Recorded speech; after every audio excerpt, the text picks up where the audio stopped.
Hey, everybody. Welcome to Game Breaking News with me, Jeff Grubb, your host from GiantBomb.com. Thank you for joining in on this episode. We're going to talk about Remedy revealing its new multiplayer game and Sony patenting a weird new piece of hardware. We have Timur Hussein on the show, so it's going to be a good one. Let's get right into it with Timur Hussein. Tam, how are you doing?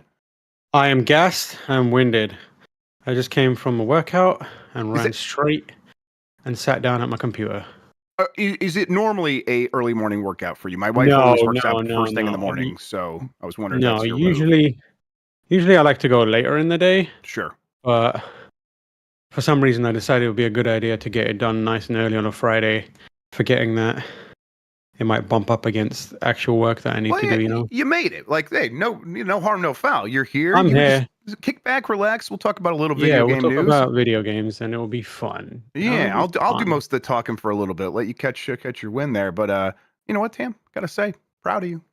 Thank you. I'm proud of you. Thank you. I appreciate that. Yeah, see I mean, so I remember you kind of committing at some point a little while ago, and it's like, oh man, he's on there and Instagram every day. I get to see it, and then the basketball workouts as well. I'm like, I love that. Those are Instagram pictures. I just want to provide some context because I find the idea of posting pictures of myself as a British person who has not particularly much confidence in the way I look mortifying. I hate that shit. Those are for my personal trainer. Really? Those are how my personal trainer is keeping track of me. If one of those doesn't appear and there's not already a predefined reason, he's messaging me and being like, "Where's the picture? Are you at the gym today or no?" Mm-hmm. So, those are for him. We're all your personal trainer then, because I'm doing the same thing. I'm like, hey, he did it again. He's on it. He's still grinding. Well, yeah, like I said, proud of you. It's paying off too. Thank you. I have been trying to catch up on some games, but I keep adding more stuff to like what I am playing. I gotta say, I don't want to tease it too much. I hate when people do it, but I can't help it. I'm playing a new game right now. I'm like, this might actually be the best game I've played in a very long time. So, I'll tell you when we're done. First time? What's that? Bloodborne first time? That's first time I played Bloodborne. Yeah, exactly. He figured it out, everybody.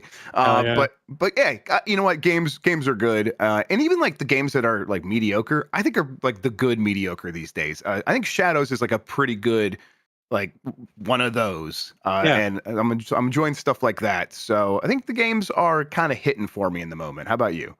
Yeah. There's a lot of enjoyable games right now. Both, I think the thing that's really encouraging for me is that it's not just one category of games. It's not like just AAA games are really, really good now and that's about it. But there's games across the spectrum. Whereas AAA games, there's some good ones. There's AA games, however you define that, are good. And there's a bunch of indie games that I'm playing that are like, this is great. This is excellent. So it's a good time. Good times for gaming. I also couldn't help it. I bought another handheld. And you know who else did that? And you text me. You're like, I also bought another one. I'm like, yeah, damn. I don't know. It really is a part of it. Is just it makes me feel happy to have these things, and then.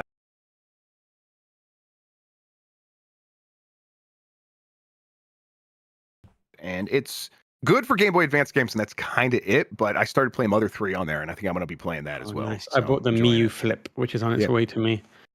Yep, I'm already looking at the next one, which is just it literally just got here yesterday. I need to stop. I need to take a breath and actually use one of these things for a bit. But I actually have a Game Boy Advance that one Peter Brown, former GameSpot, modded for me, which is crazy. It's got I love those. Yeah, backlit LED screen and all that kind of business. It's amazing. Yep, it's I wanted to take that on before, but then I ended up just getting these more and more frequently. But yeah, putting in a backlit or kind of the frontlit mod for the Game Boy Advance is pretty cool. Yeah. All right, let's explain what we do here. Most weekdays, I, Jeff Grubb, will help piece your gaming life back together. That includes breaking news and maybe even some of our own original reporting. For all these topics, I'll get the input of a bona fide expert who will make me look smart. If you are watching live on Twitch, welcome. You can also listen to the show later on podcast feeds by searching for Game Mess Mornings or find the RSS on GiantBomb.com. And I say Game Mess Mornings, Game Breaking News. You can also catch the show later with chapters and timestamps on YouTube. Hello YouTube. You know what? Let's just change that right now. Game Mess Mornings to Game Breaking News. And everyone can hear it because my keyboard is too loud. All right, we have a lot to get into. Let's start breaking some game news with Adamfall reviews. Tim, I know you like to try to keep up on a lot of stuff that's happening with the reviews. Have you put any time into Adamfall? I will admit this is one that I wasn't able to do myself. Uh-huh. It kind of works out because we got access to it pretty late. So the review isn't actually up yet. It's in production, and I will have played a significant chunk of it, a decent chunk of it, by the time our review goes up. But for now, I haven't, unfortunately. I've spoken to a bunch of people that are playing it or have played it, and I'm hearing good things about it. Yeah, I think so the reviews are coming in at 70 out of 10 on, I think I wrote, or out of 100. I think I wrote Metacritic here. I think that's the Open Critic score, but I think it's pretty similar over on Metacritic. Kind of getting in that, just missing 80, low 80s range. 79 is not terrible, and a lot of the things I'm hearing about it make it sound like an interesting game that I'm going to give a chance. I have it. I just have not had time to play it, and I might do so because of this. It got 2.5 stars from Giovanni Colantonio over at Digital Trends, who wrote, in its latest action-adventure game, Sniper Elite developer Rebellion lays out a solid plan to thrive in a wasteland of nuclear apocalypse games. Rather than aping Fallout or Stalker's action RPG formula, the more streamlined Adamfall scavenges together some original ideas in its deconstructed quest and an emphasis on bartering.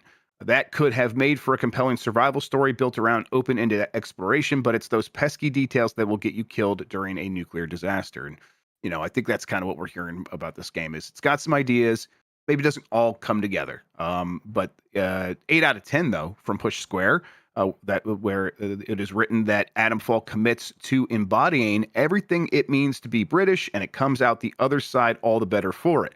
The mystery at the heart of the alternate 1960s settings is gripping, forever teasing clues and solutions to a way out of its rural quarantine zone.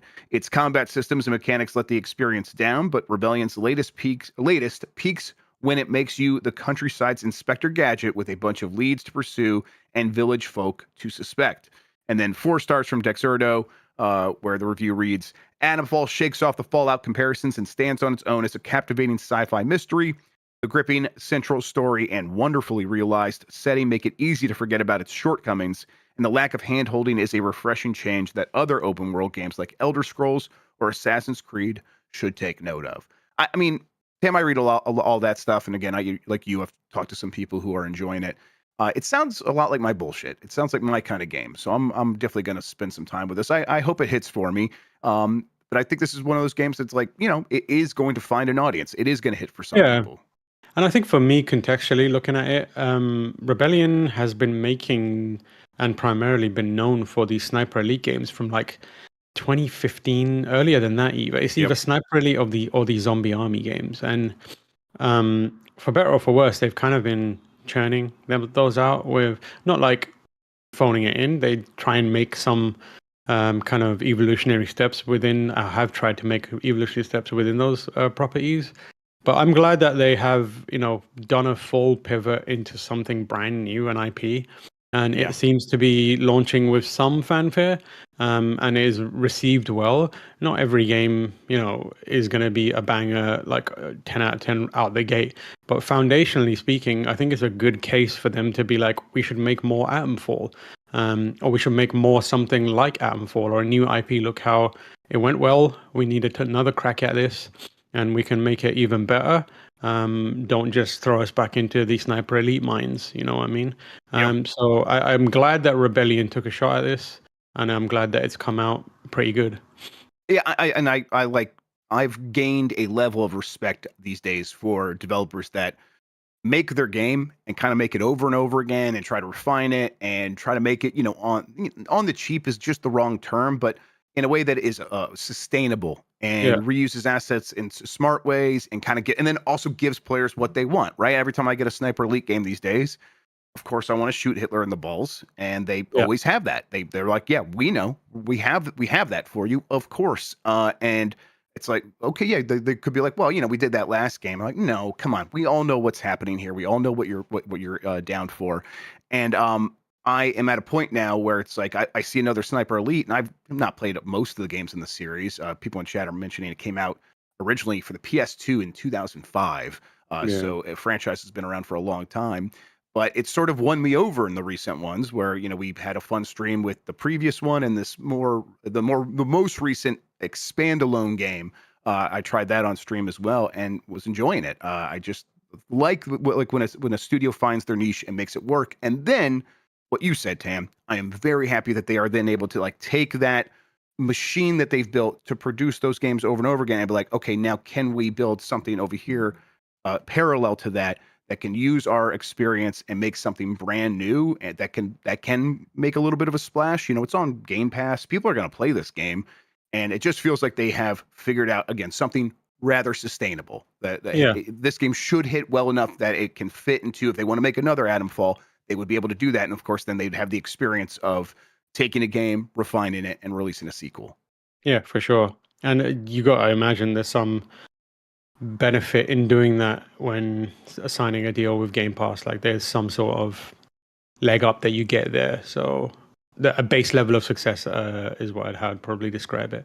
Yep. So And it's the kind of thing where it has a little bit of success, they could also keep updating it for quite some time, and sure. we'll see how they're able to capitalize on any of this attention for this game. Looking forward to trying it personally. All right, let's get to some of these other headlines. Xbox app update will show your Steam and Epic games, according to a report. This comes from George Yang at GameSpot. Microsoft has recently revealed a new UI mockup for Xbox that shows what game players own across a variety of Steam devices and storefronts, including Steam. As spotted by The Verge, Microsoft posted a new blog post that had a picture of the proposed UI, but it's subsequently removed. In the picture, you can see games like Diablo 4 and Diablo 4, not Floor, and Microsoft Flight Simulator, not Fort Simulator, in the recently added in the UI. So basically, there's a Steam tab there.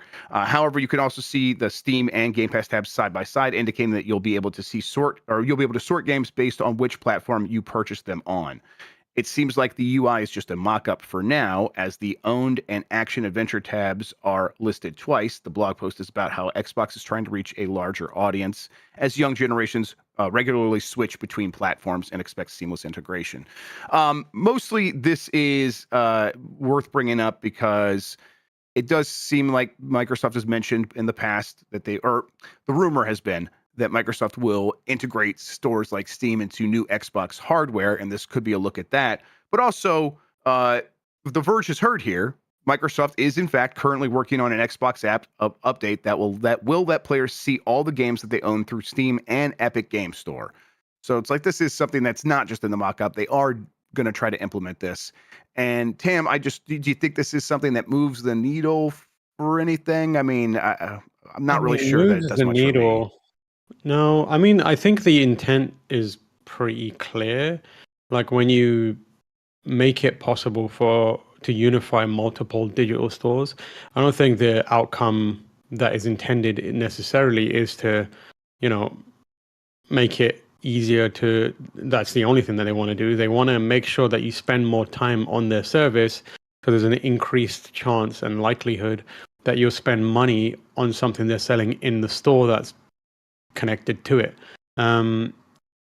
That's the business case behind it, which makes a lot of sense. I think GOG does something similar like that. I just saw Chuck Towski mention that in chat, and I'm like, oh yeah, I remember Yeah. that. They made it so you could like sort of gather all the games you own from other platforms and then launch them all from inside of GOG.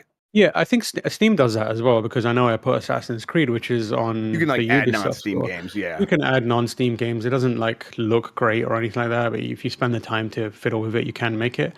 But yeah, I think for Microsoft, the goal is to have you spend more time on their platform, which makes a lot of sense. Yeah, it doesn't move the needle. I don't think I'm going to be firing up, the Microsoft Xbox service or the whatever it may be game service on PC before Steam. My gaming PC boots directly into big picture mode. Oh, really? So yeah, like well, at least one of them does. Sure. Because I'm balling on a budget and I got two of them. So you'd have to I will kick and scream when I'm being torn away from Steam. Bars. Yeah. That rhymed by accident, but I'll take it. I like it. Yeah, I was speculating on another show last night that there's maybe the possibility here because we know that Microsoft and Epic have a pretty close relationship. They were helping each other out when Epic was suing Google and Apple for hey, open up your stores, open up your devices, so we can put stores into your stores, things like that. And so I'm not surprised to see that Epic would be a part of this. But maybe when it comes to Valve, which also has a pretty good relationship with Microsoft, Xbox puts all of their games on Steam now, at least all the ones that come to PC. And I wonder if there's a chance of a little quid pro quo here where Steam gets integrated into this app and then eventually does get integrated into the next console along with Epic Game Store. And because Steam is available there, so people could buy games on Steam and then go play them on their Xbox without giving any money to Microsoft. Wonder if maybe Microsoft's thinking, well, could we get a good cut on selling Game Pass on Steam then? And I think maybe there might be that kind of situation because I remember previously hearing the way Apex Legends and EA Play on Steam went down was Steam went to EA's hey, can we get Apex Legends onto Steam? And EA as well, can we get EA Play or onto Steam as well? And you let us have a pretty decent deal there. And so Valve has made those deals before. I wonder if something could result in something similar here for Microsoft and Game Pass. Yeah, it's very possible. Like I said, I feel like it would take a while for the fruits of that labor to really bear any fruit. I agree. Then it makes sense, but ignore me, it's Friday. Yeah. Yeah, it'll take a while for that to prove to be any real major benefit, and I do wonder how much benefit they get. I feel like in EA's case, it makes more sense because the barrier to entry to an Apex Legend is nothing. It's free, right? Mm-hmm. So once they're in there, they get a lot of money out of it. So that is a good reason to have that available there. But trying to factor it into sales performance is perhaps not the best approach for now. I imagine most of these deals that the dent that another platform makes to how much your own game sales are isn't significant. But I don't think it's unlikely. I don't think it will change anything for people in a major way. I'm not the kind of person that boots up multiple digital services on a day-to-day basis. I couldn't tell you the last time I booted up the EA Origin for anything. I'm booting up Ubisoft Connect right now for Assassin's Creed, and it's update me. I'm from 1997. Help. Yeah. Yeah. When I do that, I'm like, there's some features here. The cloud save integration for Ubisoft Connect is actually pretty good. And I'm like, but I'm still not going to use this thing. I'm just going to default to Steam, like I think most people end up doing.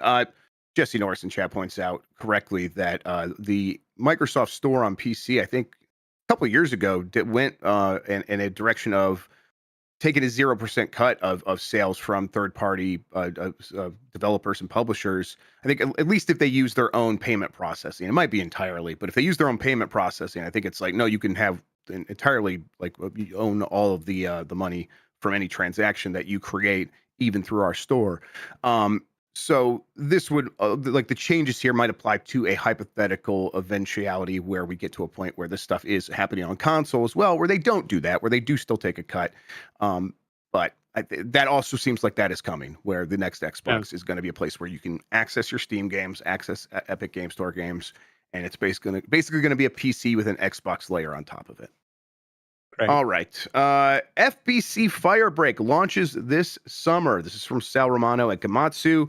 FBC Firebreak is a cooperative first-person shooter set in the Federal Bureau of Control from the Control series. It will launch for PlayStation 5, Xbox Series, and PC via Steam and Epic Game Store this summer. Developer Remedy Entertainment announced. It will also be available as a day one launch title in the game catalog for PlayStation Plus Extra and Premium members, and Game Pass Ultimate for Xbox Series and PC Game Pass for PC. Not many games have done that move. In fact, I don't know if any game's done the move where they're on PlayStation Plus and Game Pass at the same exact time at launch. So this is going to be widely available. And I have not touched this thing. I've looked at this trailer. I think it looks cool, but the buzz coming out of the previews is very positive for it. And I think a multiplayer game based in Control from Remedy sounds very cool to me. What do you think of FBC? Yeah, I was in those previews, so I got a first-hand look at it as well. And a lot of what we had Mark Delaney, who's a well-known Remedy pervert, Sure. knows everything about that stuff, as am I, and various others. Like we've got a bunch of Remedy fans at GameSpot and Giant Bomb that love that stuff. Yeah, so it was it's an interesting. I wouldn't say an experiment. It's an interesting project for Remedy. It's also their very first self-published title. So I think they've got a decent amount riding on it. But I like what I mean. It's the common angle that everyone is taking right now. In that it's a multiplayer game that doesn't demand you only play it and nothing else, and it doesn't demand that it become your full-time job. Which I am very, very appreciative of. They not liken it, but they call back to Left 4 Dead a bunch of times in our preview sessions to be like, yeah, this is like the granddaddy of them all, like, multiplayer, session-based multiplayers, as they call it. And in terms of like taking the idea of something like a Left 4 Dead and applying it to another game, I think the world of Control is really, really cool for that. Yeah, it's really right. That whole like weird like office humor turned into like sci-fi or like weird kind of goings on in the oldest house is a perfect kind of canvas to create interesting new gameplay mechanics or ideas or aesthetics and that kind of stuff. And that was very evident in the preview because they had like one of the major bosses they showed us was a giant like behemoth made out of sticky notes. And you had to, during the mission, you were going around and you were fighting Hiss, but at the same time, you were like trying to shoot piles of sticky notes that were just in an office. And there was like a counter in the top, and I think you had to reach a certain threshold. And it was like, you know what? This is stupid and fun. Like this is the kind of thing that people who spend all their time in an office would love to do. And like the whole shtick is like you're not a member of, you're not a Jesse Faden type person. You're not a member of like the team. You're like dude from HR, receptionist, and cook have suddenly decided to volunteer to be like an FBC kind of like support crew and now are fighting giant sticky note monster and that kind of stuff. So I love everything. I'm excited by everything that they're saying and doing. I love the restraint is what I would say. I'm excited about the restraint. I wouldn't say I love it because I've not played it, but the restraint of it helps me feel like it's a more focused game. And these days, I respect games that keep me on the hook for longer in a deliberate way, in that classic way where it's like you played the game to death. You probably won't play it now. Leave it. We'll let you know when we've got something new for you to care about. It's probably going to be like maybe a month, maybe 3 months, maybe even 6 months. It's not going to be like it's not going to be like Roger from Sister Sister where he's knocking at your window every day being like, let me in. It's not that kind of shit. I just feel old as hell. God damn. Jesus. Well, nothing we can do about that. Sorry, Tam. Yeah. I'm not even that old. It comes for us all eventually, bud. I'm sorry. Yeah, I've got a crazy man gray hair though. But yeah, it's I respect that more, and it makes me more excited for being committed to this game potentially long term, because I know it's going to respect my time to a degree. Right. And it's not like it's the difference between like being stuck in a Vegas casino and just playing like a hand of blackjack with some mates around the table. It's like there's one that you look forward to, and there's one that you reach a point where you're like, I can't stop doing this. If I stop, I'll feel bad, and I know that I've been conditioned to feel bad on purpose. Dark patterns. Exactly. Yeah. I mean, having the all the data that they've collected on how we behave in games used against us, leveraged against us, just has made me not feel great in the last few years. So anytime a company resists that or actively works against it, I appreciate it. Yeah, I'm looking. This is coming this summer. It looks really good. Yeah. I think we just talked about reusing assets and stuff like that. That clearly this is a way to do that as well. Remedy's making a lot of games, so anytime they can do something more efficiently, that is probably the right choice. Exactly. And I'm like, I am all in favor of it. I think it is the right move. It's not the right move. I think it's awesome. I love that they do it. Yeah, I think it's the right move as well. I would say I think it's the smart and right move because, like, it doesn't make sense for this. I mean, like the obvious thing, if they wanted to try and make a big success out of this thing, would be to do a Alan Wake spin-off style game or something like that. Because Alan Wake is current, it's front of the mind compared to Control, and it's popular. You know, people would love to see more Alan Wake, but it's Control that has the most potential for them, and it's where they can express themselves in a little more creative ways. And as a first published title in a multiplayer space, it makes way more sense for you to be in the oldest house, this infinitely growing, unpredictable space that you can have all kinds of wacky dreams in, than 100 Alan Wakes parachute onto an island. And although that kind of sounds pretty sick, I would play it. I would play it. And you can hear like the inner monologue of every single one, but it's like proximity based. So when you hear like an Alan Wake approaching, you hear like his inner monologue. He's like, I walked towards the house, not knowing where was waiting for me inside. Yeah. And it gets louder and louder. Incredible. But the problem is you can hear the other person's monologue as well, so there's no hiding. All right, Remedy, hit me up. Yeah, okay. Got an Alan Wake multiplayer game. I want to see it. All right. You know what? Let's actually take a quick break and then we get back. Tam, I actually want to ask you a question about Disco Elysium for the TikTok generation, because I think opinions might be more informed at this point. We'll do that right after this. Yeah.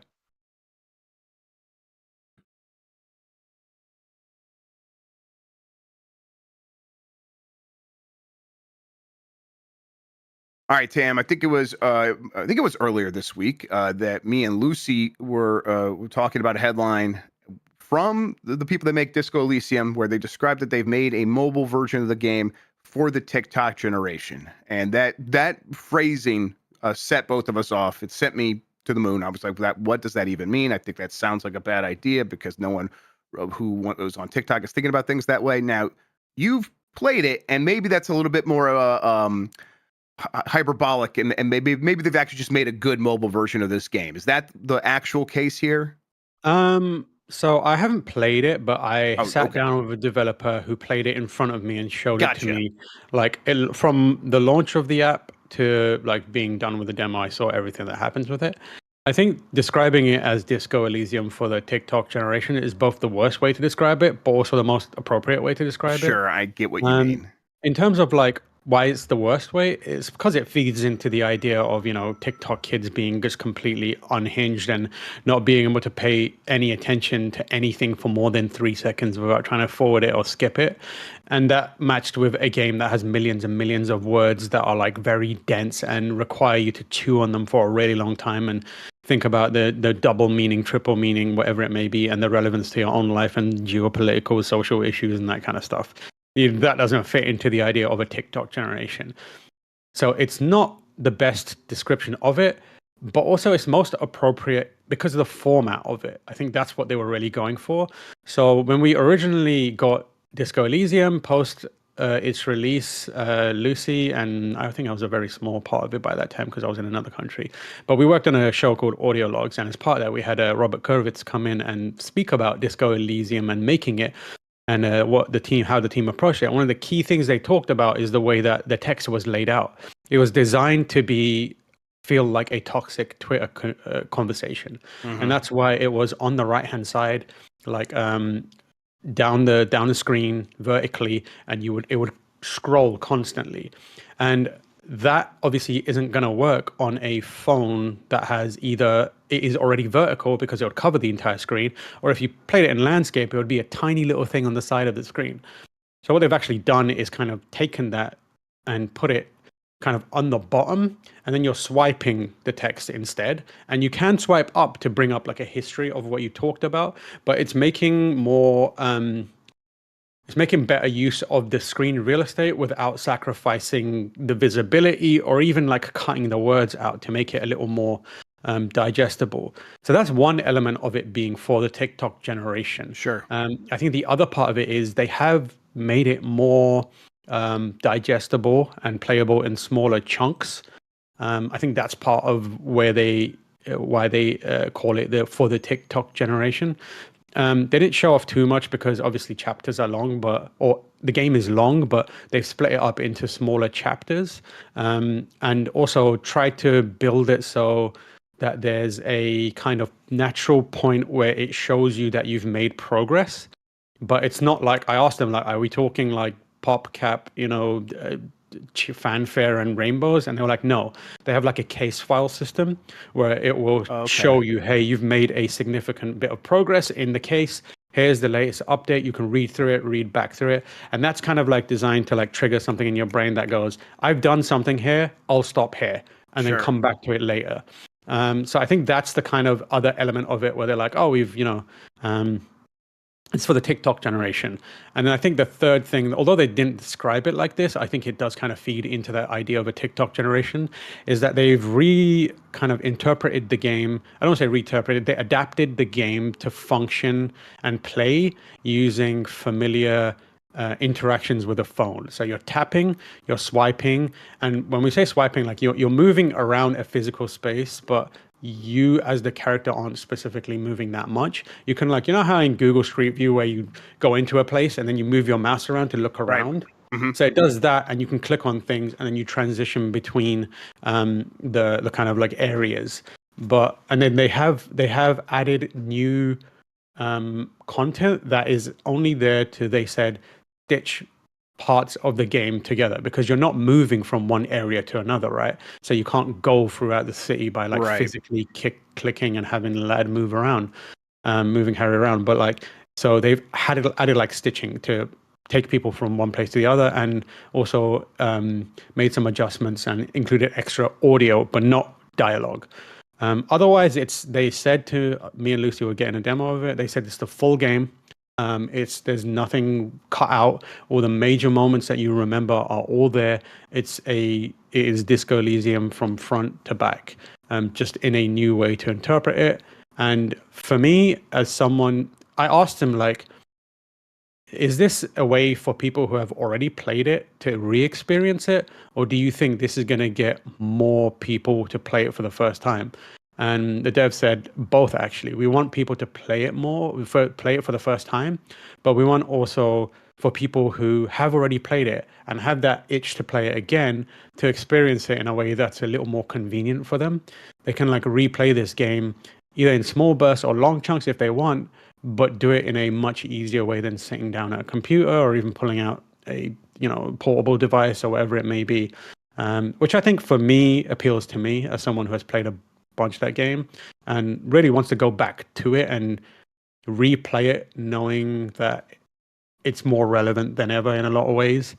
So yeah, I think there's some interesting applications of that idea to it, and I'm not saying one way or the other that it's brilliant or Right. amazing or it's good. I didn't touch the screen, I didn't play it, and we only saw it for like maybe 15 to 20 minutes, but it looks like it doesn't feel like a rush job. It doesn't feel like a cash in based on what I saw. It very well could be, but based on what I saw, I didn't get the vibe, of like they just wanted to do this for the sake of doing it.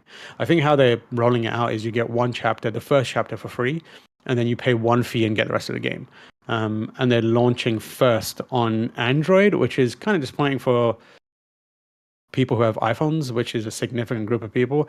But they said they're figuring out the Android part because it's harder, which is weird. But they were like, it's like developing for a PC and then going down into a more controlled system where it's like, That's once you right. figure the Android out, it's much easier. Not much easier. There's less friction and less challenges to overcome in getting it to more controlled, more predictable architecture and kind of environments like the iOS one. So if I had to guess, they didn't say this. There's no announcement about it. I would guess that it's going to come to iPhones Apple devices at some point, and I would love to be able to play that on an iPad and just re-experience that game with binaural audio and that kind of stuff. Yeah, I think I like the idea of like reworking a game to make it more convenient for more people to try it. I do. I think for me, it's like I've played about half that game, and I will play it for a couple of weeks, and then I'll set it down. And I've set it down recently. I got across the bridge. Does everyone know what that is? Like you fix the bridge, you get across there. That's where I'm at. And I'm like, I'm the kind of person that if I want to like rewatch some of my favorite stuff, Tam, I'm like, I'm going to do it not in the way that's most convenient to me. In fact, I will put off convenience so that I could sit down and watch all of this favorite series from front to back Like all in a Sister Sister. row. You love Uh, watching Sister I Sister. watched. Oh It's yes, very I will. relevant right I now. respect Sister Yeah. Sister, and so I Anyone who will makes a Sister Sister relevant reference right now is very, very current and very relevant, actually. current and relevant and hip. I would even Yeah, say. agreed. And so I maybe that's just a me thing where it's like I want to like show full respect for this thing that I love so much and do it the way it was intended to be done. So I do wonder, it's like, oh, does anyone else feel that way, and will that trip people up from trying this? But I'm also curious to try this, so we'll see. But we don't need video games for the TikTok generation. We already had that. It was called WarioWare Mega Micro Games for the Mhm. Game Boy Advance, and it was TikTok before TikTok and better in every way. Yeah. All right, let's keep moving here. Night Dive Studios announces launch date for System Shock 2 remake. This is from Alice Giovanni at Polygon. The System Shock 2 25th Anniversary Edition, formerly titled System Shock 2 Enhanced Edition, will be arriving on PC, Xbox, PlayStation, and Nintendo Switch on June 26th, courtesy of Night Dive Studios. Announced at the Future Game Show Spring Showcase, the 25th Anniversary Edition brings a fresh coat of paint to the classic 1999 sci-fi horror game.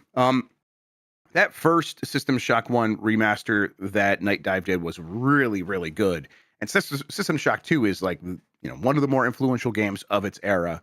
And I've never played it, but I remember being a kid and my brother making his PC and him playing. I guess I probably tried it a little bit on his computer, but I didn't really play You it. have a brother? I have 3 brothers and a sister. What the fuck? There are more grubs? There are, let's see, 2, 3. So 3 total, including me, are grubs, and then I have 2 half brothers that are goods. They're Danny and Sean Good. How have I never known this? And Mike Minotti, who's known me for a long time, says, "You have a sister?" Now, my sister never lived with us. She's also a half sister. There's a whole web. I should do a I think we PowerPoint need to presentation sometime. Yeah, I'm gonna Jan, need can we do a some. PowerPoint presentation UPF here pretty soon? Yeah, where we all take turns? yeah. Okay. I need to know. Whether you choose to put it online, I just personally need to see the other grubs. Okay. Oh, yeah, I can send some pictures your way. Don't worry. Yeah, Absolutely. fantastic. This is an incredible revelation for me. My brother Jason, whose birthday it was yesterday. Everybody wish happy birthday to Jason Grubb. He is Jason Grubb. That is an incredible name. He's 2 years younger than me, and he is the handsome one, right? So I'm this. Hey, whoa, he's the handsome one. Grub. You're the handsome. I'm just saying. You'll You're see when I send you the handsome. picture. Yeah, come on. Okay, you're a handsome man. Oh, thank you very much. I appreciate that. Either way, System Shock 2. I'm looking forward to it. We'll see. I love the idea of Night Dive people watching this and being like, yes, they're going to talk about a game, and then suddenly they're talking about Grubb's they weren't family, counting on Tam. and they're like, damn, we got a fucking scam there. What the hell? Well, don't worry about it. I love Night Dive. I love everything they do is just like such a joy for me. So looking forward to trying this out. Again, June 26th. Also coming to Switch. I wonder if it'll be one of these like late Switch games that has the enhancements built in for the Switch too. Keep an eye out on the Power Block. Hopefully next week we may have more on that game and the team working behind it. Fantastic. Excellent. That's all I'll say for now. All right. Would love that. Yes. And we also have Jean-Luc, who everyone knows, is a very, very, very big fan of System Shock and Night Dive. So maybe Jean-Luc has some involvement. These remakes and remasters and reworkings of old games. I did try that Half-Life 2 RTX, and that's pretty impressive. It's pretty cool. It's kind of crashy. It's a little bit like kind of stitched together in some ways. But the RTX lighting, the path tracing in older games continues to be a trick I really appreciate. Did you see the moment in the stream yesterday? I watched some of it. Where they were playing it and a table just collapsed in front of everyone. No, I missed it. No. Jan was in the control room around then, so he can probably tell you more dramatically what happened. But Kurt and Jean-Luc were playing it, and basically the table in front of them exploded for no reason whatsoever. Wait. A table in the game or in the in real life? Oh my God. Yeah. There was water everywhere and they were like, oh, it was during the GameSpot show. And it was really funny. And I was just like, oh man, that's the power of RTX, baby. Really quick, going back to my family situation. There are 3 men that are my age that have the Grubb last name. I have 2 daughters, and neither of them have any kids. So there's a chance that the Grubb name will end with us. End with you? Yeah. Oh There's a strong, no. like, yeah, I mean, there are other grubs, but this particular line of grub names could end here. You know what? I'm gonna take Yeah. one for the team. I'm gonna have a kid and name him Grub. Thank you, Tam. That's actually what I was getting at. So I'm Yeah. glad you picked up the hints there. This is uh, Grub Hussein. They're gonna be like, "What the? How did this happen? What is the purpose of this?" Don't worry about it. Mike Minotti in chat saying, good. Yeah. Why do you keep Fine. saying "yummy" like a gummy bear? I don't understand. I don't know either. Who knows anymore? All right. Assassin's Creed Shadows reaches impressive milestone in just one day. This is from Darren Bonthus at GameSpot. Assassin's Creed Shadows is off to a strong start on PC, PS5, and Xbox Series X and S as the game has reached 1 million players within hours of launch. Ubisoft says concurrent players on PC via Steam for its launch day also look good compared to previous releases like Assassin's Creed Valhalla, but there is a caveat here. The important thing to note is that on PC, Assassin's Creed Shadows had a day one launch on Steam and the Epic Game Store. Valhalla adopted a different approach when it launched on PS5, PS4, Xbox Series X and S, Xbox One, and even Google Stadia back in November 2020. But when it was available on PC as well, it was only available on Epic Game Store until it came to Steam much later.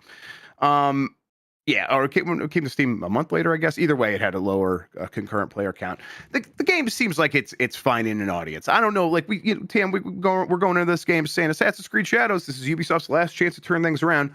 Who knows what that really needs to look like? I have no idea. But it seems like a good game that's finding an audience and is doing well enough. Yeah, I mean, like I'm pretty sure at some point I have indicated myself that it's important to the future of Ubisoft. And it is to a degree, but like one game isn't going to change the fortune of an entire Absolutely corporation. right. Like that's Yes. not happening. Like it might have some influence over it, but like if someone wants to do something with Ubisoft and acquire it, Assassin's Creed is not going to stop them. Like whether that game does exceptionally well or not, it has a very small impact. Like looking at it from a kind of quality perspective, I think that game is good. Like it's a good Assassin's Creed game. It is. I call him like in the Witcher Envy era of Assassin's Creed. It's probably the one that I've enjoyed playing the most. It's probably the one that I feel like is least like disrespectful of my time. I think Valhalla was the worst for that. And it's the one that appeals to me the most because it has competent to good stealth. Yeah. If you're playing as Naue. I think Yasuke personally for me is, and I hate to say this given the context around it, but like it feels completely irrelevant in the game. Like it doesn't work for me. Maybe like I also will say I'm very much stealth focused type person in terms of gameplay. Like Metal Gear Solid is obviously one of my favorite games of all time. Love Splinter Cell to death. I'll Tenchu, anything stealth, I'm into it. So I'm naturally inclined more that way. Yasuke is very, very different. He's not about stealth. He is just storming into buildings and killing everyone, but occasionally will try and jump up onto a roof and look like a absolute dumbhead, like just running around with giant armor. But that kind of his part of it doesn't work for me from a gameplay perspective.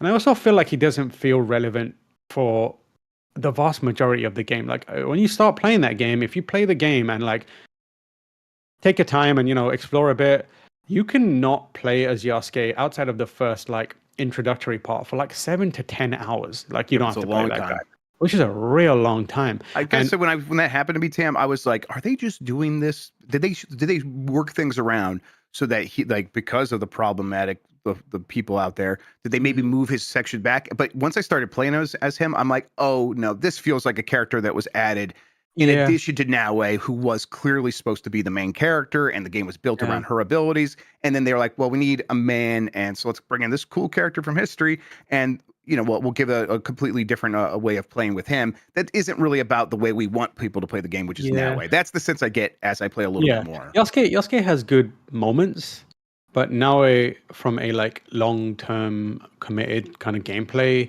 perspective, is way more enjoyable and way more interesting. She's got the new mechanical ideas. She's got the snorkeling stuff where she can hide underwater. Her grapple hook is much more interesting than anything that Yasuke has and is kind of new to it. Even her fighting style is a little more fresh, and her parkour has got much better than its previous games. So from all like angles, Naue is for me, the superior character. And it makes me feel like I wish that it was more focused on her, both narratively and on terms of like world design as well. It feels like the didn't need to, if it could focus on just her, it wouldn't have to be as big, and it wouldn't have to have some of the fluff that's there and padding. But maybe I'm wrong. I probably am wrong, but I feel like if you haven't played Assassin's Creed for a while and you're kind of itching for a game that's where I'm big at. and Assassin's Creed it, I think it's the best of the bunch so Yeah. far. Maybe not narratively. I still have a soft spot for Origins That's and right. Bayek. But I feel like all around, this is the best one. Don't expect to spend a bunch of time with Yasuke. Expect to like storm a castle with him, destroy everything in your path, and then go back to Norway and do some Assassin's Creed stuff. Yep. But yeah, it's doing, as far as I can tell, it's got like 8s and 9s pretty much everywhere. Is it gonna be the second coming and savior of Ubisoft? Nah, probably not. I mean, it's It would better be than the like, alternative, right? It's better than being another failure, right? If yeah, yeah, yeah, that yeah, would yeah, be a nail in the coffin. It's yeah, just yeah, that what this is just not another nail in the coffin. yeah. That's I all mean, it could really ever be. it's a multi-million-dollar corporation with spaces around the world, millions, thousands of people working for them, shareholders, that kind of thing. A game with Handblade is not going to save them if something is coming. Like that, it's got nothing to do with it. Come on. Yep. All right. Last handful of headlines here. Switch gets more Super Nintendo NSO games added to its library. This is from Sal Romano at Gamatsu. Nobunaga's Ambition, Lord of Darkness, Romance of the Three Kingdoms 4, Wall of Fire, and Uncharted Waters, New Horizons, all Koei kind of strategy games, got added to, or will be added to Super Nintendo Entertainment System, Nintendo Switch Online on March 28th. There is, video out of this now. I've never played any of these, although I've heard of Nobunaga's Ambition a bunch of times from people who like these games. Apparently, the one that is considered to be like the easiest one to get into is the one that looks the most interesting to me, Uncharted Waters: New Horizons. It is a kind of a piratey themed strategy game, and I love Sid Meier's Pirates. This looks like what if Sid Meier's Pirates was made in Japan, and that sounds really friggin' cool to me. So I'm gonna check that out. Yeah, I don't have much familiarity. I don't have much familiarity with these. I know of Nobunaga's Ambition, Exactly. but pretty much everything else they passed me by. I was also a Sega kid, so a lot of this stuff I wasn't exposed to. But yeah, I wouldn't mind checking that stuff out. But yeah, if you're into this stuff, I'm very happy for you. Good love. Yep. And then yeah, that is interesting timing, as someone in chat points out that Nobunaga is one of the featured characters in Assassin's Creed Shadows. Nobunaga is having a moment He right is, now. yeah. What a good for him. guy. Yeah, good for him. But I'm trying to like, is that like Nobunaga widely considered to be like very important to history? Is it like a complicated history? I don't know that much about. Oh, absolutely. I'm not gonna. Okay, that's since I got. I wasn't sure though. I'm not a Japanese historian, so I'll just say, yeah, Nobunaga is a complicated person. Yeah, okay, that's actually probably the safest thing for us to say. I'm gonna leave it at that. I'm just gonna be like Yes, slowly okay. back away from the Nobunaga conversation. Perfect. I'm that works for me. Using Dynasty Warriors. Hey, he's no evil person. Can anyone bad? If you're bad, can you get into Dynasty Warriors? I don't think so. Only good people in Dynasty Warriors. Painkiller reimagining announced for PS5, Xbox Series, and PC. This is from Sal Romano at Gamatsu. Publisher 3D Realms and developer Anshar Studios have announced Painkiller, a reimagining of the classic first-person shooter franchise for PS5, Xbox Series consoles, and PC on Steam. It will launch this fall. Painkiller is a fast-paced cooperative action game where players battle demonic hordes in purgatory. It was like Painkiller's like an early Doom clone, basically. It's back, I think, from back when we called them Doom clones, and so to bring it back now in a new form is pretty interesting. I just, it's always surprised me, Tam, when it's like this level of game getting like coming back, because it's like the name doesn't have a ton of recognition among most gamers. So it's like, what's the benefit there? It's almost like the Prey situation where like, well, we're going to use the Prey name again. It's like, well, does anyone care that this is the Prey you're making? That's separate from that last Prey. And this is like even much further separated from that, but they're going for the same style of game, and there are going to be fans out there. I think it's more interesting just the fact that this is returning at all. Yeah, I can with certainty tell you that I have played Painkiller, and I can tell you it definitely is a video game. I Yeah. don't remember anything about it. Like I cannot tell you one thing. In my brain, I think about Painkiller, and all I can see is Postal for some reason. And Yep. it's a bad time. I'm clearly getting them wrong. And yeah, if you're into Painkiller, very happy for you, or that's whatever you were talking about for you. Yeah. I guess this is 2004, maybe a little bit after they were still calling them Doom clones, but it still was in that mold of being like one of those just first person shooters. You're gonna go kill some demons. Yeah, So very cool. Sony, I'll play a new one of those. yeah, absolutely. And I'm kind of in the mood for that. Especially in if they can like do Doom 2016 it or whatever. Yes. Good job. All right, last headline here. Sony patents solar paneled or solar powered controllers that charge when exposed to light. This is from Shamir Safaraz at Tech for Gamers. Sony has published a new patent discussing solar power technology for PlayStation controllers with storage. Like storage for the energy. These controllers can charge when exposed to light and retain the extra electricity in the battery, not requiring any other power source. Sony might introduce a new line of PS controllers that can charge using solar power, eliminating the headache of manual charging. Okay, so my question, Tam, is like, those calculators that have like the solar cell on them, and it seems like they get enough Yeah. power just from like the light in the room. Has that technology gotten so good it could power a controller? Because otherwise, I gotta say, Uh, where I play games, not getting the most so sunlight, I'm afraid now of it. that now that I think about it, one of my TVs has a remote that is solar powered. I've Oh never had to charge yeah, that bad boy. I just leave it out and it always works. yeah, I have It that has a that that too. USB-C on it, but it I mean like it charges from the power of the sun. So Hmm. good. I mean like I don't know, but obviously like that's a very very simple kind of uh Yeah, interface electronic device. mechanism Yeah. compared to like the complicated nature of a video game controller, which has like motion and Like touch right, a and TV remote vibration. battery lasts 4 months, and the Yeah, PlayStation DualSense controller lasts 4 minutes. I At least in loved it. my I look experience. forward to a future where I pick up a controller and be like, "Is this hot because like it's about to blow up, or is it because I've left it in direct sunlight for 20 hours? What's going on?" Exactly. Yeah, Um, I don't know. that's I exciting mean, though. I would love to. I mean, like, I was about to say I'd love to just keep my controllers charged all the time, but I just remember that I put mine in like charging cradles and they're always charged. So yeah, I charging haven't had to cradles. I think about need. them. Yeah, Yes. exactly.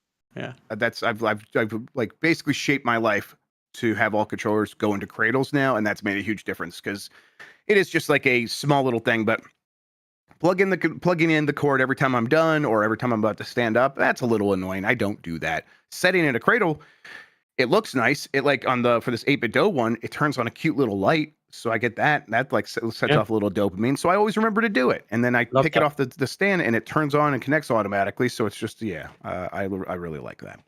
Yeah. Although if there was a solar like cell on top of it as well to make the battery last even longer, I wouldn't hate that. All right, that does it for headlines. We have the Oh my poll God, Grub. question from yesterday. What's up, Tam? Hollow Knight Silk Song release date. You just you just messing with me, Yes, Tam? yes. I'm God definitely dang messing it! with you. Oh, I just want to like shock people into, waking up yeah. for a No, moment. it worked. I'm like, okay, now I'm ready to do the show. Although we're ending it. Here's how I knew you were messing because had it been happening, chat like would be scrolling way faster. There would be I way mean, more people like, oh my god, it happened, it's and it was probably like, scrolling pretty fast right now, and they're all yeah, like because trying that's to figure out where I live to kill me. But yeah. I was just kidding. Like it's just banter. Relax. All right. All right, new or the poll question from yesterday. Let's see here. Have you ever played Plants versus Zombies? They are apparently bringing that game back, and they're going to maybe do a version of it that's not quite so filled with microtransactions. But 79% of people in our poll here, more than 2,000 respondents, have played that game before, and then 21% of respondents have not played it. So yeah, it's one of those games that I think is like was down with gamers. Gamers really like that Yeah, we game. love that. Yeah, I, as a representative and a sole speaker for gamers, will say, pretty good, man. yep, Bring our that back. elected ambassador. You know what? Also, Is what we're PopCap. saying. Say it. Give us original Peggle back on iOS. You took that shit off so you can pump out your microtransaction ass Peggle.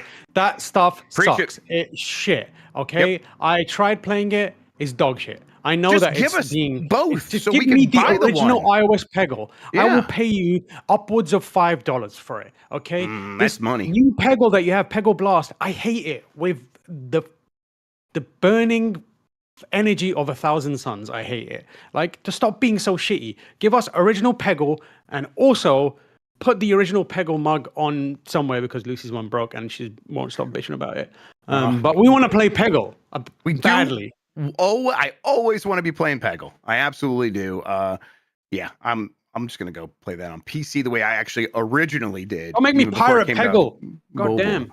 Yeah, come on. New poll question. We'll get that set up here in a I second. just want to peg. Before we do that, Tam, if you got anything else you want to say about Peggle, feel free to do so. But also, where can people find you on the internet and all that good stuff? I remember playing so much Peggle when it was in World of Warcraft, which is the funniest shit to me in this day and age, where I would get on a mount just to play Peggle. And then one day in my, I realized, I was like, why didn't I just play Peggle instead of paying a subscription fee and spending most of the time on a mount playing Peggle? Yeah, but Peggle's great. Don't play Peggle Blast because it is evil and I don't like it. And EA, I would cancel one Battlefield game to get original iOS Peggle back. I'm not even kidding. And they're like, they only have the one Battlefield game coming, so let's just get I rid would of cancel that. that new Battlefield game if I had the power to make that vanish What's and bring Peggle back Peggle. Extreme? I don't ever played this. 2007. I'm gonna get that. I'm adding this on Steam right now. I Peggle played Extreme. Peggle. Yeah, I played so much Peggle Nights, but I don't think I've played this Peggle Extreme. I'm gonna go for that. That looks What good. is this? But it's on Steam, man. I wanna. Yeah, but I mean, I get it, but that, to be fair, like that is how I played most I wanna. PopCap games because, like, Yeah. before they came to mobile, they were just casual PC games, and I they want were to play popping off Peggle on while there. I'm on the toilet taking a dump Of to course. No, maximize of satisfaction. course. And actually, I think the next way I played Peggle really was on the DS before Oh. iOS and Android and stuff like that.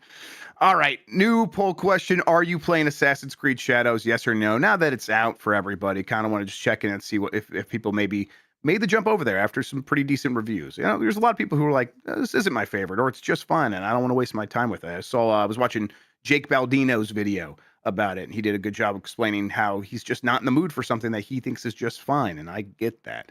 I Um, agree. but how are you all spending your time with this game, or are you not? Moving on to something else. We'll get the results of that, discuss it here on Game Breaking News tomorrow, here on Giant Bomb and the Power Block from GameSpot and Giant Bomb.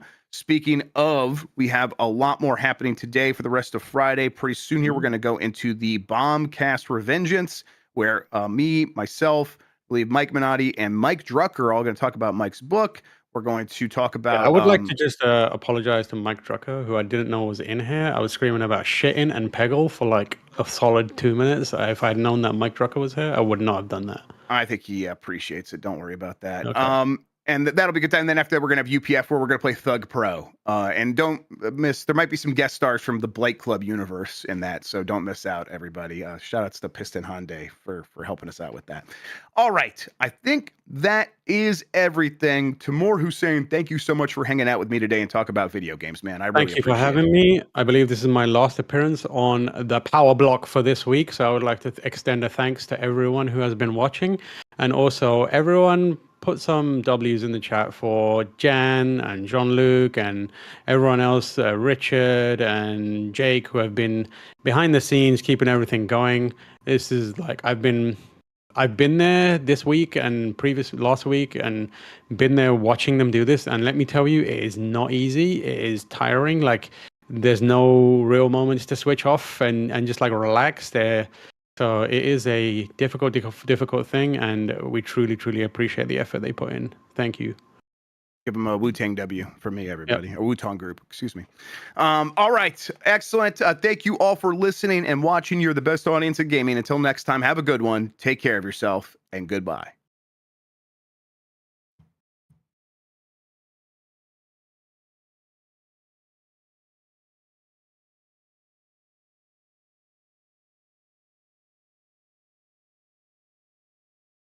Yeah, Kirk, I think, like, least from where I'm standing, I know that like everyone really appreciates your work, your vision. Right? Like I don't think there's anyone else here that can touch the kind of like unique sort of voice that you have, and it's definitely special for sure. I'm always wondering like what happens if you change everything about your sort of look and style. Get a haircut, shave The mustache, take off the denim jacket, and just go to Nordstrom. Go to the rack and see what fits. If you can. I know you have like a strange kind of body shape. I'm not supposed to say that, but... Well, look who decided to show up. Come on in. I'm Curtin Davina, and welcome to my crib.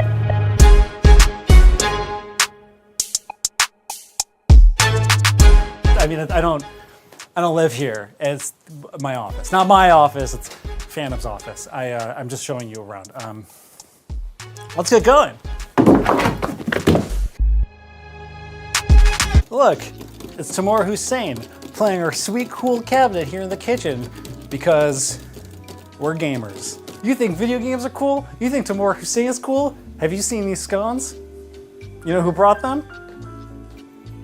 Perkins. Thanks, Perkins. The thing that everyone's always asking us is, hey, GameSpot, what's in your fridge? Well, now's your chance, because this is where all the secrets are hidden. This has been in here for a few weeks. Oh, isn't it Lucy James? Hi! Who are you talking to? Oh, this is my good friend Ichiban Kasuga. What were you guys talking about? Stocks.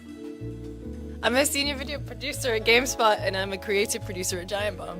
What's your favorite thing to do on a day-to-day basis? Play video games and talk about them with people who also love video games.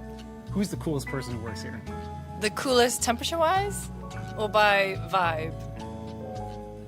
I have to say my good friend Kurt Indavina is the coolest employee at Fandom. Go interview... And say what? And just about the office in general, Fandom in general? Hello, what's your name? Ryan, Ryan, what do you do here? head of TA, What's TA? talent acquisition. Oh, how do you like the new office? It's awesome. Hello. Hello. What's your name? My name's Perkins. Hi, Perkins. Hi, my boss's boss's boss. How are you today? I'm doing fine. How are you doing? I am doing very well. The new office looks great. Doesn't it, though? What is your favorite part about it? My favorite part is the arcade machine in the office kitchen. Is this your way of saying that you would challenge anyone who comes into the office to a game of Street Fighter? Oh, anybody who comes in the office, I will challenge to a game of Street Fighter, and I will lose horribly. He brought in scones. Oh, they came from you! I did bring scones. That's one thing I'm good for is food. Let's talk to Tamor Hussein. Come on, Lucy James. I guess I'm doing this now. Hey, Tam. So did you just hear that our CEO Perkins Miller will challenge anyone who comes in to a game of Street Fighter? I've seen that guy play his chump. Chump change. I could be one-handed. This video's only supposed to be 2 minutes, so that's enough. Thank you. Hi, What's your name? my name's Greg. What do you do? I am the head of facilities at Fandom. What's your favorite facility? Gotta be San Francisco. It's our newest one. What are you looking at there? This is one of my favorite wikis, Elevatorpedia. Who are you? I'm Becky, the head of SEO here at Fandom and GameSpot and family. What's your favorite thing to be a fan of? Currently, I'm into K-dramas and K-pop, but it's also been Elden Ring, D&D, Baldur's Gate. Do you like Def Leppard? The band? They're okay. Okay. It's Richard Lee. Yo, Who are you? my name's Richard Lee. What do you do? I eat snacks at the office. Cool. What's your job? Eating snacks at the office. That's a cool job. Now let's go see where the magic happens.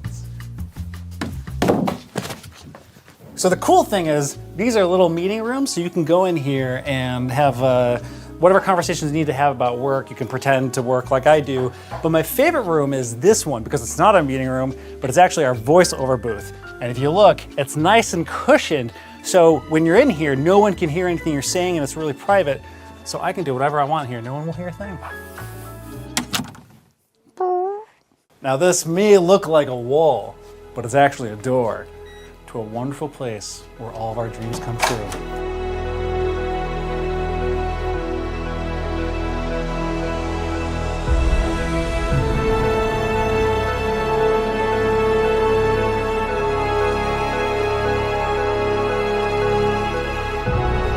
Hey, Jean-Luc Seipke. It's a Hi, pleasure to Kurt and see you. Davina. How's it going? What is all this?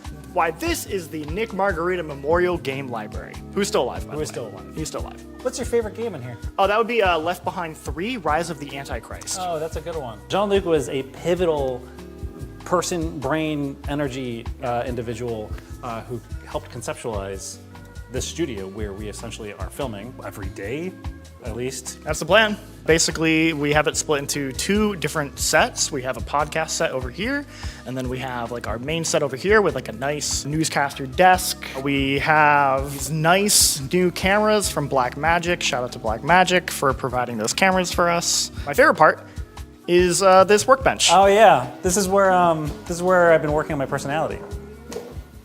Keep working on it. We were going for like your dad's garage kind of vibe with this whole space, because it's not just about games, it's about like being able to like tinker with games and mess around with them.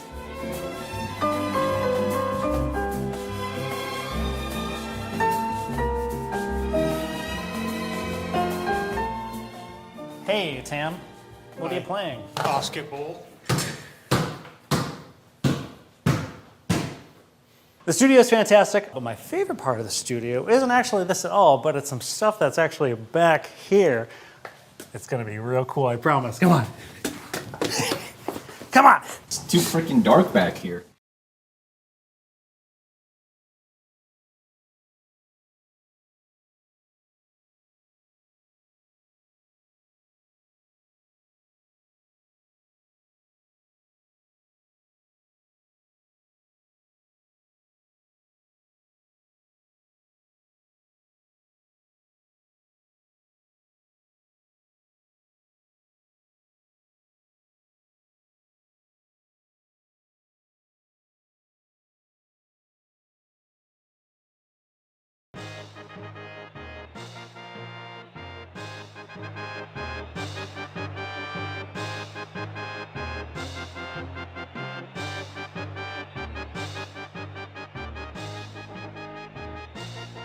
Oh, there are the mics. Yeah, let's do a mic check real quick. Let me move this off of Mikey's face.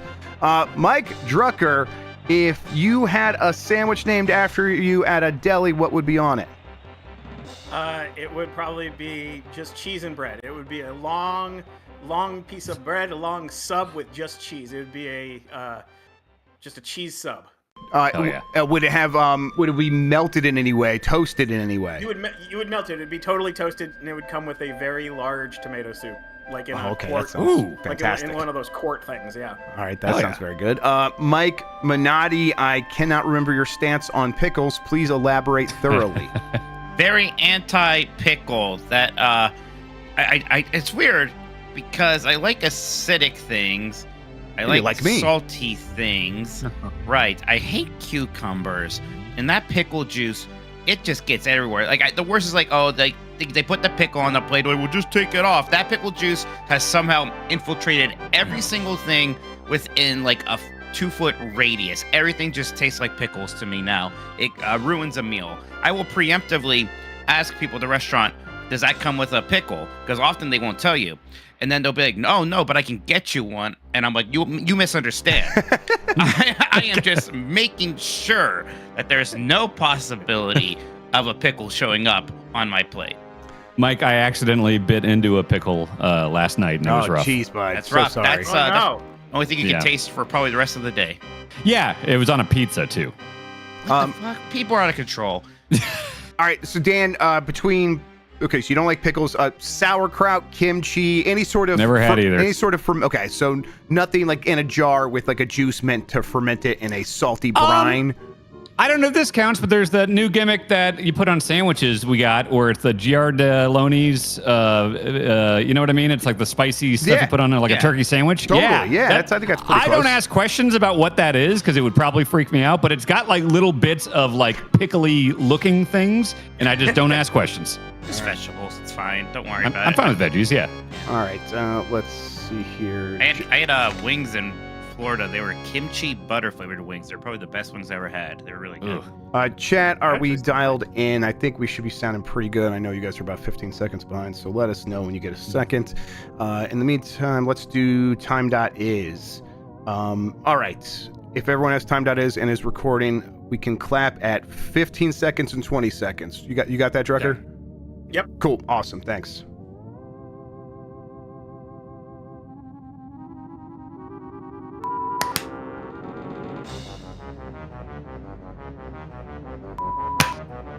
All right, let me turn off DK64. Dan's thoughts on relish. Never had that. Lexi says I had sauerkraut in Germany. I don't think I did. Yeah, you had it in a meal. You made a whole deal about like, well, this is really freaking good. How come I don't? No, eat it? Why I am so didn't. You're afraid? fucking with me. No, you did. You did, Dan. Sauerkraut is Well, really that's- good. It's really I good. tried, but it was like Germany sauerkraut, so that's not like what I would get at Arby's or something. Yeah, yes. If Arby's for some reason put sauerkraut on the menu, I bet it wouldn't be as good as it was in this restaurant in Germany. Oh, the reason I thought Arby's was their thing is horsey, which is like horseradish. I mixed up sauerkraut and horseradish, but they're different, right? Very different. They're extremely different. In my head, they're the exact same thing. Yeah, different genres of food, even. Yes. Genres. Sauces Yeah, he's and right. They are. I don't believe you. All right. I think we are probably. You know what? Let me test this real quick. All right. Did you guys hear that? Maybe Yes. not. Okay, Yep. you guys did hear that. And then let's see if they're gonna hear that. Yes, they're gonna hear that. Okay. Cool. I think we're ready to get started. We're gonna just talk about some games. We're gonna do the game, and we'll talk about the book up front, Mike. So we'll do that first. Then we'll talk about some games, and then we'll do our game, the Mount Rushmore. All right, let's do this. Who was that?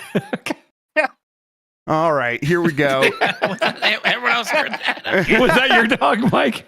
Mitch? I wish it not mine. Was it yours? Not mine. Here, we'll call Minotti Mitch. Mitch, he goes by Mitch also. So the Okay. Oh, it's useful for once. I'll be Mitch. Gotcha. It's his alter ego he came up with. I'm gonna bring us in. Let's just do this show. All right. Yeah. I'll count us in. We're gonna go in 5, 4, 3. That's the wrong button. Jesus. There we go. I don't do this anymore. Jan does.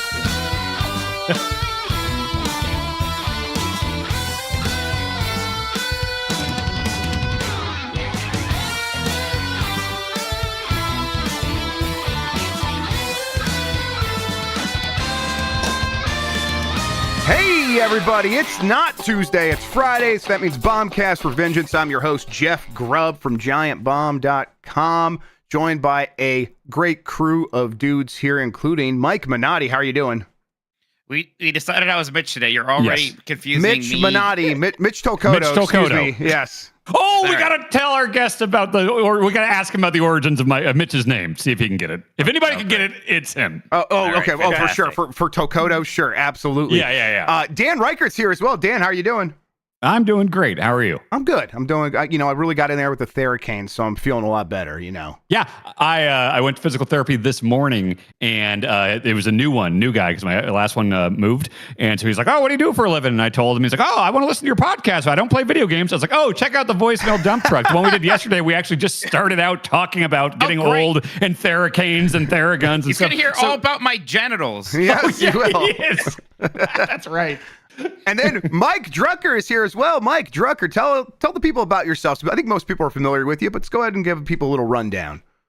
Yeah, sure. I'm a writer and comedian. I've written for video games and television. I've written for Nintendo as well as places like The Tonight Show. And I have a book coming out about video games coming April 1st called Good Game, No Rematch, which is basically a bunch of funny stories about games and how I've humiliated myself with them. Yeah, I've been burning through this. He's been texting me frequently, like little snippets of it, and I'm like, I want to read this so bad, so I did immediately pre-order it.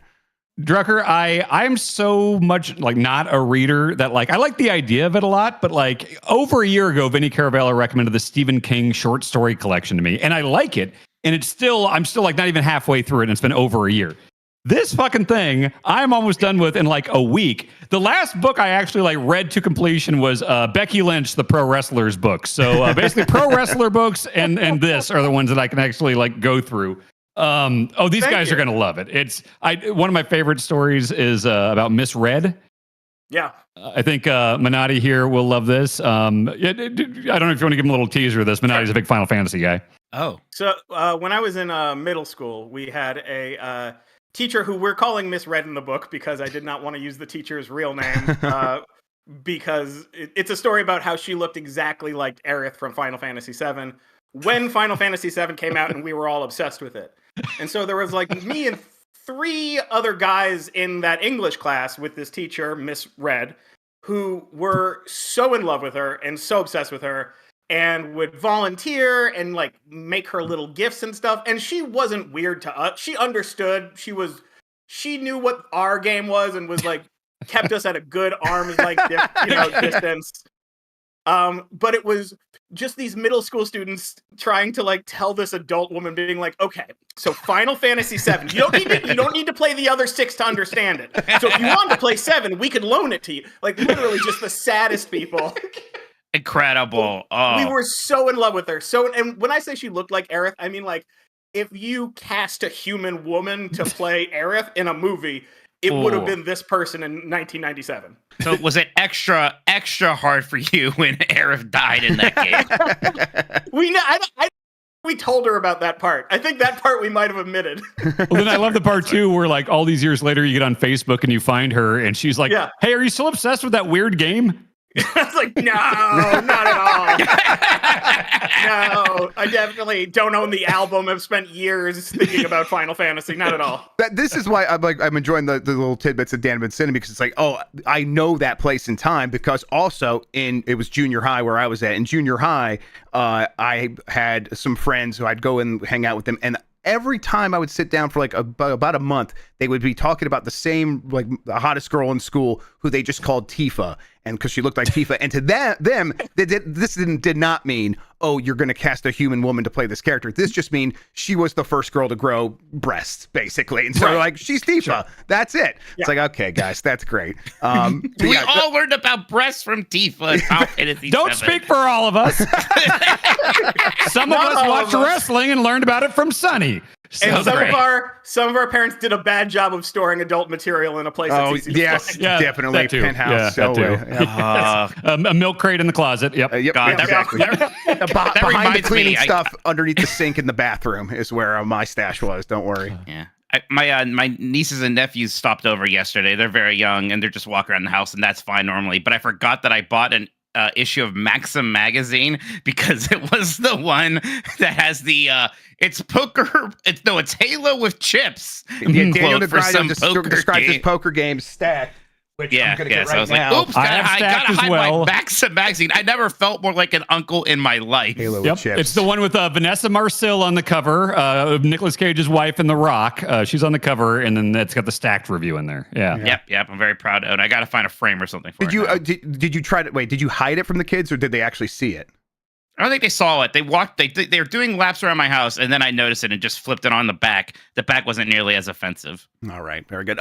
Okay, so Mike, you were writing this book. You were collecting these stories from your life related to video games. What was the process of like picking which things to put in the book and like what to leave out, and what was the conversation with the editors like?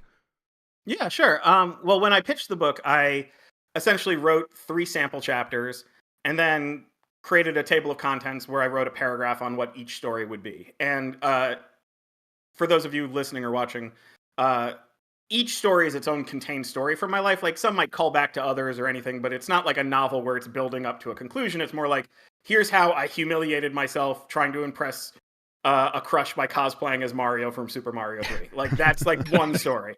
And then, the Power Glove basically tearing my family apart's another story. So I tried to think of video games that I love, but I also really wanted to link them all to life stories. I have 1 or 2 sort of short, funny interstitial bits, but I didn't want to just do, here's a funny essay on a video game, but I also didn't want to do, here's me shoehorning a life story in there that has no video game attached. So I tried to make a list of the games that were the most important to me, but also the ones that actually tied to life events.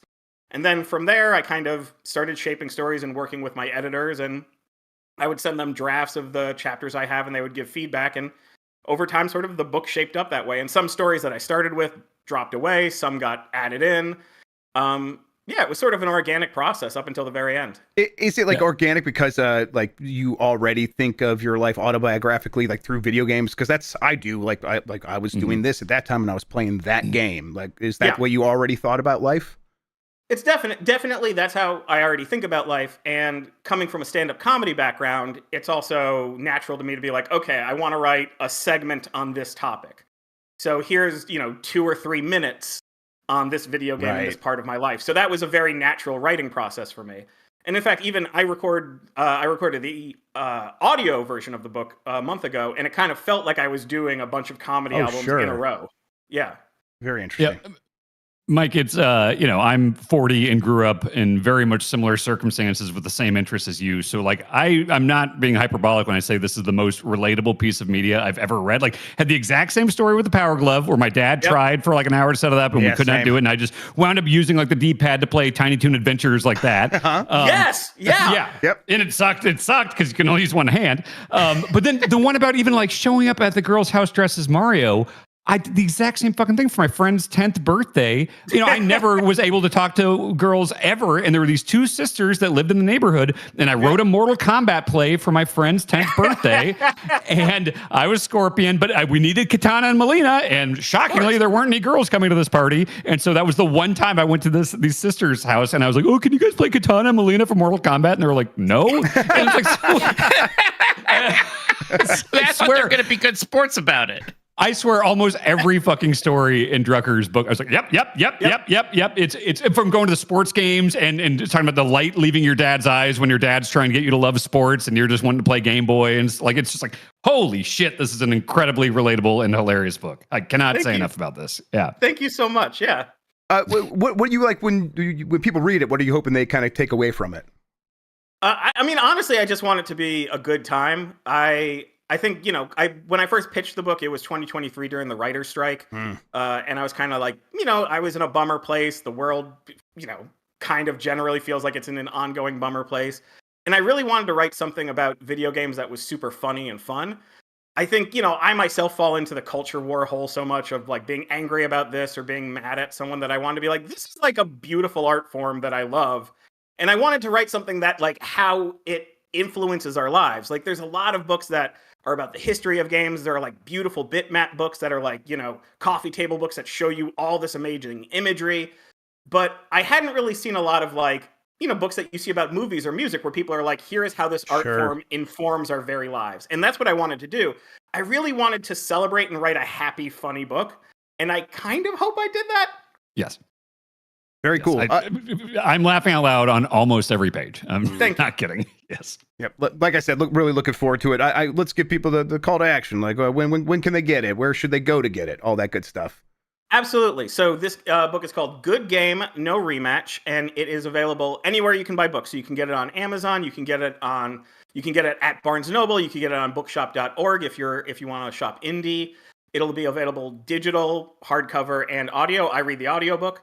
And it's all available April 1st. I know that sounds like a bit, and it sounded like they were messing with me when they told me that, but April 1st. So if you want to get something very exciting right before the Switch 2 news, my book comes out on April 1st. Out there compete with the Switch 2. Way to go. Yeah. Oh man. When they said Switch 2 news April 2nd, I was like, motherfucker. Like, why couldn't it have been like the 5th?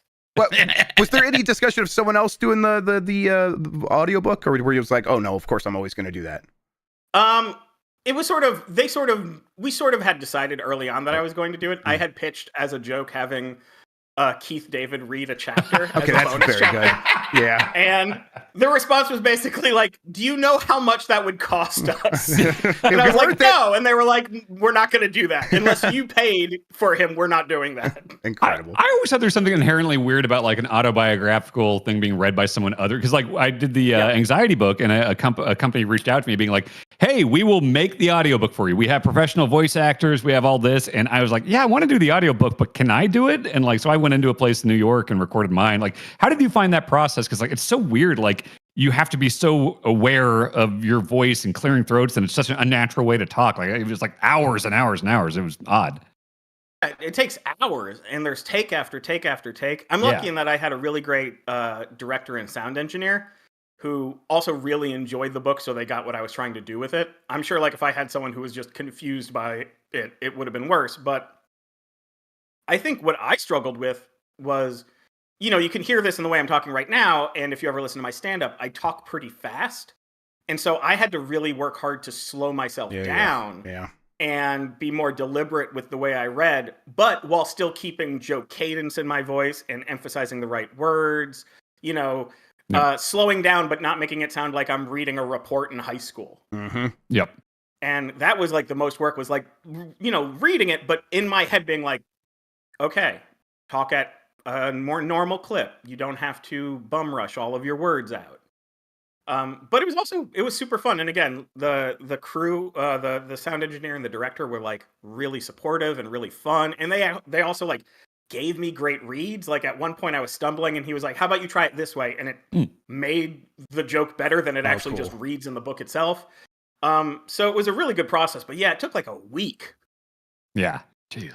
I've just always been, and I've told you this personally, but like I've been in awe of your career because it's just like, you know, not just like the video game stuff with Nintendo and everything, but also you're a late night guy. And so I remember the first time we got drinks in San Francisco, probably a decade ago or more at this point, and just like I was just kind of marking out, just asking about like the process of writing monologue jokes. And you were an intern at SNL and all that stuff. Like, so you've been like the one guy I know that's like done like the late night comedy, the stand-up comedy thing, and the video game stuff, and now, you know, writing for TV. And it's just always been very, very in awe of your career. Sure. Thank you. I've been very lucky. I feel like I've like Mr. Magoo'd into a career. Like I stepped on a banana peel, then hit a pie cart, and like walked onto a construction site, and I have a career. Hey, Mr. Magoo's the one old reference I think we could still get away with. That's like the old man reference. I think even kids are like, no, we get that. We get what you're going for there. I've said kids Mr. know Magoo. the Stooges?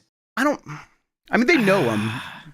I think they know like the tropes of the Three Stooges, but they probably don't know. Like they know like whoa, whoa, whoa, whoa, and like an eye poke, but they might we not should know just the Three Stooges. go up to a child and try to poke them in the eye with like, you know, the two fingers out, and if they block it, they're okay.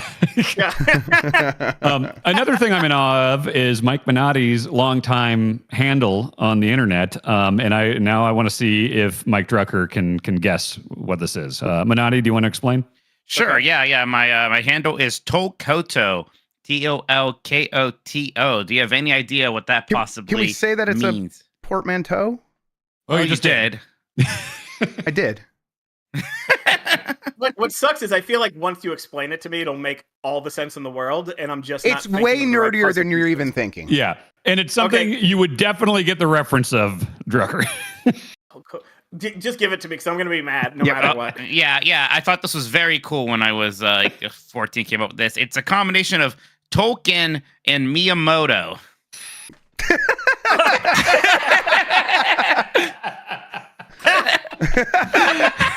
That is the right response. Oh man, that's a face. It's every time we tell somebody, it's the best. Oh no, face.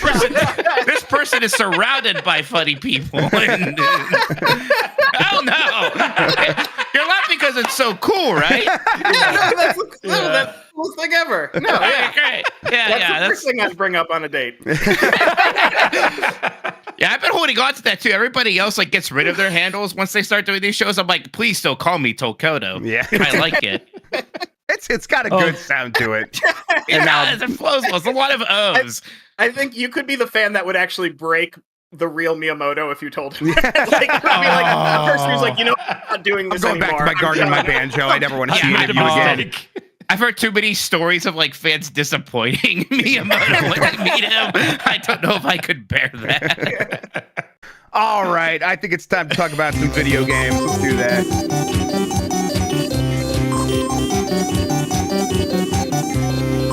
All right. Who's been playing something? Anyone got something you want to talk about that we can talk about? I've been playing a game that Dan turned me on to. I can't mention yet, which is all I can think about, Dan. I keep teasing it for okay. So Grub, well, I guess we'll tease a little bit. Are you enjoying it?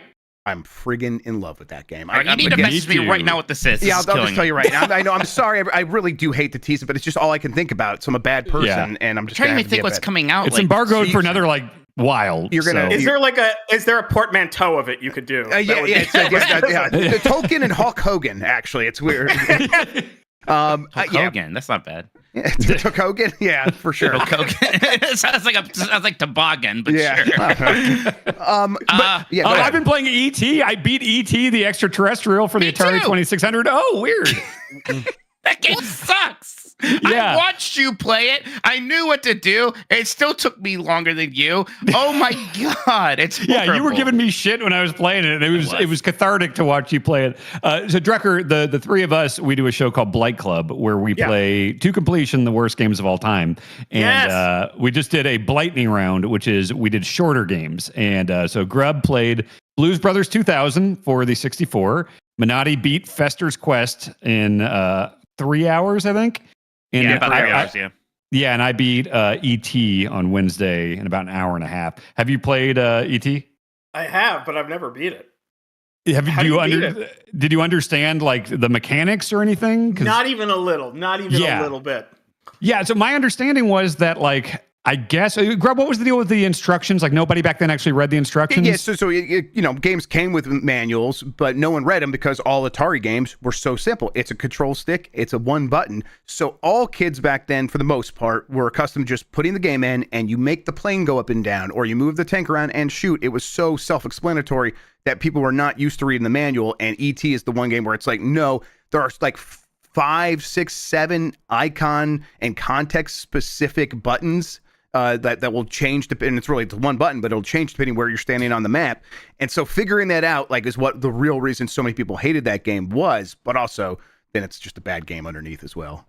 Yeah, even once you understand what you're doing, it is absolute dog shit. Right. Yeah. Like the whole joke about how most of the game is you just falling and getting out of holes is 1,000,000% correct, and it feels so terrible every time it happens. I did kind of look into the game a little bit more since you guys both finished it, and I played the easy version. There's actually 3 difficulty modes. It defaults to the most difficult one. So I've only been on level 1, which does not have the enemies walking around coming to take you away. But there's still this common sentiment among people who are like, no, this is not as bad as people said it was. Dan and Mike, how do you respond to that? Wrong. Well, the thing I see people use to defend it is that the guy had 5 weeks to make it. And I'm like, yes. Yeah, I get that's not a great spot to be in, but that doesn't mean the game is any better. It is significantly worse than I think I'd expected from Reputation. Because I thought it was just a thing where it's everybody bought it because it was ET and it was licensed and it was just kind of boring or something. No, it's just confounding and makes you feel awful as you play it. So yeah, I would say it was signitigantly worse than I expected. Yeah, look, we're not saying that the guy should go to jail or something, right? It's fine. We're not mad at them, but the game is not good. I do not like playing it. Yeah, I think the guy should go to jail. And that's a bold and brave decision. I like it actually. Yeah. I did play Half-Life 2 RTX. You guys get a chance to look at this? This is the RTX update for Half-Life 2.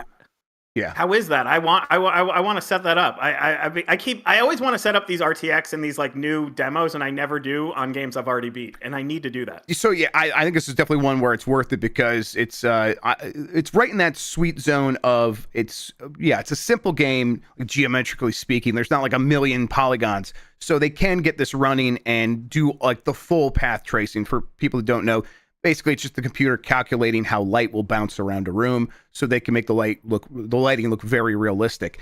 But then on top of that, it's still got really good art, and the way that they do put everything together looks really just nice. And so the actual visual effect of a fire being around a corner and the light from that bouncing around off the wall and then refracting around the corner and creating a shadow, and then the light from that wall that's reflecting there down on top of that shadow, so there's a little bit of layer of light on top of that, is enchanting. It looks so good. Now, it is a kind of a community made it. The community made this as a mod on top of Half-Life 2, so people have to own Half-Life 2, which I think everyone does. But it's a little crashy. It was crashing on me pretty frequently, and I think a lot of people are experiencing this as well. So don't maybe go into this thinking this is the way I'm going to play Half-Life 2. But if you want to see Half-Life 2 in a new way, you can go in there, do that. It gives you the full RTX sort of module on top, so you can turn off all the features individually, so you can kind of go back to see what it used to look like, turn on just some of the RTX features or turn it all on,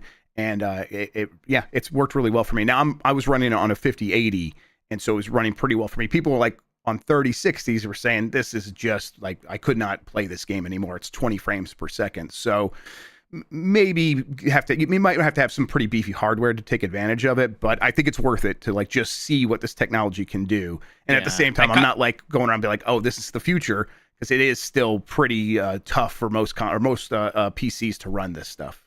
Yeah, I'm plugging in a new computer tonight. So I love Half-Life 2. Half-Life 2 is still one of my favorite games. So definitely would like to at least see what this looks like. So it might be one of the first things I install on the thing. Yeah, and then oh, do you have a question, Dan? Or no? Oh no, if we're moving on, I was going to mention another game. Yeah, go ahead, please. Yeah, you were talking about PC stuff, and it's like, man, I'm doing that Ubisoft Connect Plus for Assassin's Creed Shadows, and it is like, even on the PS5 Pro, it runs fine. It's got the different modes and everything you can do on Assassin's Creed, but boy, I switched over to the PC, and that Ubisoft Connect stuff works really, really well. Just immediately, there's my last save, and it does look just a million times better on the PC. But as I play that, it's like, I think I said this on the Bombcast earlier this week, that like, you know what? I'm enjoying it fine. I'm enjoying it more than I've usually enjoyed Assassin's Creed games, but I knew that once I came across something else that grabbed my attention, I'd probably bounce off pretty hard. And mystery game that Grub and I are playing, I started playing that, and it's like, well, okay, I have not touched Assassin's Creed since I started playing that. And it's also a hard one to imagine myself going back to, because even like a better Assassin's Creed, and one that I've enjoyed more than the past, is still pretty dry to me. And the fact that like just the story and it's so. What are you talking about? It's a revenge story. Those are your favorite and only stories you like. But I like it when it's with like fun characters and stuff, and like everyone's boring in Assassin's Creed. The fun characters are the enemies that you kill basically as soon as you find them, right? So it's like, I thought that there would be a lot more of the cool murderers row that they showed off at the beginning of the game, being like, okay, they're going to be like interacting in the story, and I'll intersect with them over and over. And it's like, no, you just track them down, and when you do, you kill them, so you don't get much more of the fun stuff of them looking really neat with their cool masks and stuff like that. Yeah. So I'm in a pretty similar boat. I'm enjoying it still, but you're right. It's going to be pretty easy to peel me away from it. Now, not that doesn't mean it's not a good game. It's still pretty good. Yep. I also got the Ambernick, the RG 4034, whatever it was that came. It's the Game Boy Advance one that is not the SP, and I've been playing that more and more. And I mentioned last night on another show that I really don't like the face buttons, because it's so dedicated to looking like a Game Boy Advance. What it does is it has the A and B button as full size, gray buttons right there, and then it puts X and Y equivalents above those, but directly above them, not in the diamond format. So, just imagine, imagine playing like Tony Hawk, right? This is for me. If your controller, maybe this is like kind of an obsessive thing, but I love Tony Hawk. If you can't play Tony Hawk with the face buttons, I think you've messed up, and it's not very good. It's very similar to the setup of the face buttons on a Duke controller, but actually kind of worse, because they're even more mushed together, and the buttons are a little bit smaller, so it all just feels wrong under your thumb. I'm kind of at a point where it's like, I think I might only be able to play Game Boy Advance games with this, really, and maybe like Game Boy games and other 2-button controller games. Now, for that, it's really good. Yes. Well, even like GBA, would you ever take it over? Like, we've got the Trim UI brick, and then you've got the SP one from Ambernick. Like, if you're going to play like Advance Wars or something, like, wouldn't you pick one of those first? I mean, or even the analog? It's Analog Pocket, yes, probably. Yeah, you're right. But I still like the form factor of it being, the long candy bar version of the Game Boy Advance. I still have a nostalgia for that, even if I did love the SP more. But yeah, I don't know. In this moment, I'm playing Mother 3 on there. It does the really good filter of making the LCD screen look like a Game Boy Advance LCD screen with the lines between the pixels, like the very segmented look of that screen. And so it's like, I'm feeling good about this in this moment. But if I put them all in a drawer, Dan, and I had to okay, I'm going to go play a Game Boy Advance game, and I have to pick one to do that with, you're right, this probably would not be the first pick.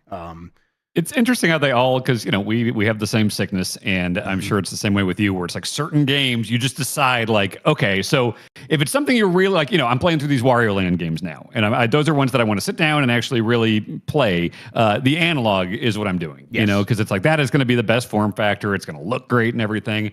And then like the Trim UI brick is now my go-to for like it fits in a pocket easily. It's one I can throw in a bag and not worry about it because it's a little cheaper, and I put a glass protector on the screen and everything, so that's fine. So it's either like the SP or the Trim UI is the good like on the go. It's fine. It's it's not going to get. I wouldn't want to put an analog in a bag that's going to get thrown around on a trip or something like that.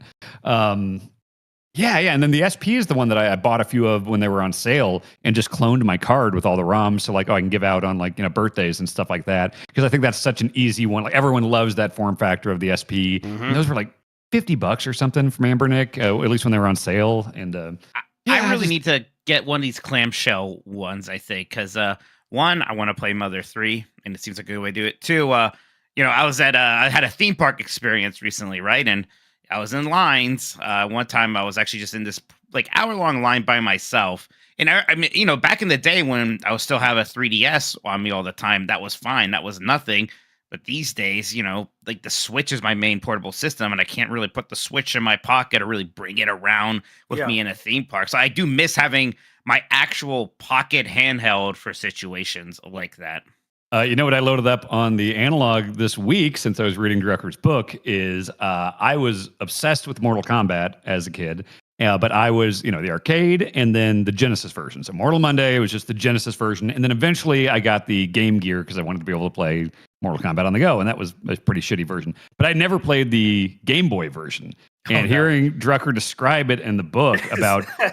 Oh my God. You're talking about the first one's terrible and the second one's pretty good. And the third one went back to terrible. And I played him like, oh, you were dead on with that. Yeah. It's bizarre that like when you play Mortal Kombat 2 on the Game Boy, you're like, oh yeah, this is like a reminder that fighting games could be on the Game Boy and be pretty good. But 1 and 3 are like, it feels like they're making fun of you, man. Especially 3 after 2 was pretty good. Like the first one, you're like, okay, they improved. Number 2's better. They did their job. And then 3 is just such a kick in the nuts. It is the worst game. And it's not like Ultimate Mortal Kombat 3, so it's Mortal Kombat 3 with even fewer fighters than are in Mortal Kombat 3. I playing the first one, I was playing it on the analog, and I was like, I don't know if I know this game's supposed to be bad, but I don't even know if this is running properly because like it is just not reading my inputs. Like it's not just I can't do Sub-Zero's freeze. It's like it's not registering my kick. Nothing. Yeah, it'll do like a punch at like not when I say after you press the button, almost like when it lags on a real emulator. When you're like, oh, this punch is happening after I'm punching, but that's just the way. No, it's running correctly. Like it is running correctly. Like I have one of those, mod retros, and I have an analog, and it runs terribly on everything. Oh yeah, it was worse than I expected for sure. I remember the game or Mortal Kombat Advance was also terrible. Yes. You think they would have figured it out at that point, and that was just also a travesty. But boy, all those Neo Geo Pocket Color fighting games, those were amazing. Those are amazing. They were so good. Those are amazing. I think that the Neo Geo Pocket Color Capcom vs SNK to me is the best of the fighting game series. Of that fighting game series, it's the best one. Yeah. I played so much of that while I was dragged to high school basketball games or something, just in the bleachers, just doing the arcade mode with Terry and Ken over and over again. Felt so good. Oh, Mike, can I spoil an anecdote from, or can I let you, the way you disappointed your father while accidentally accomplishing his dream at a sports game? So I would back as a kid, like my dad really wanted me to like sports. He didn't really care if I played sports or not. So he wasn't like a dad who's like, my son's gonna play football. It was more like my dad was only interested in sports. So the only thing he could understand that I could be interested in was sports. And so he would force me to go to Miami Dolphins games. Back then it was called the Florida Marlins. They're called the Miami Marlins now. And one time we were at this Florida Marlins game, and my dad throughout his whole life had always brought a baseball glove to baseball games, had always talked about wanting to catch, whether it be a foul ball or a home run or just a player throwing the ball because he felt bad for you. And he'd never done it. He'd always wanted to do it. And I would bring a Game Boy to these games because they didn't care back then. And one time I was playing, and I heard like a big commotion behind me, and I was like, okay, something's going on. And what had happened was someone had hit the ball, and it had like gone near my section. And while I was not paying attention, it basically went like through layers of people trying to catch it. before it landed right in my chair. Like I was bent over playing and my back sort of was away from the chair and the ball landed in that space. Oh my God. And then I sort of shot back up because I understood what was happening by this point. I shot back up, kind of hid the ball and waited for the commotion to die down. Because, you know, if you've been to a baseball game, like people are really trying to get that ball. And once everyone gave up, I turned to my dad and I was like, "Hey Dad, I caught the ball." And he was so disappointed. And he wasn't like mad. It was almost like It was almost like I had sarcastically lived his dream. This is what you've been waiting your whole life for? This shit sucks. But have you tried just not paying attention? Yeah. Have you tried bringing War of the Worlds to a baseball game and reading that? I get it landing right there between your back and the seat is the funniest place it could have gone. Yeah. By far. Man. Yeah. What were you playing on your Game Boy? Do you remember? I don't remember at all. Yeah. I mean, knowing me, it was probably something like, for some reason I was really into Lock and Chase. I don't know why. Sure. I don't know. It was, you know what? It was also around the age when like you would get 1 or 2 Game Boy games a year. And so it's like, you're either playing Alleyway or you're playing nothing. Yep. And I think it was sort of like that time. Mine were ones that I never had a Game Boy Pocket or anything until my mom, she was a waitress at Macaroni Grill at this point. And it was like lost and found, like stuff would stay there for like a year. And then it's like, we got to clear this out. And so it's like, oh shit, I got a green Game Boy Pocket and Bugs Bunny Crazy Castle. And it's like, all right, that's the one game I have. I got to play a lot of Bugs Bunny Crazy Castle. Be worse. God, Bugs Bunny Crazy Castle. Bugs Bunny Crazy Castle is like the Game Boy equivalent of like A Knight's Tale, where everyone had that on DVD for some reason. Oh shit! It just existed everywhere. Or we were talking about that with Fester's Quest. Everybody just had it for some reason. But my weird Game Boy game that I had was it was a weird version of NFL football where like when you would punt it over to the other team, they're like, "Oh, that's a turnover." It's like, oh, the people that made this game did not understand this sport at all. I played that so much. But yeah, go ahead, Mike. I had Simpsons, like Bart Escape from Camp Deadly, something like that. It was just Camp Krusty, or was it? No, it wasn't Camp Krusty. It was called Camp Deadly in the game. It had nothing to do with that. It was just all of those Simpsons games were pretty bad back then. This one was rough. And I remember desperately trying every Game Genie code, hoping that one of them would make the game fun somehow, and it just never took. It never took. Drucker, one of the punishments for if we ever quit a Blight Club game, which has not happened yet, we all have too much pride in beating these terrible games, but one of the punishments is you have to just play Bart versus the Space Mutants to completion, because all of us have that thing of like, we all rented it because it was a Simpsons game on NES, and no one's ever gotten past that first level. I don't think I have. I've definitely played it and could not tell you what happens after that first level. It's complete nonsense. So. My sports Game Boy story is I was like okay with sports, but I definitely preferred video games. My dad wanted to take me on like some father-son, we're going to go to the Sweet 16 for the March Madness, and it was in St. Louis, another city, and it was like this whole thing, and he got us like a helicopter tour around St. Louis and stuff like that, and that was really cool. But the thing I was most excited about is like, we're going to get a Game Boy game, and I got Kirby's Dream Land, and I was playing that the whole trip, and then I assumed that he like didn't really notice what game like he got me. So a few like months later, when I was like, okay, I haven't had a new game in quite some time, and I've played through Kirby. I'm not going to play that again. I'm like, hey, Dad, can we go to this? They're doing this new thing where you could trade in games and get new games, and I could trade in this and this Kirby game. He's like, isn't that the one I got you in St. Louis? And I saw how sad he was, and I felt bad. So I still have that copy of Kirby's Dream Land to this day, because that's how I disappointed him. Actually, it was like I did not respect the fact that he got me a gift.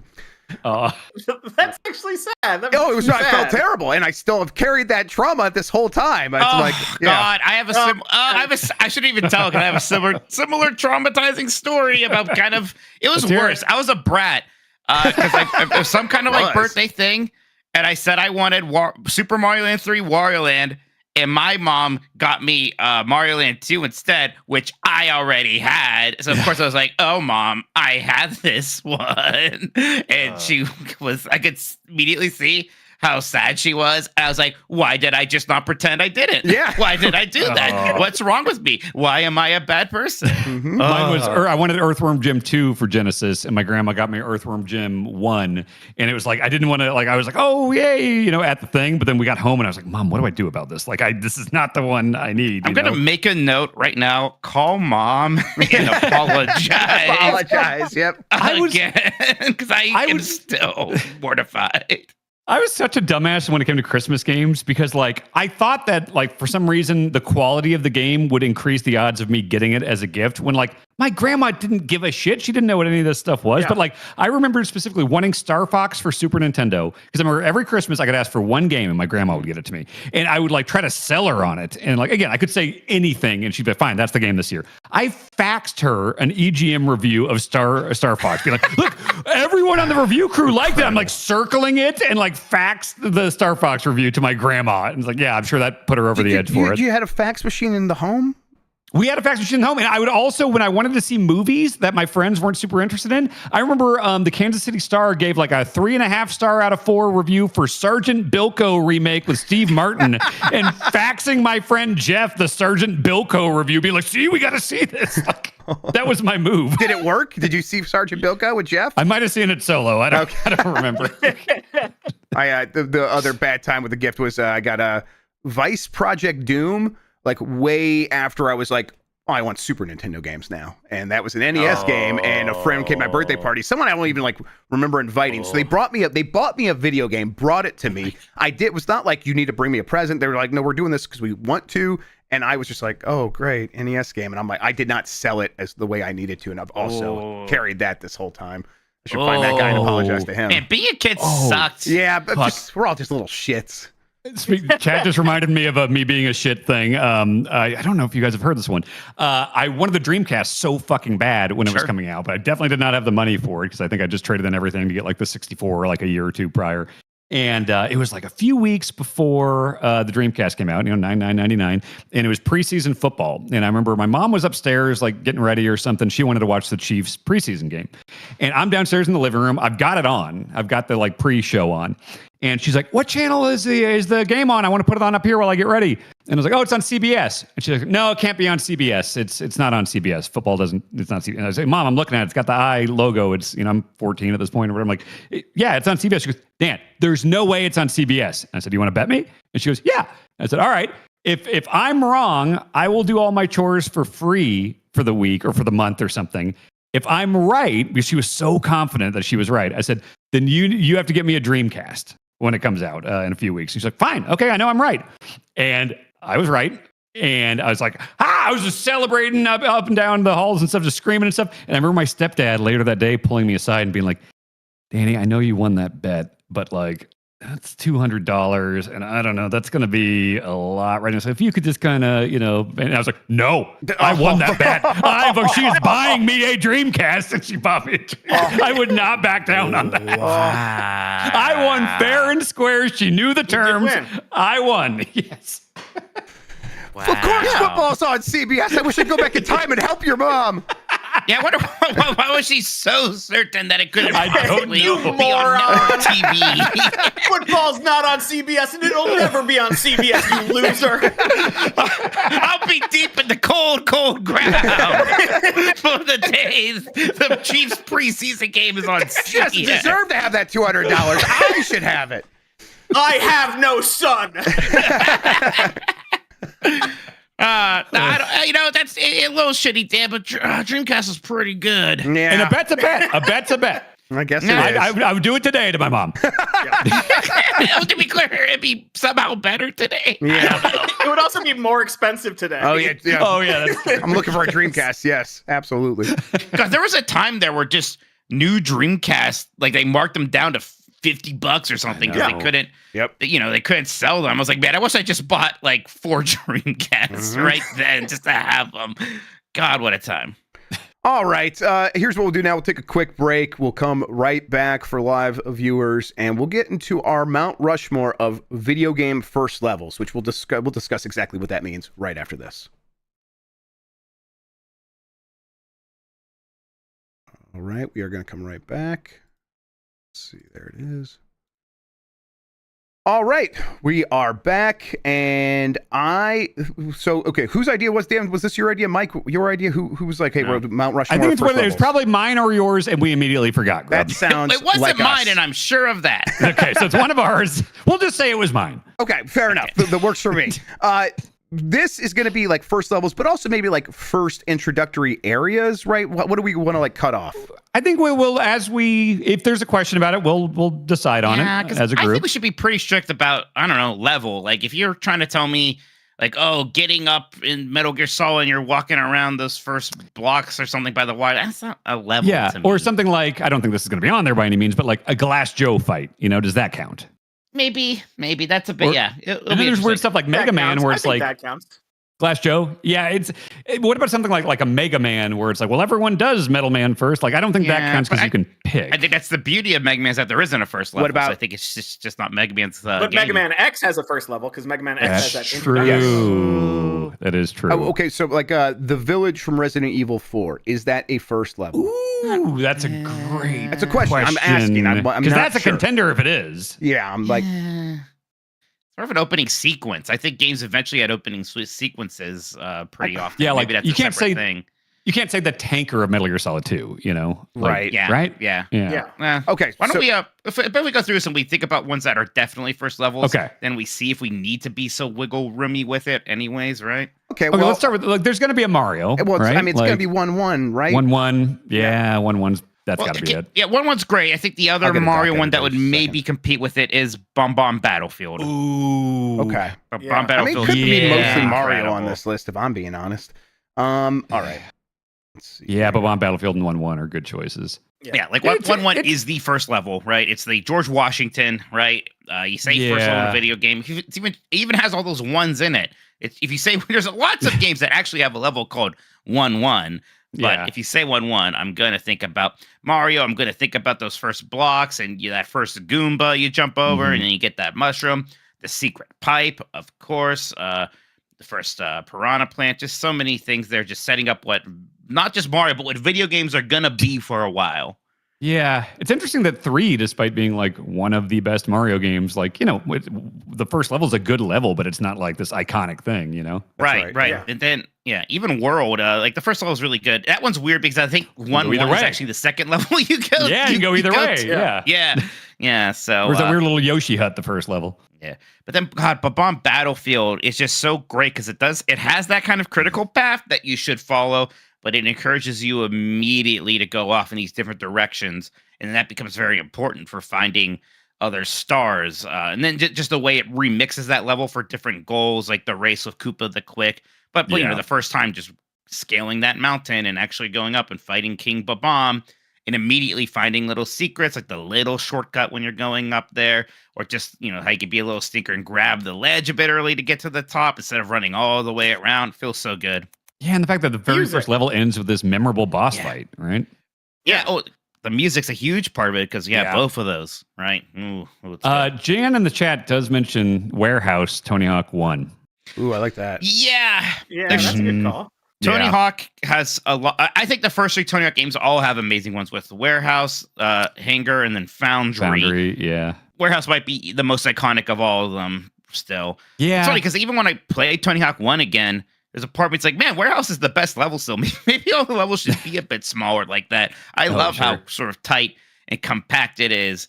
All the goals are so close to each other. It almost feels like you could do it all in one run. Boy, yeah, I think about the Warehouse a lot. All right, I'm still writing these down on this list for everybody, so that the chat can watch along. So far, we have Super Mario Brothers 1-1, Super Mario 64, Bob-omb, Battlefield, and then where are we going to go with Warehouse? I think put Warehouse on there. Warehouse is on there. I think what first level of Sonic, I Green Hill Zone. Yeah. I love Green Hill Zone. I mean, the first time you do the loop and stuff, like that's huge. Yeah, you go in the tunnel. There's another one with good music, and that was so vibrant and colorful, right? On the Genesis, I still love the way that Green Hill Zone looks. I mean, it's so good that Sega honestly brings it back way too often. It's like in every Sonic game sometimes. Yeah. One way or another. That's one whenever I'm setting up like a new emulation device, like I will like to test like, oh, I'm just going to load up Sonic and check it out. Like it looks awesome still. Is the escape sequence from Super Metroid or like the setup of Castlevania Symphony of the Night, are those introductory sequences? Ooh. Those are more like sequences. And I mean, honestly, for Castlevania, I was thinking of just the first level, Castlevania 1. Totally. Okay. Right? That Yeah, with you Vamp, have yeah. that intro going in front of the castle. Then you have Vampire Killer, which is an all-time great song. You're outside for a bit, then you're in the castle. You get the Mermaid Man encounter. It ends with you fighting that giant bat. Yeah, I think about that first level all the time. And here's another one. Great Deku Tree. Oh yeah. Okay, first dungeons counts as first level. I think that's good. fair. Yeah, I think that's fair. Yeah. makes Oh, Deku sense. Tree's Yeah. really fucking good. Yeah, that Man. makes sense. Because like I think the opening of the game is like we're saying an opening sequence. Like there's tasks, but you can't really fail them per se. But the Great Deku Tree, I feel like, is the first time you're like, oh, this is I'm playing and I can fail. I am outside of just like talking to people trying to block me from leaving this exit. Yeah, it's not the tutorial anymore. It's like you're actually playing the game. Yeah. I think that Mike had a pretty good point earlier of Mega Man X. That highway intro level is really cool, especially because, the Mega Man games at that point were all, hey, pick your first level. And here you did have this intro sequence, and it's a perfectly set up to teach you some of the new mechanics here with the dashing and especially the wall jumping. You have those memorable fights with those giant bee robots. You're dodging the cars. You can even ride on them. Get the introduction of Vile and then Zero. It's a perfect little intro. Love it. See what you're E1, typing. E1 M1. Yes. Yes, 1000%. That's kind of like, man. Doom. Yeah, you kind of just, Doom, exactly. You kind of just, this is a canonical first level in my brain. When I think of first levels, I go to Doom E1 M1. Yeah. That's or E1 M exclamation mark. Yes. Zero. There we go. Fixed it. That's like a level I've played so much in my life that I feel like I could complete it with my eyes closed. Yes. And I'm not the person Sure. who could do that easily with something, but like I can imagine the entire map just hearing E1M1. Yep, I've built a mental map of that, absolutely. And you're right, I'm the same way, where it's like, I don't do that with most levels, but that one, it's just like, I know that turn, I know where to get that thing, and then, yep, absolutely, all the secrets, yeah. Walk back, All right. get the shotgun, yeah. I know I'm usually a bit of a hater on this one. Oh. I want to see what you all think of God, now I'm forgetting. Damn, I forgot the word for damn for a second. In GoldenEye, I was considering that, but then I was thinking like I kind of like, as far as a first level, like Facility, I think is better than Damn. So I was thinking out of those games, Perfect Dark, the like skyscraper, because that's the beginning. You got the kind of Blade Runner cars going by and everything. It's really you're cool working your way looking, yes. down the elevator, and like I thought Perfect Dark's first level is better than GoldenEye's. Yeah, I mean, I do like Damn, but yes, I agree with you that Perfect Darks is better. What's it called? Facility? No. I don't know the name of Perfect Darks. That GoldenEye was the Facility, was the second level, but that's not eligible. I'll find out for you, Jeff. Thank you. Man, I gotta get a keyboard that isn't so loud. Jesus Christ. Okay. Let's yeah, go ahead. Defection. Or Central, defection. Oh God. Data Dine. Central, defection. Are you dying? It's as Yeah, catchy as one. This name is absurd. I'm writing in the chat. That's what this thing's called. Datadyne. It's the first D in Datadyne is lowercase. Importantly, I'm gonna the get second this all D in correct. Dine is uppercase. All right, camel cap. No regular cap. There you go. There's no colon yet. There's no colon yet. Okay, Right, I started Central. the errant colon. Now colon. Defection. There it is. Okay, we got it, everybody. Shit. You killed it there, buddy. Thank you, Good man. job. Good job. Chat mentions Contra Stage 1. Oh, that's good. Yeah. Yes. Yeah. Yeah, And that's the one we've done a billion times and then Yes. died, yeah. Yeah. Someone in Yeah. the chat also mentioned Shadows of the Empire Hoth level. Oh, Which I the actually, first one, I actually yeah. think, yeah. I actually think, yeah. absolutely. That's fantastic. Because, I mean, Gosh. that is especially good for this because that's like the part everyone played and liked Yes. of that game. It's by Is it- it's And the that good like part. that was what inspired like 8 other games after Yes. that. was Yeah. People were like, they just want Hoth. I mean, like a whole Yeah. genre of like those kinds of like arcadey flight sim games especially from Factor 5. Like, we're just going to keep making that stuff based on what they did over there with that. Yes. Yeah. God, I love that. Is it too similar to do the Attack on the Death Star opening from Rogue Leader? Because boy, was that an amazing intro. I think Hoth between those is going to win over It's just like, here's the movie, and then you do the trench run, and it basically just looks like the movie. I guess. Yeah. I literally could turn this TV on right now. We could play that. So yes, I feel very similar about that level, but I think it's Hoth between those two, and we probably just have one of them. That's fair. Let's see how I had one. What was it? Oh, Star Fox 64. Cornerian. Ooh, Cornerian 64. Especially the secret branching path change you can do. Yeah, that boss fight's fun. Oh, that's Half a good of the one. dialogue is iconic, and it's just 20 lines. Yeah. Chet says crazy taxi, but like that's just the level, right? Like that's just like, you know. Yeah, it's a little bit against the spirit. I guess it is the first level. I guess so. Yeah. I don't know if there are enough Tetris, other the first level of Tetris. The first level of Tetris. I don't know if there's enough other Panzer Dragoon sickos here, but 1 and 2 have very good first levels. Yeah. Great chat suggestion. Medal of Honor Frontline Normandy Beach. Okay. I remember, and Allied Assault also was like the D-Day. Allied Assault was the one I was a console boy, remember. so I remember Frontline, but I like was a spoiled PC brat. I desperately wanted to play Allied Assault, I remember. Allied Assault was I think it was in the demo, maybe. I can't remember if I actually owned the game, if I just played the demo over and over again. All right. Yeah, go ahead. What about Final Fantasy VII bombing of the Mako reactor? Is that a level? It's because if you That's tell an interesting me question. If you tell me about this level in a JRPG, my first instinct is like, what is you talking about? A level in a JRPG? Gosh, again, I think that's more of an intro to me, more of an intro sequence, right? And I honestly think maybe we could return to this with best intro sequence because, like, you know, BioShock, Welcome to Rapture, things like that. And those are not first levels; they are something else. Yeah. Chat brings up Pillar of Autumn, Halo. Yeah, I was wondering if I was going to ask you guys about Halo, if that's something it's really good. Cool, yeah, but there's so many better levels in that, and that one's just so kind of like claustrophobic. I mean, it sets the tone very well. Yeah, I don't know if it's going to make it. I don't think it quite hangs. Yeah. All right. I was going to say like similar, like better levels. Portal, its first test chamber, which does establish a lot of cool stuff, but as that builds on top of itself, I just probably you don't put even the first have level. the portal gun yet, Yeah. right? Yes. So, yeah, like both Half-Life games have amazing intros, but I really want to call them the first level. Right. Yes. Half-Life's intro is a different thing. Yes. Yeah, for sure. I don't think it's going to make it, but I think the first level of the first Crash Bandicoot is probably the most I've enjoyed that series. You know, Sure. Like, it's got all the Crash stuff there, and it's not obnoxious. But I don't think it's going to make it. Jeff, what about the first level with Streets of Rage 2?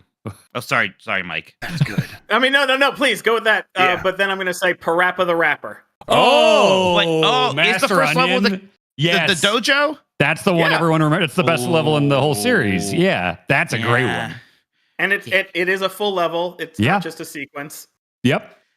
I think the best video I've ever seen on the internet still is somebody like made that mod Parappa the Rappa level where it's Batman and Parappa, and like Batman's like, "This is where I watched my parents die, Parappa. This is where you watch your parents die." Whoops. Yeah, I can't get enough of it.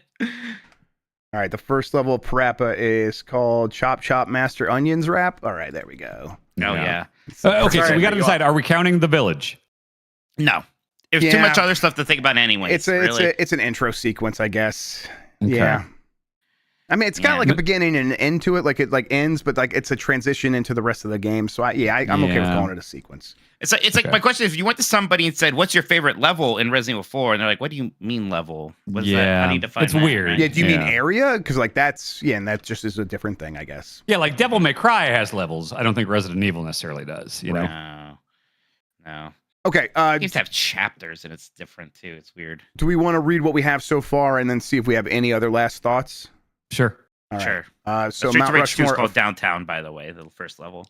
Oh, thank you. All right, let me add that real quick.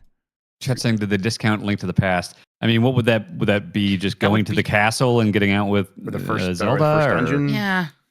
Or would that be the really Eastern good. Palace? I mean, it's really good. I mean, that's like my favorite game ever. But I don't know if I'd call the castle. I mean, that's just kind of setting the tone. All right, here's what we have so far for the Mount Rushmore of first levels: Super Mario Brothers 1-1, Super Mario 64's Bob-omb Battlefield, Warehouse and Tony Hawk's Pro Skater, Green Hill Zone from Sonic, the first level from Castlevania, Great Deku Tree from Ocarina of Time, the Highway Stage from Mega Man X, E1M1 from Doom, Datadyne Central Defection from Perfect Dark, Stage 1 from Contra, Hoth from Star Wars Shadows of the Empire, Corneria from Star Fox 64, Normandy Beach from Medal of Honor Frontline and also World War II, Streets of Rage 2 Downtown, and Parappa the Rappa Chop Chop Master Onion. There's a lot here that I'm like, I could go for any of these on this list. This might be tough to whittle down. Yeah. It's too bad Hitman, the first level isn't really Paris. It's like that sort of intro stuff. That boat thing. Man, Yeah. if we could count Paris though, Jesus. Paris is one of the best ones. Yeah, but no, I think it's that boat one is enough of an actual level. You know? Yeah, it's a tutorial mission, but it is a level. You're right. Yeah. Let's see. To take stuff off, I don't think Medal of Honor is going to hang. It's cool, but there's too many heavy hitters here. Ooh, what about the first level of Sonic Adventure with the whale?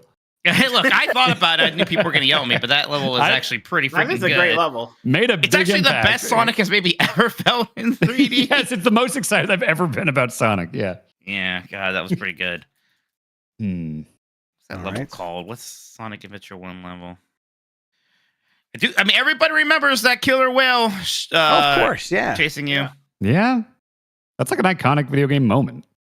God, I mean, I could just throw out my 4 and then you guys could tell me where I'm wrong.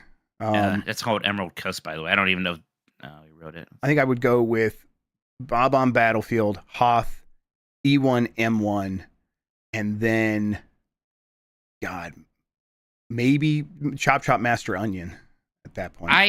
No 1-1?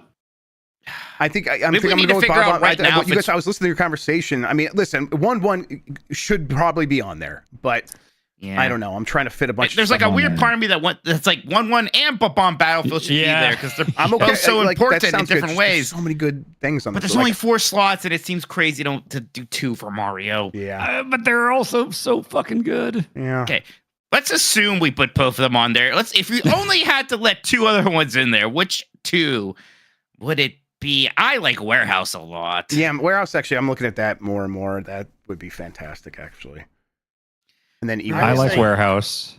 I think we can take off E1M1. Perfect Dark. Oh, E1M1? Yeah. For keeping. Yeah. That's a contender. Yeah. Yeah, I think E1M1 clears some of the other shooter ones here. Definitely Medal of Honor, definitely Perfect Dark. I don't think I do like E1M1 Castlevania a first lot. level. I don't know if the Castlevania first level is going to Doesn't quite hang. It's very good. Doesn't quite hang, and maybe Contra has a little bit of the same problem. Very good. Contra's really and Streets good. of Rage, I would say. Yeah. I like it a lot.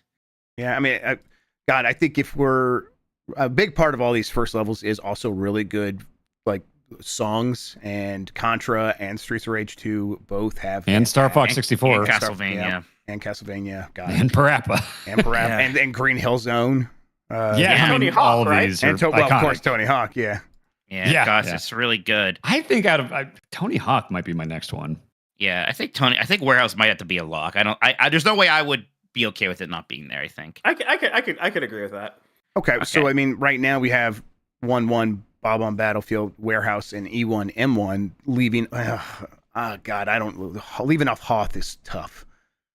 That's such a good first level. It's tough, but the only thing I would be willing to get rid of is one of the Marios, and it's just God, leaving both of those off seems like a lot. I will say the one that I would get rid of the most out of these left, maybe Deku Tree, just because there is so much game before there. There is. There's a good hour, probably. Yeah. That's fair.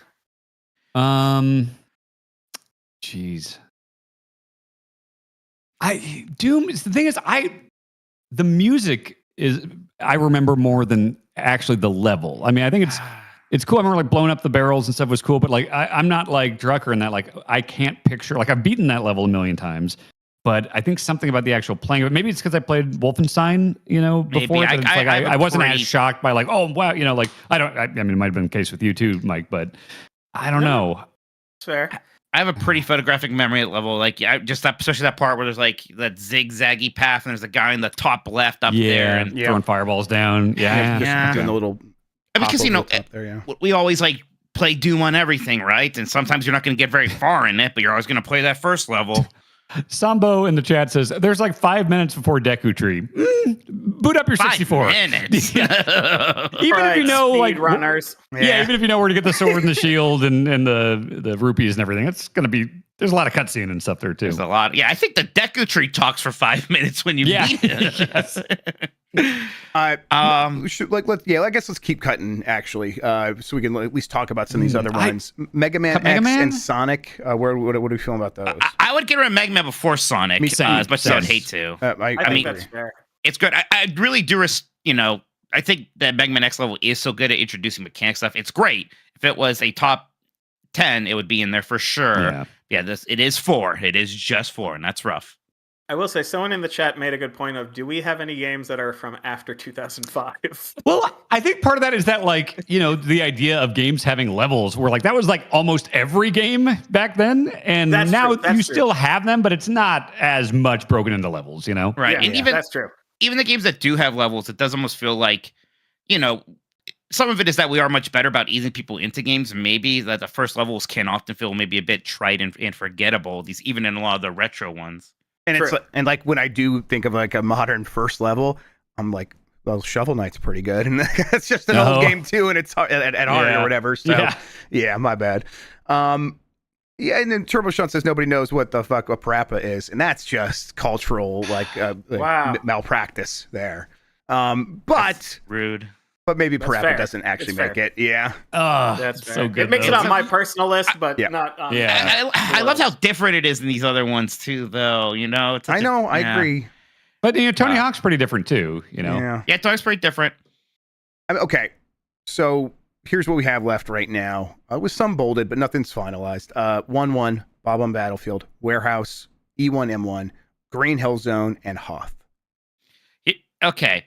And actually, I could take any 4 of those as long as there's no I like losers Hoth. here. I don't really think it needs to be on there. I don't think Green Hill Zone does either, but I would rather see it on there than that. I'm pretty good with the 4 bolded, honestly. Yeah, I will say every one of them but Hoth, I have gone back to and played numerous times within the last year. I've done that with Hoth. So but for me, I guess the argument for Hoth would be it really was that thing where that came out and it was like, oh my God, this is what we can do with 3D. And it was so inspirational to so many developers immediately, like more so than a lot of other things happening at that exact same time. Yeah. I would not make a strong argument about it, but I feel like Hoth is better than the Warehouse for the list. But I am not going to put up a battle about this. I'm not going to fight anybody. That's just my personal opinion. Here's a thought. I think I'm with How you on that. funny would it be if we replaced 1-1 with Green Hill Zone? Oh, Mike, you can't do crazy stuff like that. Yeah, listen, I'll Thelma and Louise most things with you, but not that one, buddy. How funny yet true, right? Like, no. I tried. I tried. I mean, God, I would actually swap out E1M1 for Hoth. Even I wouldn't personally, but what if can we do I would E1M1 or Hoth vote with the panel? I'm fine with that. And with the knowledge that all of these are great at this point. Yes, these are but we're struggling because I want to put all of these on the list. Yeah. Would you maybe do a call for votes on Hoth versus E1M1, Jeff? Okay, so am I doing in the chat? Are you asking or here? No, us 4. Okay, us 4. Okay, yeah. Chat doesn't matter. Well, yeah, because I just figured we just did it because Dan said he was okay with that, and Mike. Yeah, but I said can't you keep weren't. track of things. Okay, and then I would replace E1M1 with Hoth. So, Mike Drucker, how are you feeling about that? Oh, that's a tough choice. That is a tough choice. You know what? I'm going to stick to my gut and say E1M1 stays on the list as my vote, but I'm okay if I'm overridden. Right. Okay. Well, I'll vote for Hoth. Yes, and I vote for E1M1, so that accomplished nothing. It's a good use of our time, though. It's a tough vote. It's a tough choice. Yeah, it really is. I mean, we could put it to chat now if we wanted to. Okay, so then Hoth instead of Warehouse is not good. Is that not going to get anywhere? I'm taking Warehouse 10 times out of 10. Yeah. I would take Hoth on that one. I would take Hoth on that one too, but Mike, I don't think Mike? No. No way. I'm definitely warehouse. Okay. All right. Okay. I think Hoth has had its chance, and I think even though it tied, sure, but I think really we didn't bold it first for a reason. Fair enough. Okay. So that I think that means both Sonic and Hoth go over to the right then. Unless Unless anyone I think wants that's to argue right. for I think what we got is good. I think this is pretty good. Yeah. That seems right. All right. Well, then in that case, Mike Minotti, why don't you go ahead and read our Mount Rushmore of first levels? Mount Rushmore of first levels. The George Washington Super Mario Brothers 1-1. The Abraham Lincoln Doom E1 M1. That's what everyone always says. Yep. The Thomas Jefferson Super Mario 64 Bomb Battlefield. And that young upstart there, Teddy Roosevelt, Tony Hawk's Pro Skater Warehouse. Is that the most recent one on the list? That is the newest video game on there for yesterday. Wow, guys. So no. Oh, no, it's good. We're right. We're right. Yeah. We're not old. We're right. Yeah. Yeah. I mean, this is just it. Go start carving the mountain. All right. Well, that was good work there. We'll get that posted so people can yell at us on social media for a change. You all have anything else we should bring up? I think that's a show. I think we could just get out of here. Cool. Let's plug the book again. Yes. One more time. Mike Drucker. What's the name of the book? Where can people find it? When's it coming out? It's called Good Game, No Rematch. You can find it anywhere books are sold, Barnes & Noble, Amazon, bookshop.org, or any independent bookstore. Available hardcover, audio, and digital, and I read the audio if you happen to like the voice that you're hearing. Well, thanks for coming on the show, Mike. I cannot wait to read this book. I'm very Excuse excited me. about it. Everyone in chat accusing us being boomers and old. Okay, what post 2010 first level would you put on here? Let's see it then. What Minecraft. Ooh, I bet it's Minecraft. Roblox. Where's the first level of Horizon Zero Dawn at? Both Minecraft and Roblox are more than 16 years old. Fuck, that was my new reference. Yep, those are your new references. Where's the first level of The Last of Us where I watched my daughter get shot? Like, also super. Nope. Mike Minotti. Oh, your first levels are all cutscenes. Thank you all both so much. I think I'm gonna hit this button. We'll just play the music to get us out here. Actually, I got to turn the audio on for you all again. There we go. All right. Thanks for watching, everybody. Until next time, have a good one. Take care of yourself, and goodbye.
Isn't it rich?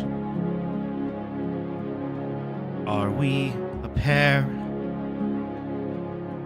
Me here at last on the ground, you in midair. Send in the quans.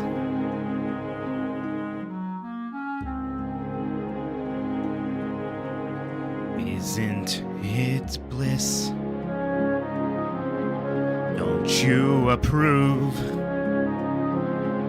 One who keeps tearing around, one who can't move. Where are the quans?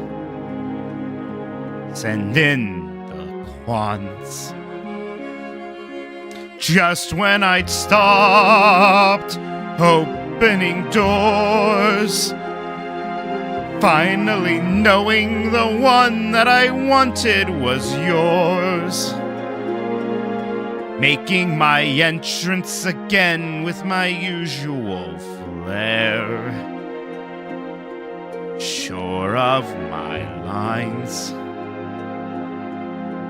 no one is there.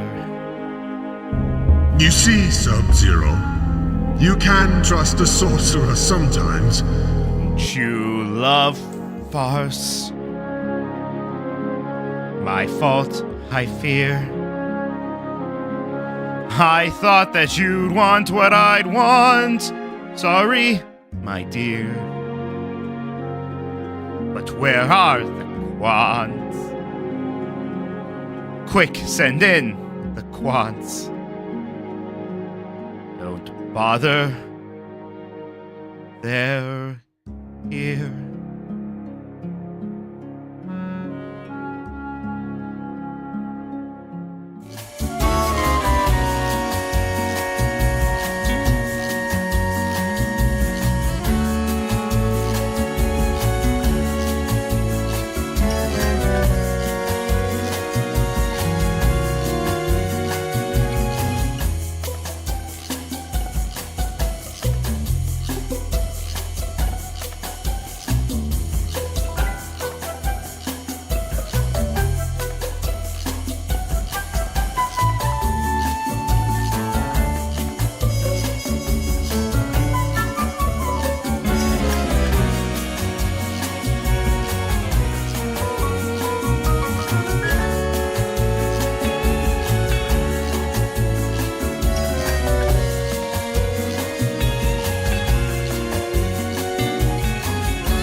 Hello, I'm Howard Scott Warshaw.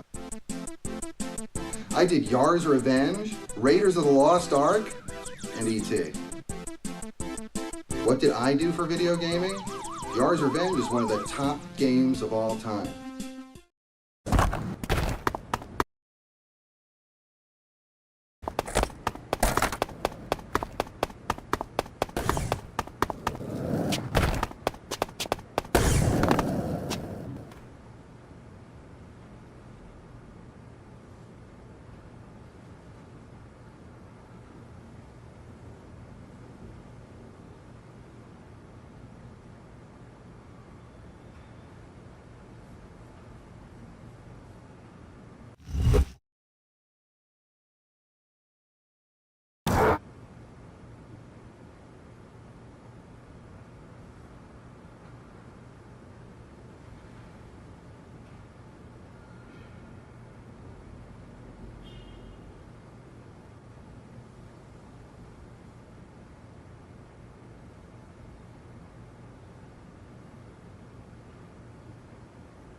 All right, they can hear us now. All right, here's the crew, everybody. Let's do a mic check.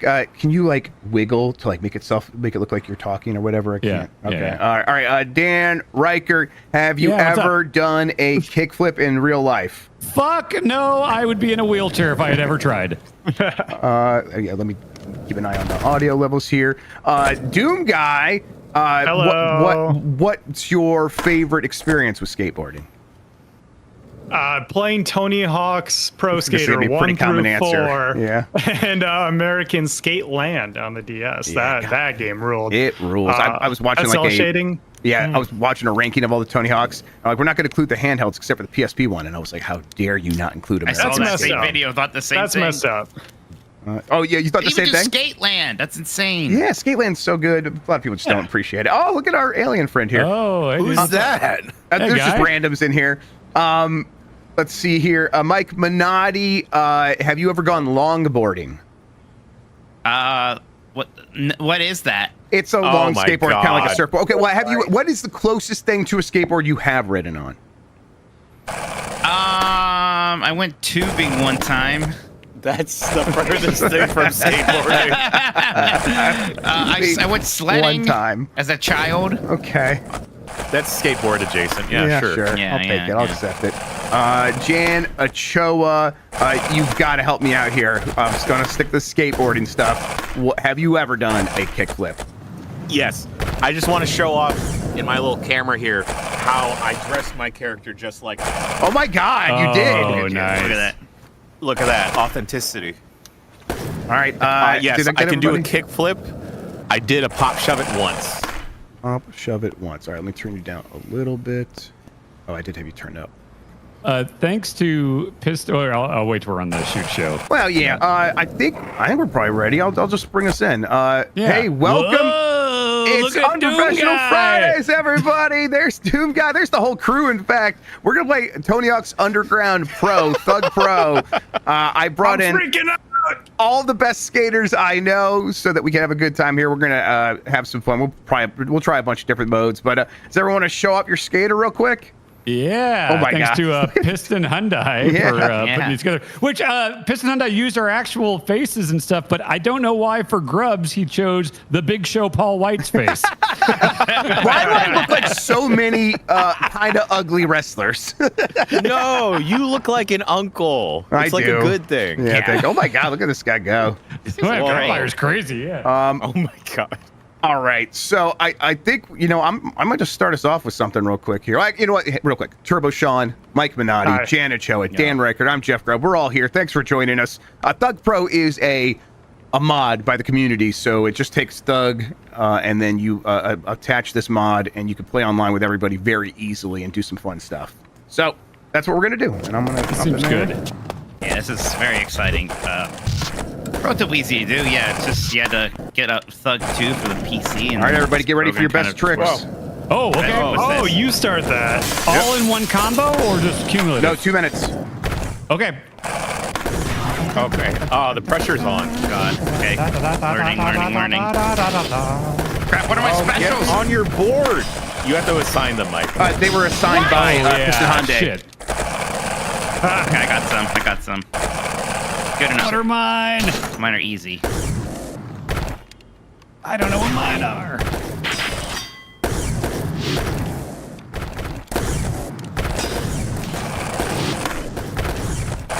Shit, I can't remember mine either. I haven't done a single special this whole time. I haven't either. I'm trying every combination. Real skaters don't need special tricks. These were right, fundamentals. Fuck that. Fuck that. I'm a cheater. Yeah. I'm gonna burn down skating.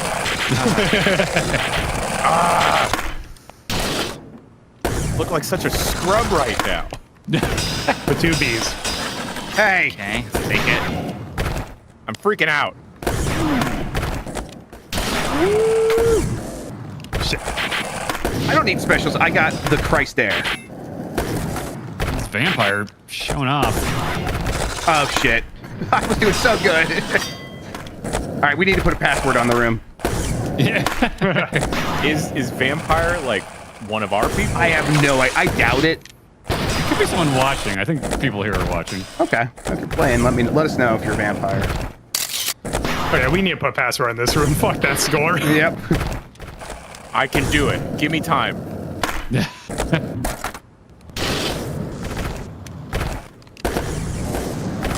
No! Shit!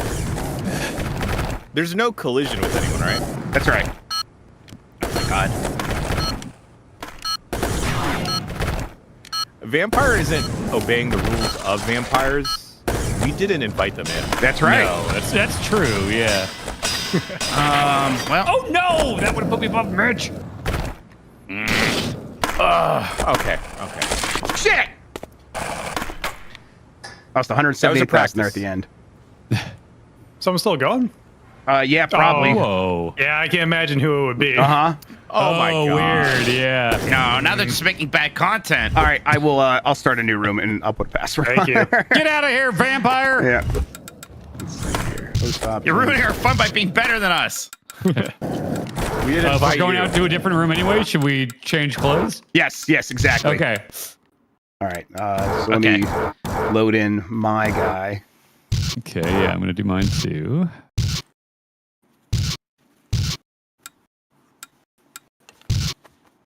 There he is, everybody. There's Grubwood. What? You'll see him. Oh. It's real good shot. Yeah. Mitch's is my favorite. Oh, of course, I have the coffin. Hell yeah. Where? Oh, I want to see my tricks. Yeah. Oh yeah. Do we have a second to do this? Yep, you have a second. I'm setting it up right now. God, this is so neat. Yeah. It is. Password. Test has maybe release game audio smidge. Oh, yeah. My bad, everybody. Thank you. What is everyone's like favorite button combo for a special? Up, down. I like left, right. Down, up, Y. I like left, right because then I can like do it and immediately start doing a spin as well. I definitely want all the up, downs, left, rights. I don't want none of the like uprights. That gets confusing real fast. I always do right down circle because that's what the 900 was originally. Right, that one's not bad. All right, I will. I like using this 8-bit do SN30 Pro Plus for a PlayStation game still. It's a very good D-pad, which is what you want for this. I was telling Mike this last night, Dan and Jan. I'm using my DualSense on the PS1. I got one of those 8-bit DO adapters. What? Yes, it's crazy. Oh, Crazy. Okay. All right, I'm gonna put the password in Discord. I thought you meant for this. I got super confused. No. This I'm using the 8BitDo Ultimate too, and I'm coming around on that controller. It's pretty good.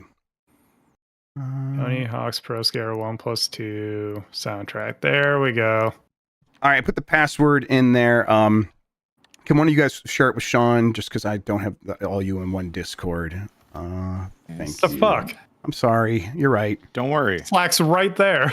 But this Mike's not in Slack. You're right. I should have had you send it to Mike. Where? Actually, would have been easier. Do we have a room? I'm starting it right now. Hang on. Sorry. Oh, okay. That's the password, and then. All right, it's open now. What is it called? Refresh. There it is. It should still be Giant Bomb. Yeah. Do it every day I can.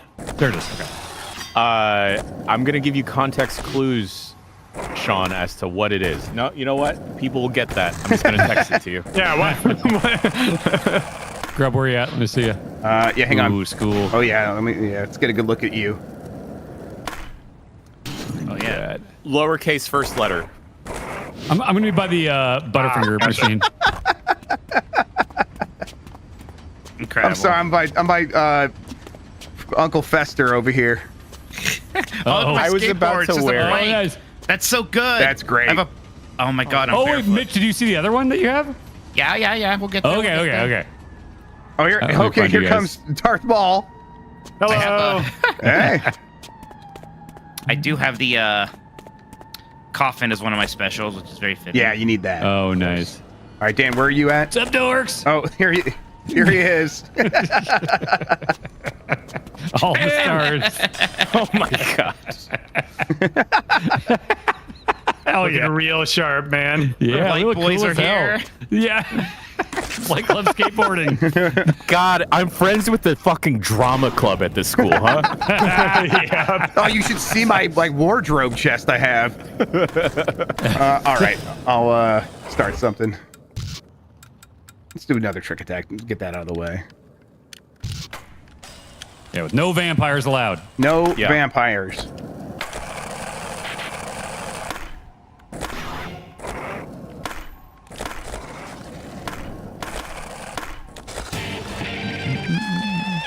Whoa. Shit.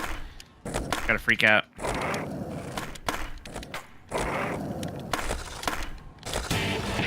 Ah! Damn it. Whoa. You guys like doing big tricks in one spot like a half pipe, or do you like going around the level? I like going around. I do a little bit of both. Okay. Oh, god damn it, Mike. I've always been best score attack because I just like seeing how long I can continue, like grinding. You're right. Like if I got a manuals. special grind like this one, I'll do this one a long time, and then I'll try to hop off, do some manuals, maybe get some vert in if I can.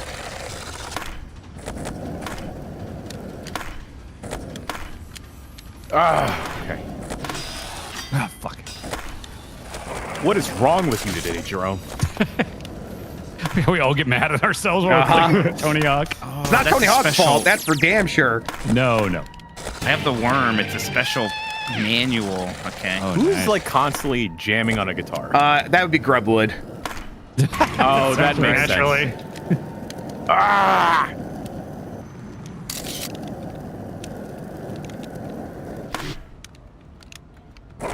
Shit. Hey. Shit. Is that a screen set? Sure, it was a race car driver. Yeah, I couldn't play this without music. I was immediately like, nope. Oh, open there's second no window. music. Yeah, I didn't want us to get clapped. Yeah, which good. That was a good call. But Does this have that? I was gonna I think I might be able to put it on the server maybe. Oh, okay. yeah, by default. No, get back. Also for copyright reasons. Oh man. I'll take it. Damn, Jeff. That was awful for me. Oh, Jan's still going. Yeah, go Jan. Go get. What is that? I love it. Oh shit, Jan's gonna destroy me now. Ow! Oh, Grub had one going. Okay. Damn it. There Hey! you go. Oh, Jan, damn it. Oh All shit. right. Everyone got me. Good job. All right. Tony Hawk. All right. Darth Maul tricks. I don't know if I can put into words how much I like this. Yeah, This is amazing. This is great. Yeah, I've always wanted to do this. I'm glad this it's for good for a while. Yes. I didn't know it was a thing until you guys were talking about it. So People are saying rethawed is Yes. like a better version of Piston was saying that. We'll do that next. I wanted to do Thug Pro first, and then we'll do Rethawed. so that must work off of Yes. American Wasteland then? Correct. Wait, so do we need to? Do we have that downloaded? No, we don't have. I mean, we'll do that on another stream. Is what I meant. Oh, Sorry. I see what you're yes. saying. Okay. Wait, TonyHawkGames.fandom.com lists what the tricks are, but not how to do them. I mean, if you can change. Go to your edit tricks right there in the pause menu. They're all there. Yeah, I'll show you. Well, I'm not doing that while I'm scanning around. I know it's too. I mean, you're preaching to the choir, dude. I'm like the worst at checking my shit. All right. We only got 2 minutes. What are you talking about? Let's see here. Hey, Grub, you want to see something cool? Yeah. Hang on. Let me take a look here. No. I'll just. Oh, whoa. Oh, okay. I feel like I should tip you. Oh my god. You need a little bit. Oh, you have to do it on Grubwood. There we go. I have a move called the Beaver Blast. Let me get the camera angled there. Oh my so god, we I can light see. my fart. I didn't know. Okay. I have a lighting my fart special move. Wait, Hell yeah. Dan, how are you doing this? It's a special. It's a manual? Okay. Incredible. All right. Let's start something else here.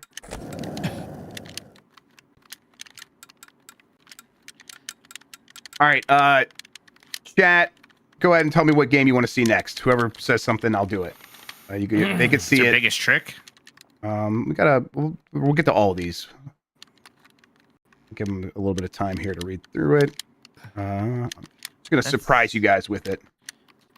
Honestly, I don't know what half of these things are.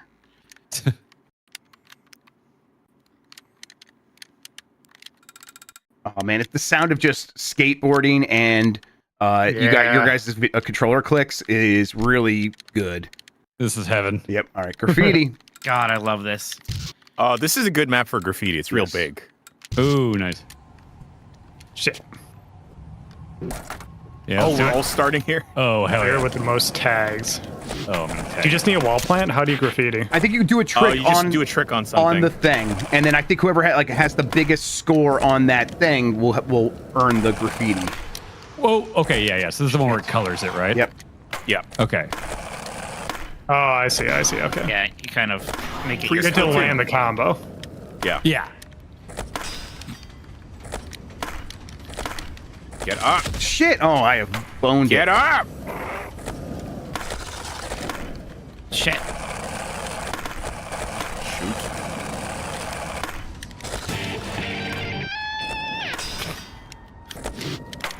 Got a problem with the guitar? Oh my god.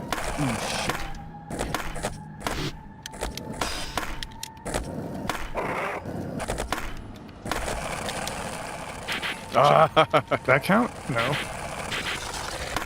That'd be it. Yep. Oh my god. Shit. Ah, fuck that. Fuck. Ah! I think this is the most tilted I'm gonna get on the internet. Hell yeah. Grub, stop following me. Steal it. Damn it! This is my land. I got a taste of colonization. Yes, I need it now. Do you have to land a better combo Yes, than I think so. Okay. Yeah. That checks out. Good system. Mike, I'm surprised you're okay with this, given that graffiti is like vandalism. Oh yeah. No, that's street art. That's fine. I'm a patron of the arts. We're always saying that about you. Ow! Damn, everybody's stealing my shit. Yeah, I'm like too precious about this mode. No. No. Get back. Give me shit. Yeah. This is a good mode. Dang. Let's go. Oh, That was damn. fun. Goddamn. Coffining. No, you fall, Mike. No! Grub stole from me at the end. You. Sorry. Wow, there's 115 Yeah, we were all in the tags. same area. I should have gone somewhere Wow. else. All right, let's try something else right away. Let's see here. If anyone wants to see a specific level too. Yes, we'll switch those yeah. up here pretty frequently. Actually, can I switch that from here? Host options, server options.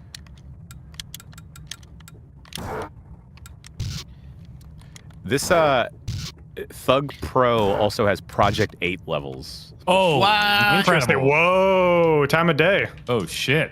It's like Animal Crossing. It's just like Animal Crossing. The only game that does time of day. Notoriously, yeah. Hey, Jan, you want to see something cool? Where are you? Where were you? I thought I just saw you. It's gonna be really cool. It's gonna be worth it. You can throw up on them. Auto level on. No. I'm gonna try this. Well, hang on. Let me see if there's another way to change the level. Nope, that's Mike. Me. It's a little wizard man. Oh, right there. Change level. Okay. I mean, Probably Wizardhead is here. Okay, so we'll do that in a little bit. All right, let me try some other thing here.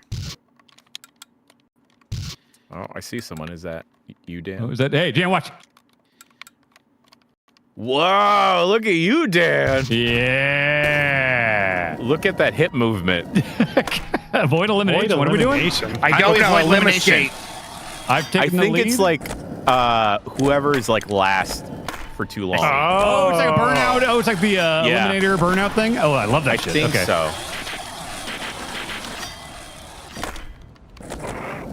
No, what's that? Bullshit. Yo, Butterfinger. Yeah. Can't stop your combo. No. Stop it. Ah, I did. Gotta stop being nice and listening to people. Good. Wait, where's my special? Oh, there we go. Nuggets. There you guys go. Wait, Mike is losing? For now. He's got the coffin. Oh no! Oh, I had such a big trick that I blew.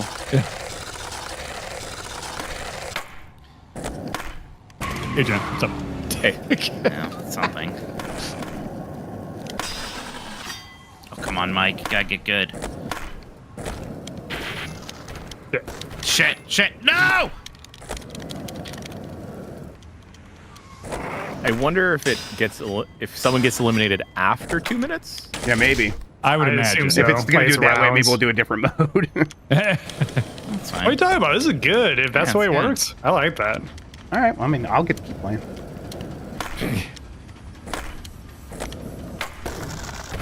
Oh, yeah, maybe shorten it to like 1 minute. Yes. Yes. Yeah. Definitely. Okay. Hey, Jan, what's up? Hey. Ow! Hey.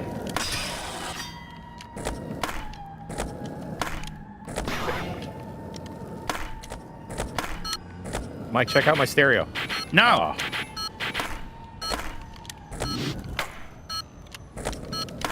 No! Ah. I'm out. Oh shit! Whoa! Oh, okay, I'm out. Oh wait, no, never mind. That's just starting it again, I think. Yeah.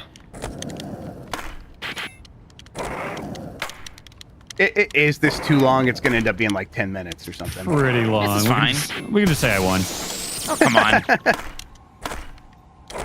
Oh, no, it's going to be 10 minutes long. Yeah. I'm just, you know, there's a lot of stuff we want to check out in here. Yeah. That's fair. That's fair. Get there. And then, you know, the people that lose don't get to play for 8 more minutes. I don't know. I just feel bad. Oh, my God. You're weak. You would never make it in Smash Brothers stock. You get knocked out first when you're playing stock, Mike? Sometimes. I mean, I play against good people, you know? I wouldn't know. Minotti. What the hell was that? Oh, shit, I got knocked out. Oh shit! How many behind am I in? One. Fuck. You're kind of behind Jan. Yeah. Yeah. Time to get fancy, Jan. Fucking up. Okay. Fuck. No. Ah, that was a good string grub. God, Damn. That was close. There were so many areas we did not go to last time. Yep. No. Oh, I should, yeah, go check that Yeah. out. Yeah. This whole gym. Yeah. I was there.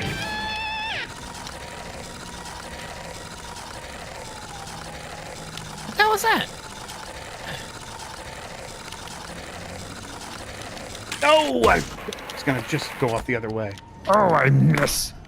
Bullshit. Oh, I missed.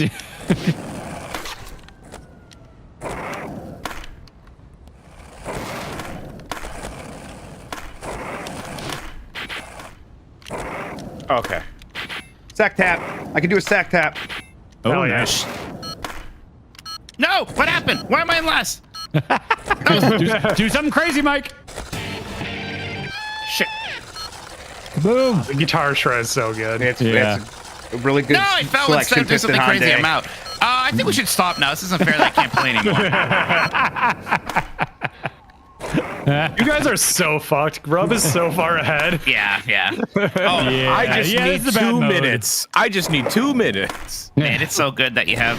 I definitely think the first time I played Thug 1, I made Captain Picard my make a character. Oh, that's great. Yeah, it's very cool. I've immediately turned on this mode because I didn't realize that would carry our scores over between rounds. Oh. Yeah, Dan, you have less than half of what Grub has. I'll get there. I believe in you. Thank you. Hey, who knew Jeff is good at this game? Yeah, it turns I like Tony out. Hawk quite a bit.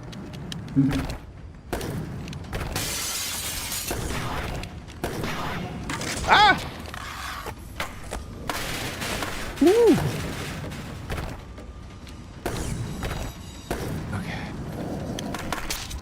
Okay, I'm catching up to Dan. It turns out watching people play Tony Hawk is also fun. It's okay. Yeah, All right, It's good. just a good thing to look at. Yeah, we have about like 800 people doing that right now. So Also, like sometimes like a PS2 game kind of up-res looks weird. This game looks pretty good. Yeah. Like this. I like this. Well, this is using the like PC version, which is cool. Yeah. Yeah. Jeff's doing weird manuals or something now. I'm doing Flatland. I didn't even know Flatland was a thing. Oh, Flatland's huge. Yeah. yeah, he's like breakdancing but with a skateboard, you know? Rodney And I Mullen. prefer I haven't the played the Flatland Thug forever. stuff. No, you can do Flatland in like 3. What? Yeah. Manuals. Just dude. while you're manualing or even grinding, you can like double tap square, triangle, all sorts of different stuff. Okay, cool. Thank you. I would have caught Pogo up to stick. Dan with that. Ow. I completely forgot about that system. Ooh. Yeah, I'm no vampire, that's for sure. Okay. No, but who is? Well, Well, okay, not that kind of vampire. Not a Okay. skating vampire.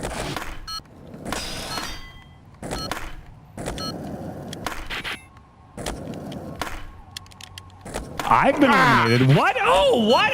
yeah, I dude. told you. Oh, Wow, Jan, that was quite a I see comeback. how it is. All right, Jan, you got this.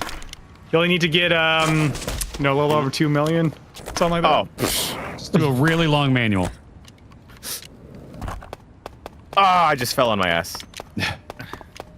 One, that, like, one, my 1.5 skater's still mil. just You got standing this. there. You got this. I fell on my face again.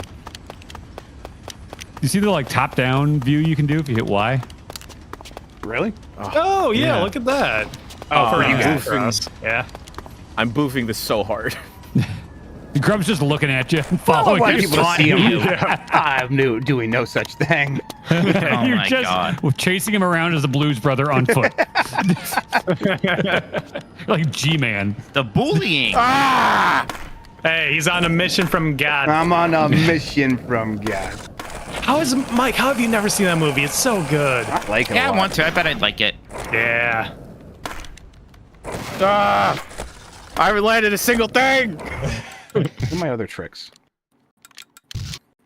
540 flip. Oh, right. You know what? Let's see here. Can I assign stuff in the middle of the thing?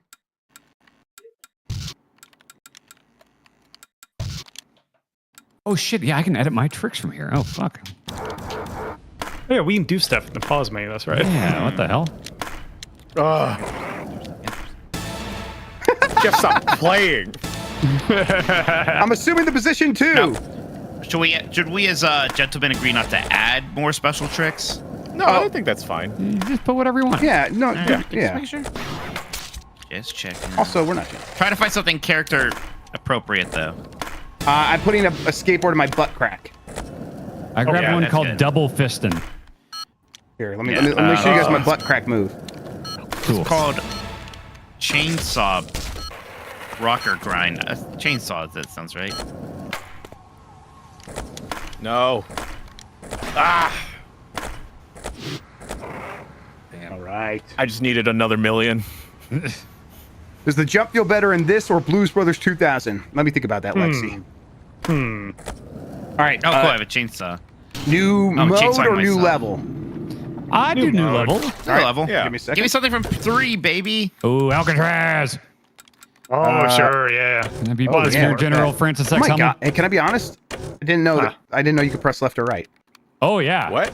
It's got all those games. Yeah. All right. Oh, for the levels. Oh. Yeah. Ooh, Airport's good. Alcatraz. Airport's is good. really I love good. Airport. Airport's Although awesome. it's maybe a little weird for multiplayer. No, I'm assuming it would just shoot us to the Well- beginning again, right? I think my game crashed a bit. Let me cool. see Oh, here. Tiny Whale? crash. Sean, do you want to start a room? Yeah, I guess quit. I'll switch characters then. Oh, that just quits the game. I see. Yeah, I noticed that also. That's okay. All right. We'll Well, fix that. Oh, okay. Oopsie whoopsie. Tokyo. People want to see Tokyo. Okay. We'll add it to the list. That's where Darktooth lives. Oh, this is interesting from chat. Adam Asleep says, "Wow, Grub almost had as many points as Jan, Dan, and Mike combined." We got to play longer. Mm-hmm. They kicked us out after a bit. That's how it works. Stop playing after a little bit. But that, yeah, because you're a jerk. That doesn't count. Now, I'm not arguing that point. All right, let's see. Dan, what are the I odds hate that it defaults to that Dan Riker. you could start a beef with AJ and you back up someone at AEW? Styles? Minotti? No, the Costco Costco guys. Costco guy. Oh, sort of completely beef with him? wrong. Oh, God. Who would I be? I'd pick Powerhouse Hobbs. Okay. Yeah. Is it the same password or no password? I didn't make one yet. Oh, there's Giant Bomb 2 in this thing. That's just these guys, the guys in chat. Yeah. All right, well. You can play it down for a little bit. Yeah. Where Is there enough room? There's just barely if no one else joins it. Are we doing that or? Wait, Where are we going? No. I was joking about that. We're gonna join Yeah, yours. you should make a room. Okay, well, yeah, that's what I'm looking Sorry, for. my bad. I mean, I can make one now if you're just getting it started. I'm doing it now. Okay, got you. What level do we want? Let's just do Tokyo now. Okay. I swear, if I see the Costco guys backstage at Dynamite next week, I'm going to give them a piece of my mind. Don't forget to change your name again. Oh, thank you. Change your name? Look, Dan, don't take it personally. They only did that because they were paid to. You don't know that. That's true. I mean, it looked a lot like a cameo to me. We know that. There's no way to know that. All right, it's good. Same password. Okay. Okay. Ooh. I would like to do Moscow as well. I do remember liking that level a lot. Okay. So, who didn't change their name? Change their name. Oh, shit. Asked and answered. I'll back out. Was the first letter capitalized? No, lowercase. How do you do that? Where do you do that? It's when you join. Oops. There's like an option, When edit you name. join? Okay. Yeah, someone hacked me also. Oh? Yeah? No, it just threw me right in. Oh, and not when you join like from the main menu, like before you're okay. deciding to like what mode to go into. Minotti, are you your other version? I am. Good.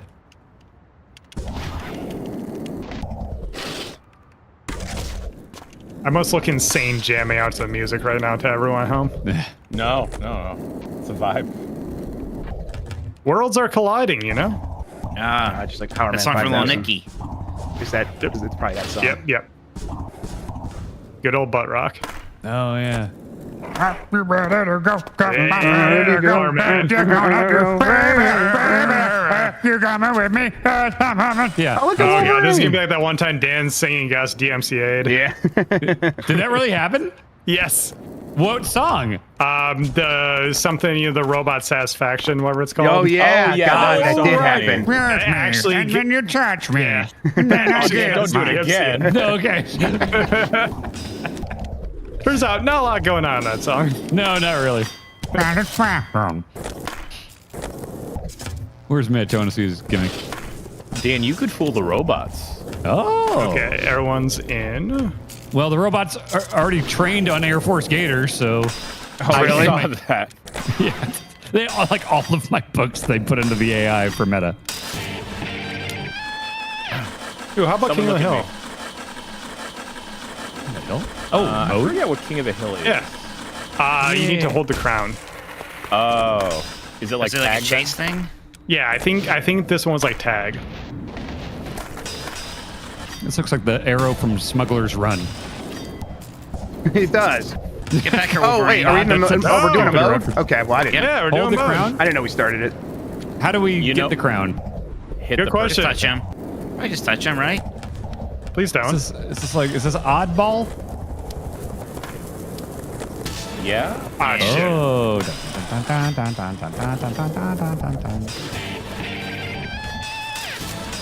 Hey, No! Get away from me! No! No, that's just Dan. You coming with me? I'm coming with you. Shit! See ya. I was gonna do a spine transfer. No, you're not. Oh no, I've not had this thing. I need this thing. Get the fuck away from me, Jan. Fuck you, Jan. Damn it. Shit! Oh, what I did not figure out. I keep expecting a funny duddy. What is happening? Oh, I know. Oh my god. Yeah! I'm out. No, this is too much. No, I don't want. Ah! Where are I you? didn't know who had the crown. Don't worry about it. Damn it! Where is he? Where is he? Oh. Get away from me! Yeah, fuck you, Robo bitch. No.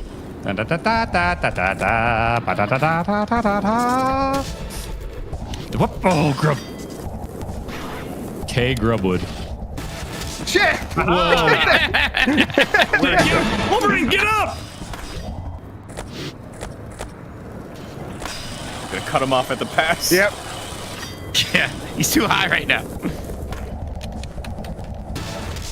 Shit. Whoa. Oh yeah. No! Come on. I just keep falling. Oh, fuck you. Oh, Hi, Mike. Ah, damn it. Where did I even come from? This mode is good.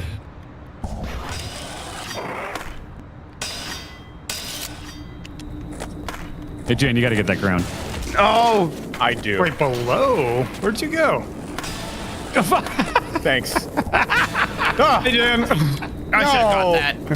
Yeah. Damn it. God. Don't have There the best was video one game ever mode made. with like Yeah. yeah. Oh, come There's on! one mode with where you could shoot fireballs. From your Yeah, skateboard. firefight. I remember that. We're gonna do it. Oh, hell yeah. Oh, fuck you. Oh, Mike. He's so crafty. Ah! What did I activate? What did I activate? Shit! Oh. I gotta stop trying spine transfers. It's never worked once. Oh. Where's the jam? Fuck. Yes. Get up. No. No. See ya, Damn sucker. you, Wolverine.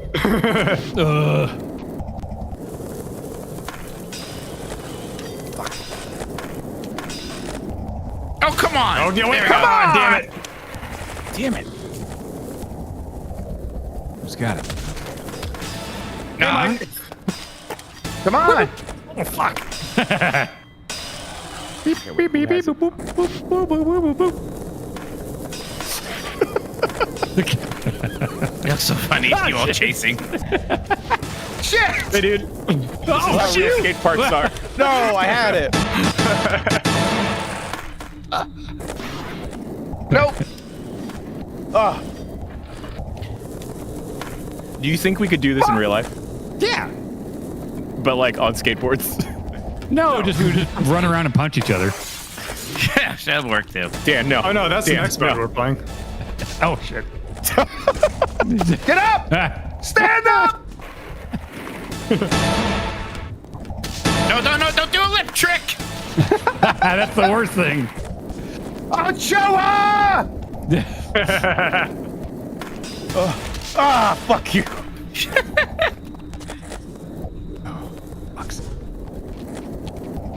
Don't go up. Yeah, I'll go up. Ah,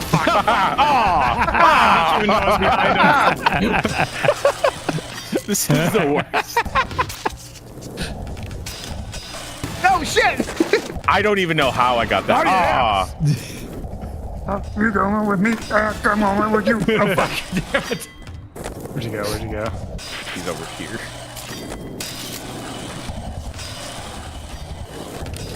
Damn it! So crafty, Dan. Rub. Is anyone else's hands hella sweaty? Yes. RoboCop! Yeah! You're supposed to clear that. Whee! Oh, fuck. Oh, Wolverine, you stupid son of a bitch!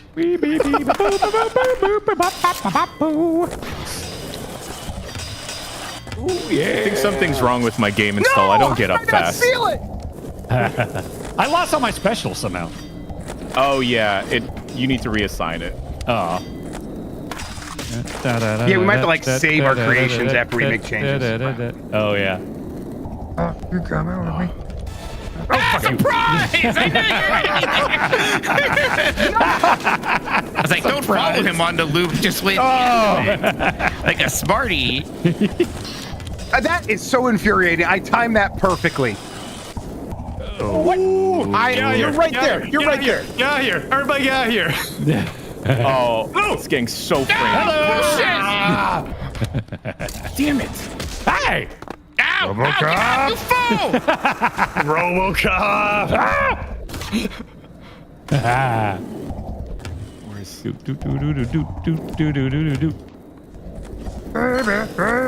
Oh no. He's close. Yeah, 8 seconds. Close. He's too powerful. Right there. No, you can't. It's mine. I got it. All right, keep it away from him. And by that, I mean give it to me. You know? Yeah. Protect Mike. Protect Mike. Hello. Shit. What? How did you let him get close?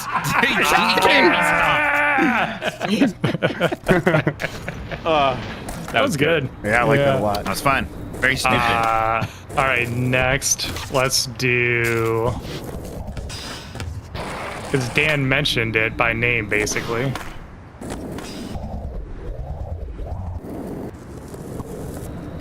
Oh, what Slaps. do you? How do you do that? Just touch him. No idea. All right, we'll figure that. Oh, Wait, yeah. again. You just touch him. Oh, slapping.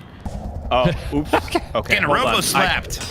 I crashed. I crashed. Hey, what's Your up? game crashed. How does it determine who's slapping who? Probably who's faster. Oh. Oh. Played the smackdown on me. Doesn't feel good, huh? No. Oh, I got self-slapped. Drive by, James gone. slapped. Self-slapped.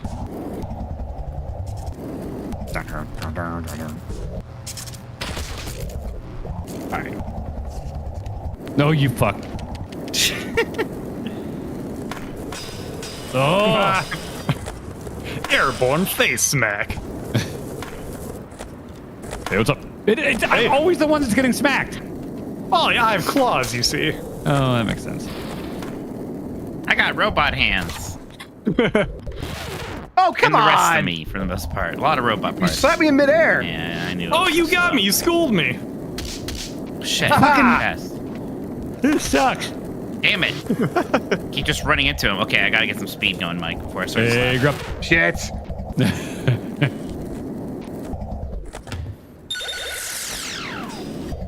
What was that? Damn it, Mike. Get I don't on. know.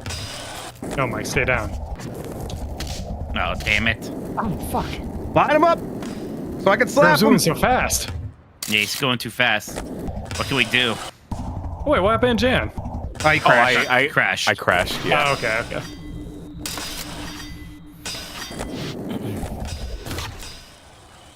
This room is really hot again. Oh no. Is there a fix to wonder that? why. Or is it just doomed for eternity to be hot in there? There's no. No. Yeah, you need to figure that out before I go there ever, because I will not tolerate hot rooms. Oh, I was gonna slap you! No! Ah, I got by one, dang. Dan, what if we make this hot room the noob's hole? Oh no. I mean, I got access to noobs. I guess It's everyone messed does. up. It's just on There's a YouTube. way to make a room colder is with a Yeah, but the fan. way you said that, like a threat. Yeah, it is. All right, Jansen. Yeah. Let's do another one that was mentioned by name. Can we do a new level now? Yeah, we can do a new level. How do you server options? No, it's just press start, and it's just a regular option after start. I see host options. It's not like when I was host, I just pressed start, and I would go down a little bit, and there would be a change level. Yeah. Not in host options, but maybe it was in host options. For Nope, people just- that have never Oh, been there to it is, there it is. Tokyo, it looks exactly like this. This is really? yeah, this is Shinjuku. Yeah. Yeah. Which one did you want, Grib? Moscow. Moscow. Let's see.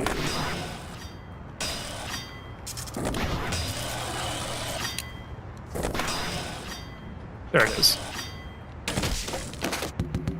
Alrighty. Oh, hey, it worked this That's time. fast. All right, and then for the mode, I don't remember this one that well. I don't either. What's this from? 4? I think it's Thug 1. okay. Thug one. Yeah, Oh. this is like Oh, one of the right. favorite levels among fans. Oh, okay. I'm a fan though. Well, it's a favorite among you now. Oh. What the? Wait. How do you fucking? Oh my God! Do a doing it. kickflip, bro! Oh. Yeah. I see. Shit. Oh, is that our health? Okay, we have health. Jesus Christ!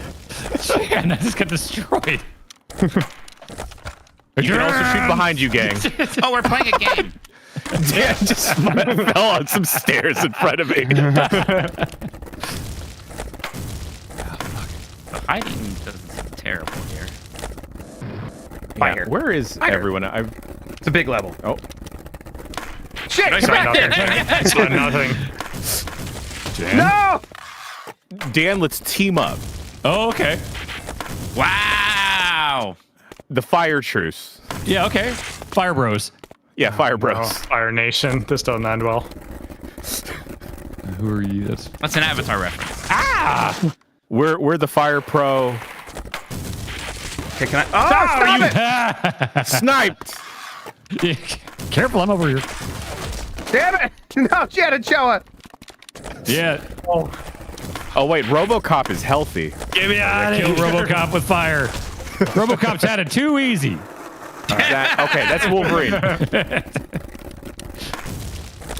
Hi, Jim. Yeah. Oh, Jen, I'm not shooting for you. No. I'm avoiding you. What Yep. you did? I don't understand the scoring. Where it's health. Oh. Oh. Nice. Let's get grub. Yeah, Oh get grub. shit. Oh, Jan, I'm cool. We're cool. Yep. Yeah, we're cool. Cool. Very cool. Where's Mitch? Mitch needs to burn. Don't worry about that. Mitch needs to Burn the Not witch, again. RoboCop! Ow. Burn the Mitch. Burn the Mitch. Yep. This is exactly like Wicked. Oh, for sure. Cool. Oh, is Wicked cool? No one mourns the Mitchid. Ah. That was good, Mike. Jan, I'm right behind you, and I'm not shooting with fire. So I want you to know that. Oh, I'm so sorry. Oh, I'm so you sorry. I'm so sorry. motherfucker, Jan. No, I was going for grub. It's over. You fucker. Mitch. There's so much fire coming from over there. Damn. I can't even stand up Everyone's anymore. here. All the stars. No, I was winning. Sean, get Sean. Me? What did I do to you? You're winning. Get that stand. Dan and I's truce made us last. Ow. Ow. Protect me. Shit. Oh. Hello. Man, I can't like do a double. Did I get him? Shit. Ow. Mikey. Somehow still hit me. Get away from me. Get Sean. He's winning. Mikey. No. Damn it. I got Dan out. God damn it.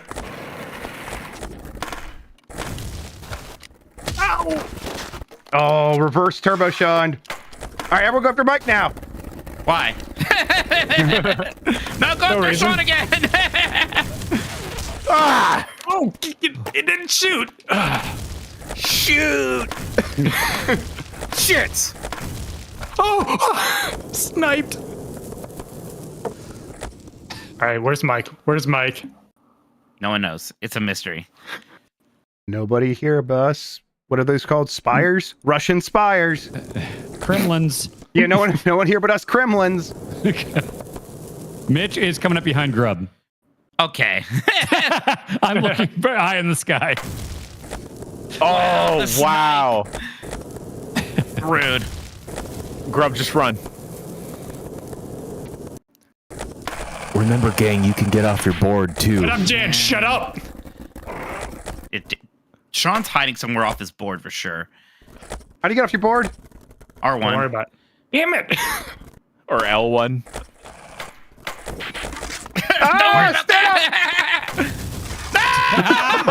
You just shit all over him. I just watch you shit fire all over RoboCop. All right, where the fuck To did be he go? Sean! I have flame I'll for fight you! I don't know where the hell you are. No, y'all should do like a duel or something in the middle of the square. All right, yep. Yeah, like paces, you know, like Totally. Yeah.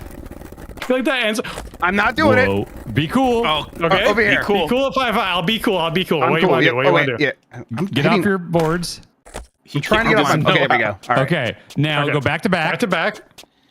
Oh, I love this. Okay. All right.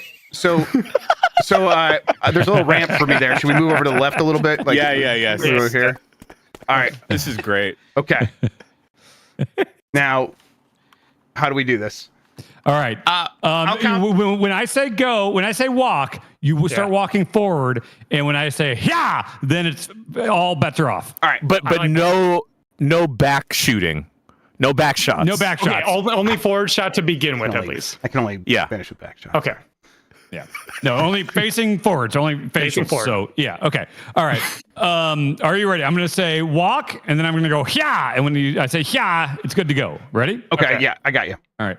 3, 2, 1. Walk. This is how Blues Brothers 2000 also ended. Yeah.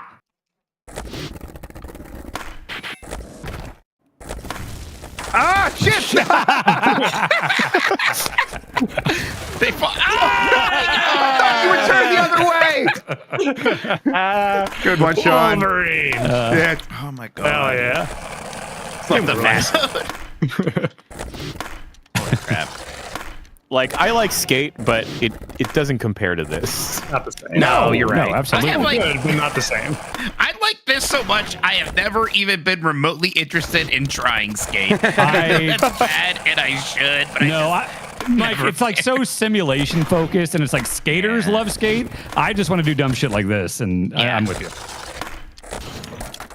Oh, that's fun. Did y'all ever like go hunting for all the gaps? Oh yeah. Yeah, I've done. Yeah. I've done Even just in about 1+2, everything. yeah. Yeah. Yeah, for the first 4 games, I basically did everything. I was just kind of out after that because they didn't like dog that much. What else do we have in here?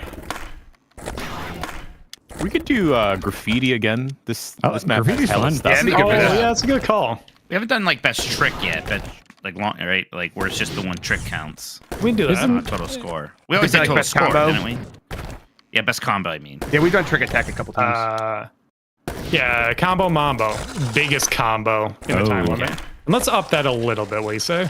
Yeah. Is Vladimir Lenin in this? Vladimir where's his body? Ilyich Lenin. Yeah. Yeah. Oh yeah! Look, I found a Lenin painting. Yeah. I am glad that our country isn't the one with like the dead guy that we all go and look at his corpse. Oh, not yet. It'd be kind of cool. Yeah. Game started. Give it a couple months. 5 minutes to get the best combo. If it was a celebrity, I might be fine with it. Sure. Yeah, baby, I like it raw. Ooh, baby, I like it raw. God damn it, Mike. Wait, this is combo? Time. Combo. Yeah, biggest yeah, combo. so- which is nice. You don't have to worry about falling behind necessarily. What the fuck? Ooh, baby, I like it raw. trying to picture what that would even sound like if Mike did ODB karaoke. I'm trying to Because think ODB about has the weirdest voice ever. And I wonder how Mike would pull that off. Can you edit tricks? Okay, you can. All mine went away. Shit.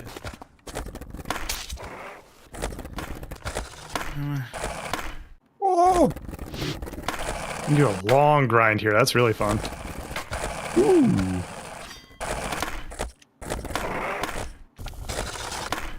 Damn it.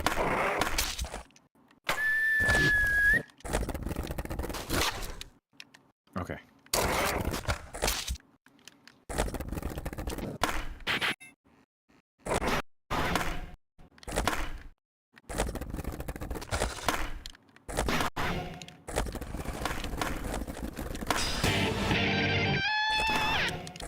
Everyone Every is so time. locked in.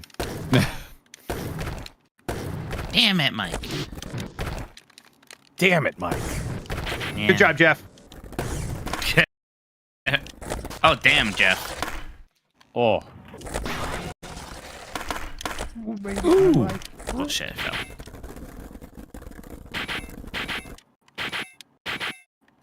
Yo, flatland face off. Yeah. Ah.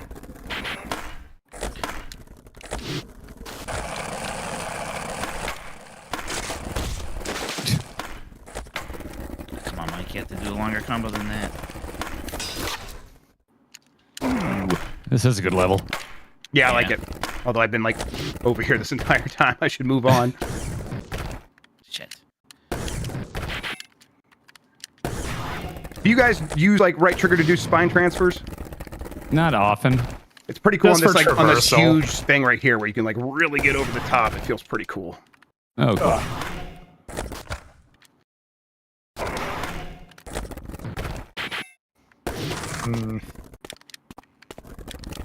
All right, I gotta mix in some specials now. Damn it, Mike. Ugh. I'm scared of being around you guys because I'm scared of fireballs. Oh, sure, yeah. No. Drama. Understandable. Oh, Jan, you fuck. Ah. I'm just over here thinking what your guys' punishment's gonna be. You wanna play Oregon Trail? You play What? Oregon Trail again? Wow. Yeah, no, we can play. I would love to play Oregon Trail with you. Damn it, Mike. I should have a kid. That seems fun. Well, let me. How much do you like finish changing this up, diapers, and Dan? then we'll play it. No, I wouldn't do that. Oh, okay. Come on. All right, Yeah, let me you'd finish. probably task rabbit that. Fiverr your kid's butt, yeah. Yeah, that's fine. I'm not touching it.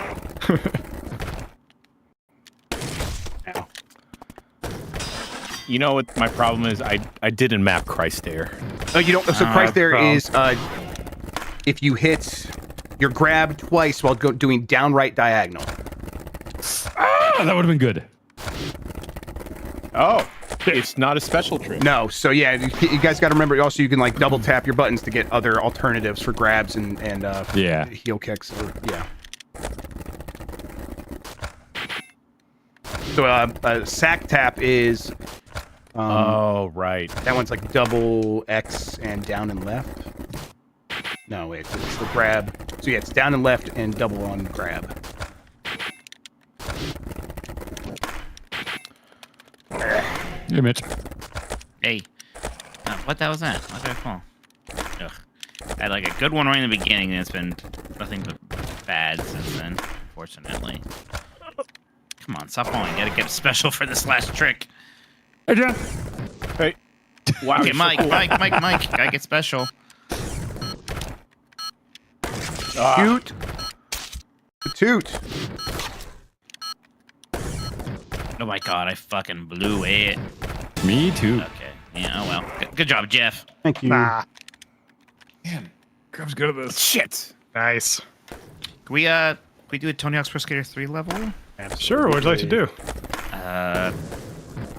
I would like to do Suburbs. Oh yeah. Sure. Sean, are you playing this with an analog stick? Yeah. Wow. That's just how I've always played it, because I started on the GameCube. Okay. You didn't say that. Like, yes, I did. Well, I wasn't paying attention. This up. I know. I've you always can't said use if that you D-pad, started, and really you can't use the GameCube controller at all for Tony Hawk is the thing. But well, yes, I did have PS2 as well. Sure. I mean, it's like a generational divide thing. Like if you start with 1 and 2 on the PS1, I'm sure you did use the D-pad, but yeah, if you started with the later ones, you just use the analog stick because that's what you expect to do. Especially if you start with Thug because you're moving around. That's fair. No. I mean, I still think you're an abomination, but fair. Yeah, that's okay. This was one of my least favorite levels, actually. Yeah. Oh, really? Yeah. I like any suburb level in video games. What? Huh? He's asking how do you, Mike, I think. But I said we could do a different one if you want from 3. No. Which one has Canada? It's 3. We can do Canada real quick. No. Let's do this one. Mikey wanted this one. I don't want to anymore. I want to do Canada instead, and I won't be happy unless it changes. Thank you. I was trying to accommodate for you, Michael. Fall out of the sky into Canada. Yeah, that's what happened to me too. I just bashed my head on the floor, and suddenly I'm in Canada. This level has some weird out of bounds, but it's very good.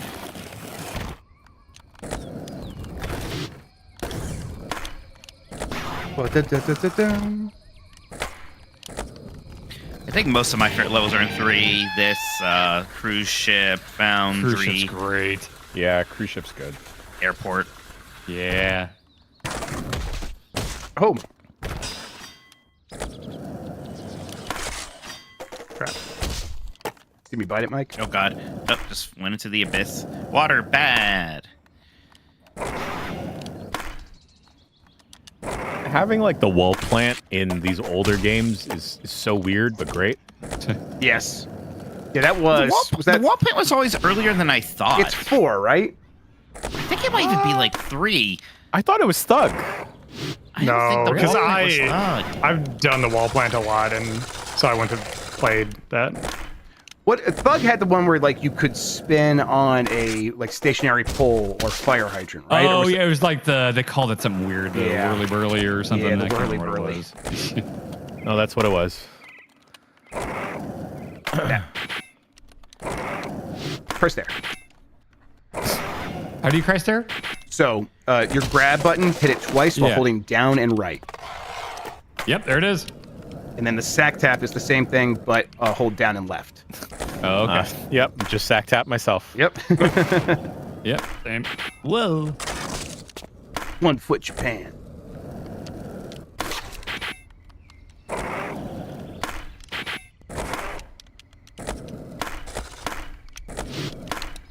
All right, what mode do you want to do on this map?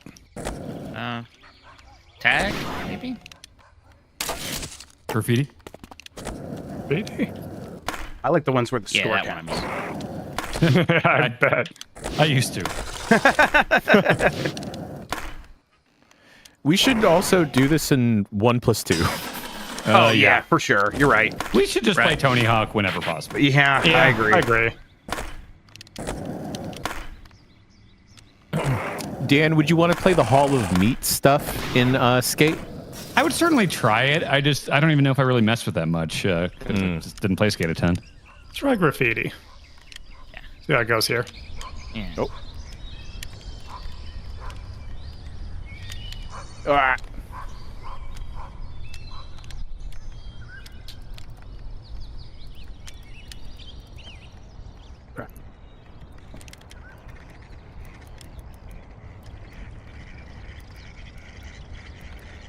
Oh, we're doing graffiti. Yeah. That's how the cool kids say it too. Get out of my graffiti zone, Dan. Nope. Mine now. Shit. I'm alive. Come on. I'm dead. Come on.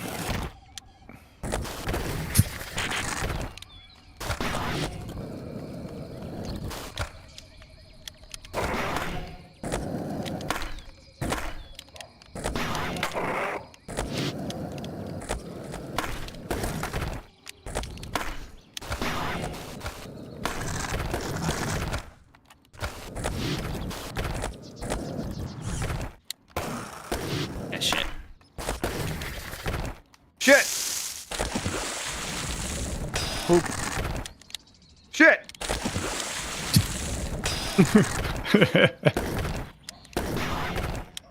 Stream might have the most like random expletives we've ever dropped in a stream. Yeah. There's a lot.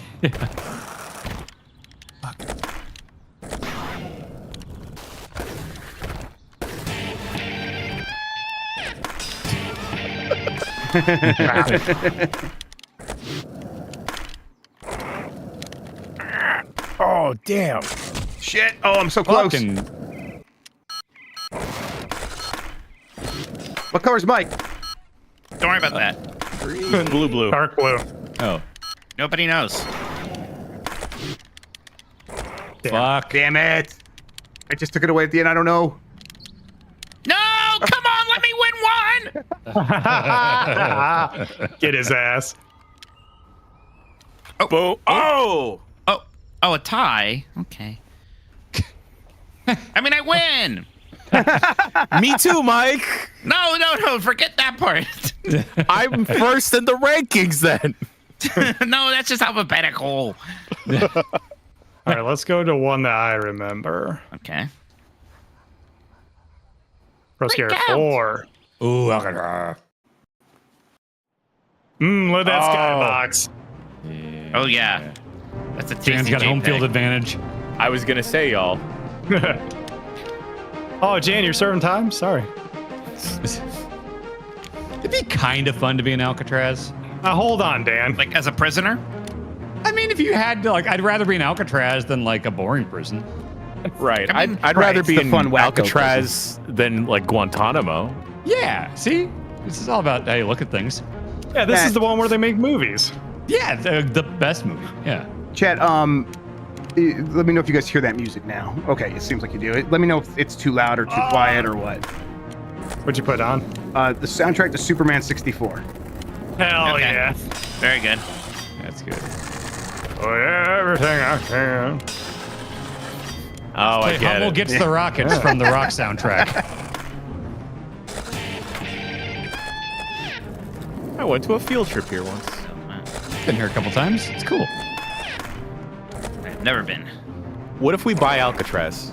Ooh, yeah. Oops, I bought an Alcatraz. And have LAN parties. Let's put. Why did they buy that Xboxes. Alcatraz? Sounds great. I don't think Backlar's watching, but do you think that he'd let us expense Alcatraz? One way to find out. Well, I'm on it right after this. All right.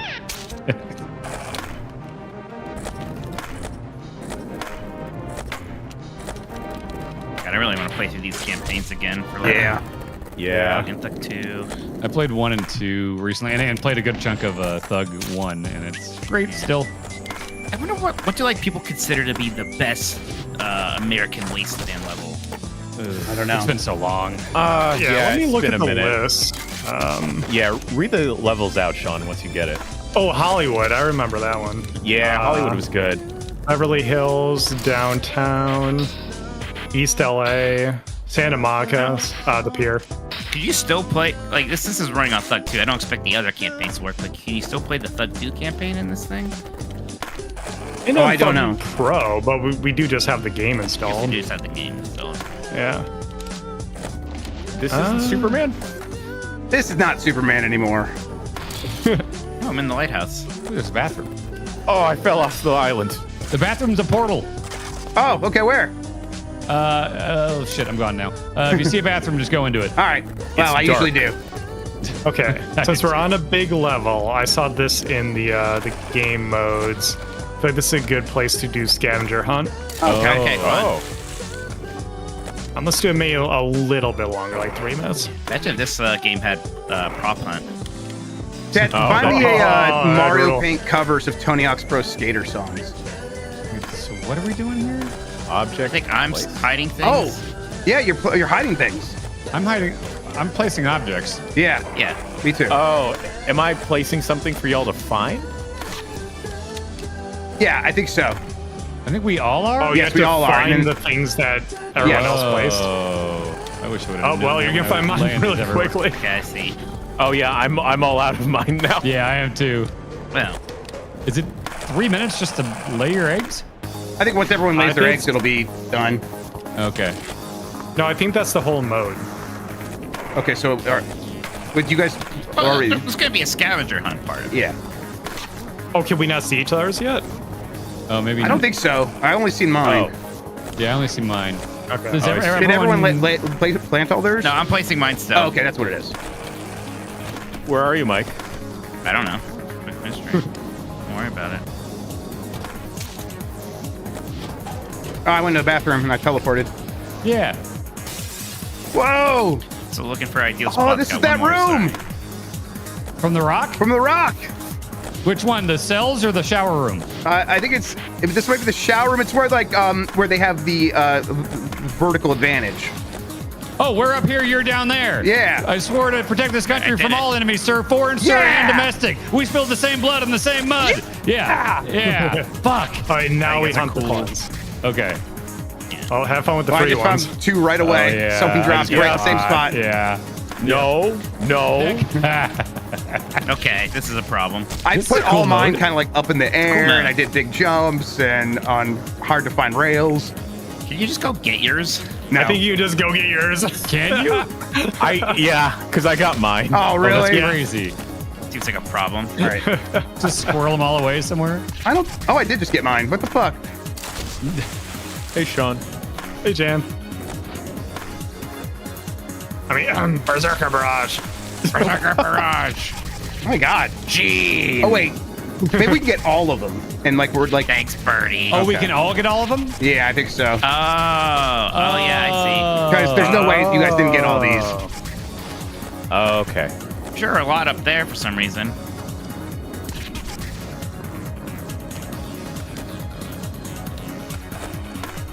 Okay. Was this in one of the original games? I don't know. This mode? I don't remember. Probably. It feels like this is something that would be in there.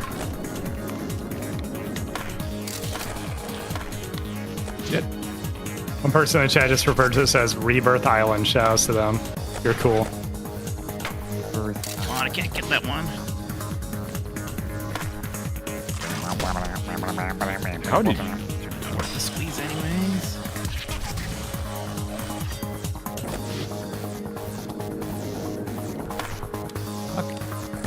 How'd you get over there? I've been thinking that too. Oh, fuck! Great fun, actually. Did I get it? You talking about the one on the pipes? I got one on the pipes just a little bit ago. It took me a second. I laid the them pipes. There was a harder one there. Yeah. The pipes. The pipes. Yeah. Where'd you find this 18th one, Mike? Don't worry about it. You'll always be my baby. Do you guys always hold in A just everywhere? Yeah, Pretty most often. of the time, but when I try to do the flatland stuff or the extra different tricks on a rail, I try I try to remember not to hold A in those Same. Hey, level design amazing, huh? Yeah, this is cool. These games are very good. One of the only ones I can't get is the one that I laid. Oh, these are good Mike, ones, where'd you whoever. find all those? A lot of them are mine that you guys will never find. Okay. Well, hey, that's the game. See, when the game started, I looked at what's going on, figured out what to do, and then me just started too. spamming that button. Don't argue with me. Tell them these chuckle fucks. Yeah, Hey, there's I still was that one I can't even exploring. get. Yeah, you guys did very good after someone else made the mistake. Very you. good job, guys. Thank you. I win! For real, no ties this time. I want to do that one again. Now we know that's it's fun. After my game. Should we do a different gets level, fired though? back up. That'd be a different level for it. Big one. Dan and I are would in be good. the same space. It's great. Yeah, let's do a different level. We're Whoa. Yeah. All right, hang on. I crashed. Okay, I'm going to the bathroom then. Okay. I am too. Well, Jan, rotate the camera so you can look at the... Oh, you can't anymore. I've lost connection to the host. Shit. All right, I'm going to go pee. Damn, I thought Sean and I were cool. We lost connection. All right. Oh, let's go. Sound fonts.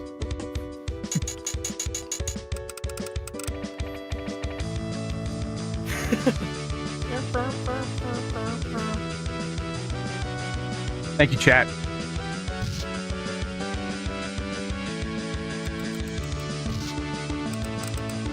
Does anyone want anything from the office kitchen? Yeah, could you get me a Hostess cupcake? I don't think we have that, but I'll get you a meat stick. All right. I'll settle for a meat stick.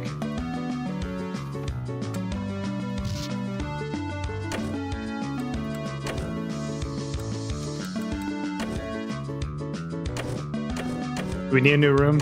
I'm making it right now. Got it. Or do Fun Park from Project 8.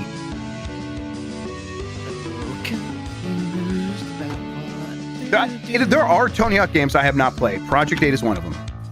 Yeah, part of me is like, at the time, I was like, oh, I don't need to play this one. Now I'm like, there's like a Tony Hawk game I could play. Yeah, I know, exactly. Yeah, I think the ones that I've never touched at all are... I've never played American Wasteland, only Skateland. You know what? I think me too. Yeah, I did play Proving Ground, but yeah, not Project 8. I really like Wasteland. Yeah, I should play Wasteland because I love Skateland.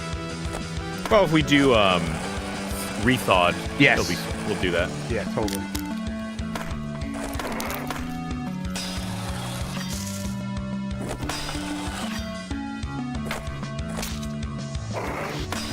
Wait, do you have a lobby open? I do. Oh. You gotta hit join to see it.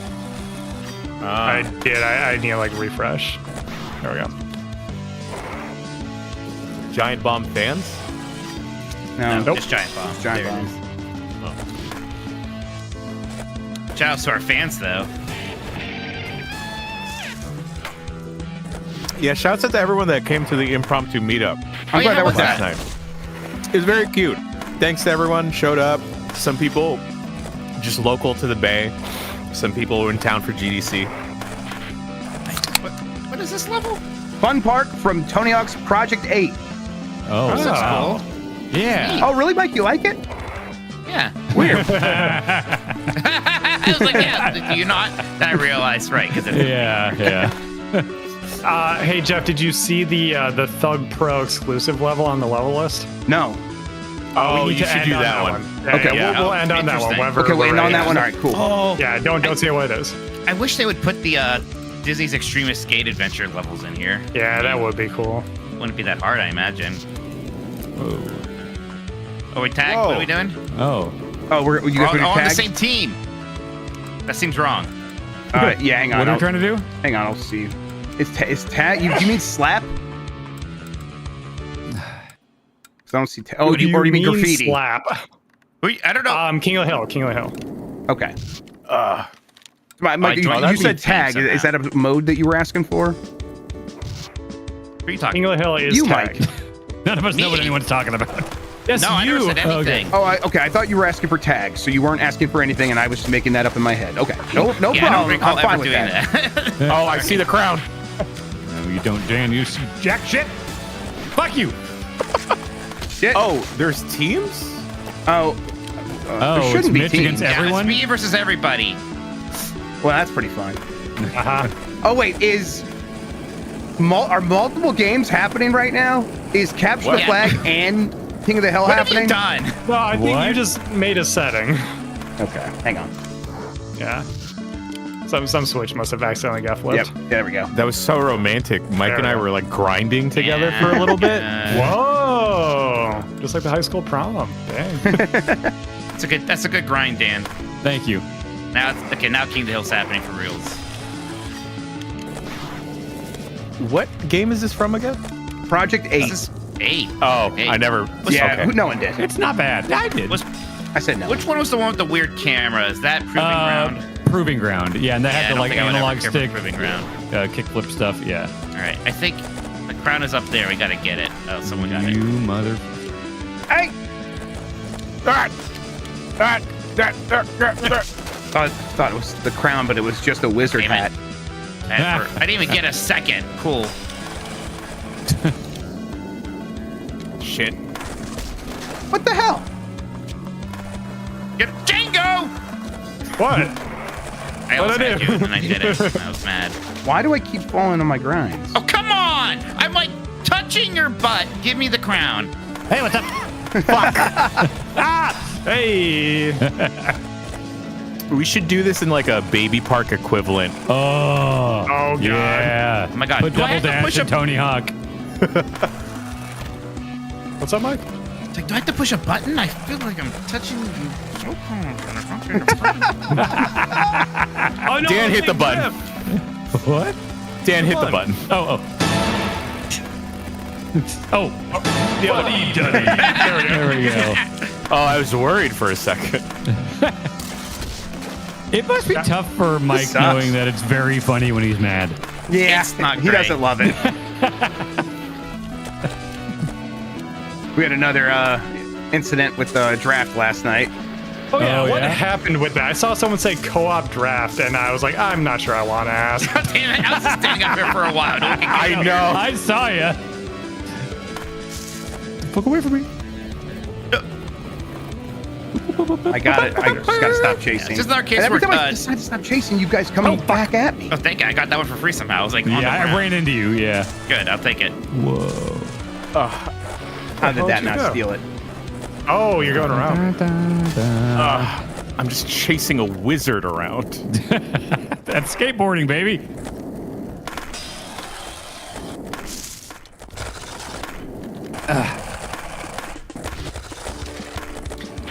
No! Shit. No! Why am I going so slow in Damn this it. Dragon's Gold?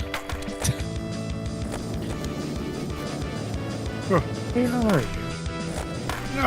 worry about it. Spine transfers may be one of the best things. Oh, Actually. yeah. Pretty good. Where are you? He's Bring going me up the the roller wizard, coaster. Uncle Festa! Get the fuck out of here. Ah, fuck you. Yeah. Hello. Oh, fuck. Shit. Shit! That was a crash. See ya. Would you? That was a cool chase down on a roller coaster. Oh, God. And they're going to catch you on this roller coaster. Oh, man. Son of a Yeah, biscuit. How did Mike get such a long time? See, he was hiding. I was like just standing He still hid. somewhere you guys couldn't reach me for a while. Speaking of, Dan's on the other side of the map. We gotta get him. Or yeah, it's still Dan. Yeah, outsped me. get over here! Genuinely scared me. I didn't see you coming. There's so many people now. Yeah, fuck you! Watching him grind away, going aha as Uncle Fester. Yeah, pretty good game. No! Hello. What the fuck? Give it to me. We should go into a level with cars so we can skitch. Oh yeah, totally. Yes. This is a good level. Yeah. This is. Do I gotta play Proving Ground? It's good. Or Project 8? No, this is whichever Project one? 8. Yeah, yeah. The problem is you probably want a PC version. I bet the 360 version runs at like 25 frames per second or something. There's no way to find that on the internet. Oh. Ooh. Hey.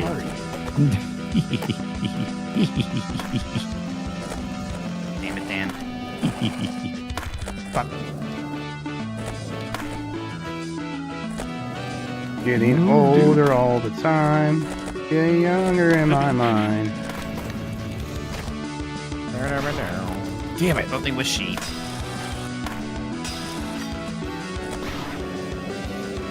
Oh, I see. Yeah, he's above us. I hope you fall off this roller coaster. I did. Literally, not Damn. metaphorically. Oh, shit, get away from me.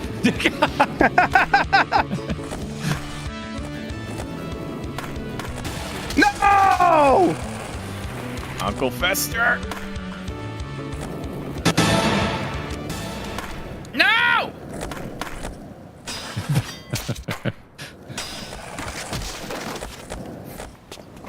Oh, this. I forgot about that. Oh, shit. Yeah. Where? Oh man, I'm like looking around too much and I Where keep the hell crashing. did you go? Yeah, what the hell is Below happening? us. In that tunnel. Tunnel? Wait, what? Ah, he was hiding in a God bush! damn it! He was hiding in a bush! I thought I saw him out of the corner of my eye.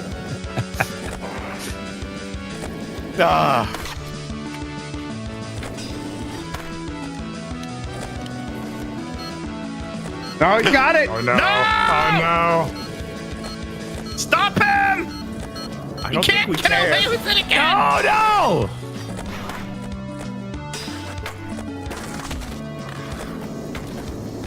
Get out of there, Dan. Where's this go? Ah! I saw you there! He went right past you.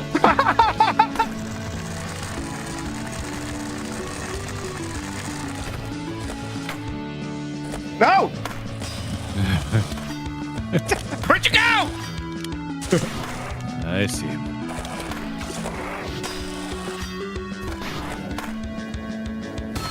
Yeah! What the John? What the Come fuck? here! Fuck you! Suck! Damn it!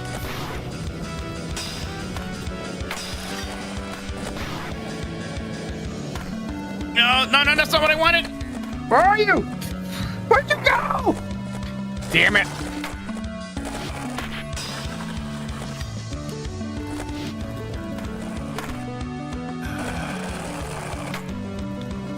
Let's see what's happening. Damn it! Oh, shit. No. Get Mitch! Wait, what? Get Mitch! I'm trying! Find Mitch! He's out! He's so far away! He's out! Yes! Oh my god! Oh man! Oh, that's too stressful. I never want to win again. This maybe should have made our co-op list, yes. I guess it's all competitive for the most part, yeah. Oh my god. Oh my god, that was insane. All right, what level you guys want now? We got time still? Yeah. Yeah, let's do another one then. We have all of Wasteland.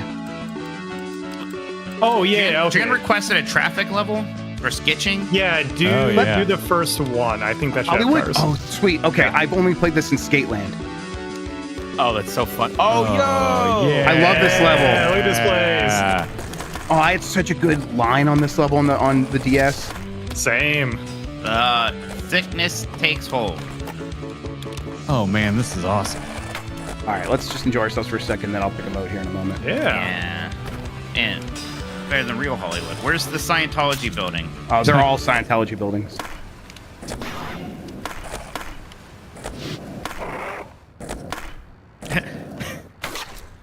I love grinding that velvet rope. Yes. Yeah. Yeah. I found the Kodak Theater where Nintendo used to do their E3 conferences. I wonder if this game turns off out of the traffic, actually. Yeah, it might. Oh, I didn't think about that, yeah. Oh, that makes sense.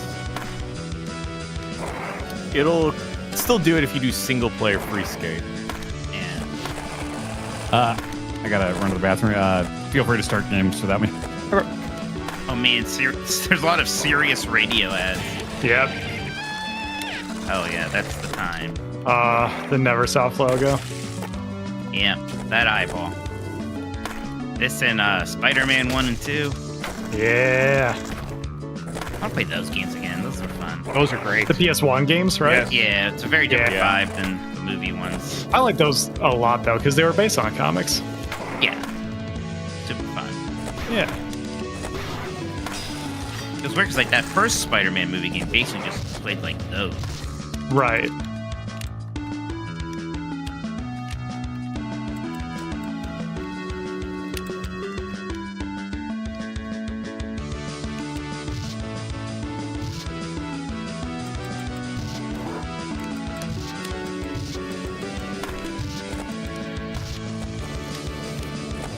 The sound of like skating over the tile is so good.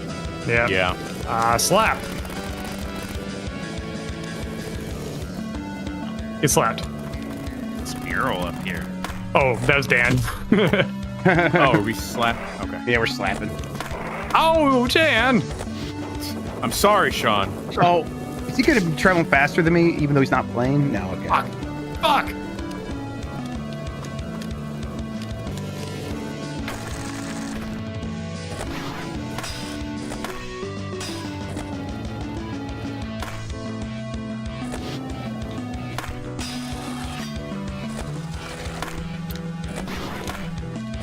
Dan just got me. Oh no. Wait, we're playing a mode shit or we're playing slap? Yeah. How long's that been happening? 51 seconds, 52 seconds, Oh, 53 no. seconds.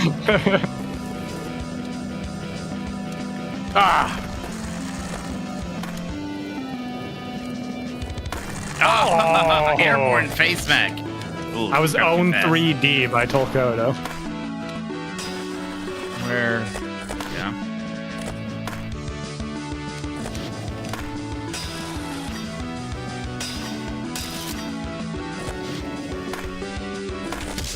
Shoot! Dan slapped me. No! Same. Oh, fuck you. It said Tokoto kicked you in the junk. Oh, bullshit. Stone locked me. You spawned into me. Oh no, that was okay. Mikey. Seeing Uncle Shoot Fester me. give the biggest backhand to Elwood is so good. Oh! I'm right behind you, Sean. It tied me. Great. All right, let me. I'll read the modes again. Scavenger hunt, a lima skate, score challenge, combo mambo, slap, king of the hill, graffiti, goal attack is closed off for some reason, capture the flag, and firefight. I think this level would be good for a combo mambo. Okay. Biggest score. Breaking news: Joe Hendry is going to be in PUBG Mobile. Okay. Sure. All right, it is combo mambo. It started. Hello, everybody. We've started combo mambo. Oh, UPF is starting? Hello, everybody. Welcome to UPF. That shit. Ow. I got to find a good line. Yeah, there's. I kind of always started over at this pool up here. That worked well.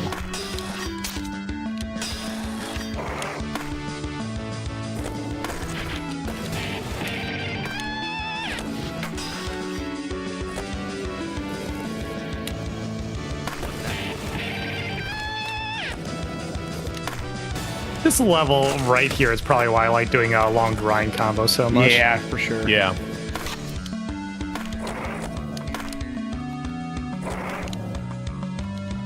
Oh, what was that? Yeah.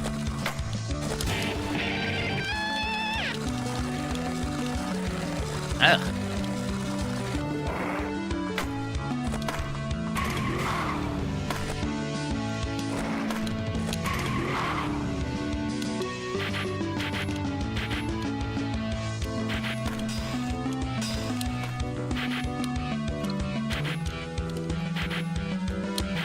Ah.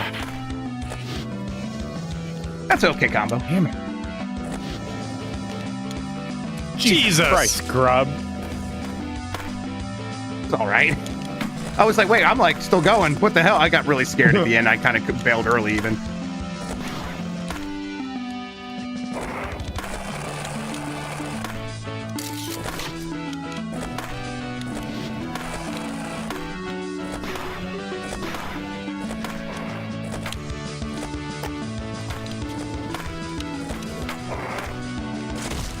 Ow.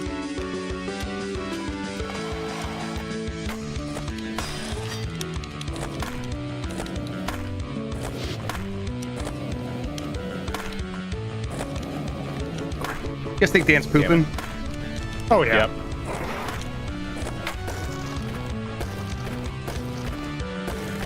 Do you think it's a SSX tricky today, or? Oh yeah, it's a good question. It's probably not a Fantavision. All right. Do you think it's an American Wasteland? It Yes. will be.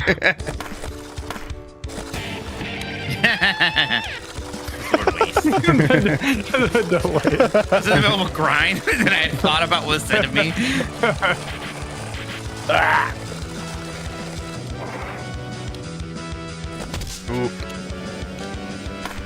Oofa doofa. Ugh.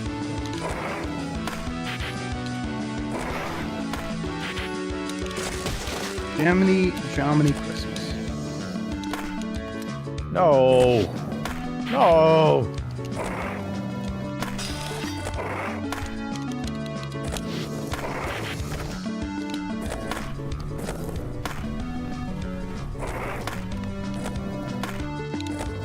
Damn.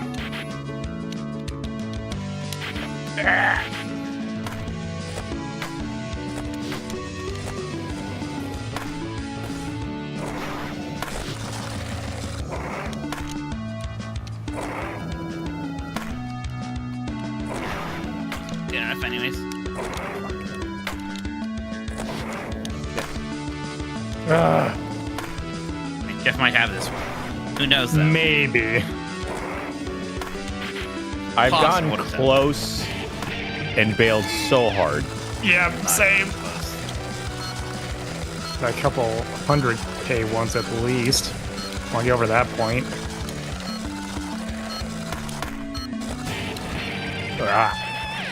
No. Damn. Grove's still going, isn't he? Nah, I just finished. It was 815. Oh, damn. Yeah, I got something there. Hey, man. good job, Mike. Take that. This could have done a little better. Yeah, kind of thing. New level? Yeah. Oh, yeah, why don't we end on that last one, then just do a couple things on Right, it. okay, let's see here. Yeah, let's do like graffiti there or something. Ooh, yeah, graffiti and King of the Hill, probably. Yeah. We haven't shot at each other again in a while. Mike, you know this one? It is! Yeah! It is! Yeah. Oh, yes! The guy put the rest. Oh, this was awesome! It's like I'm really here.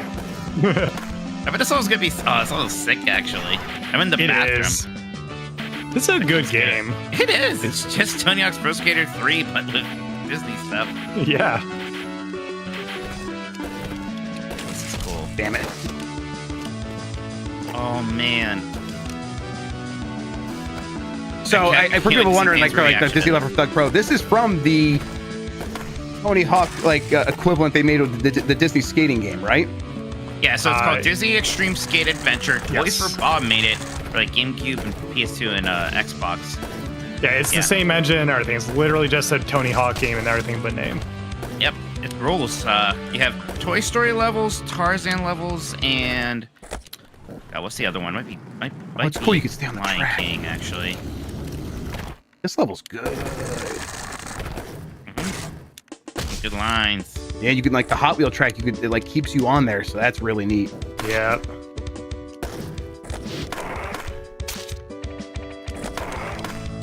What's funny is that there was like another Disney skating game from that era that is not just a Tony Hawk ripoff, and it is not very good. That.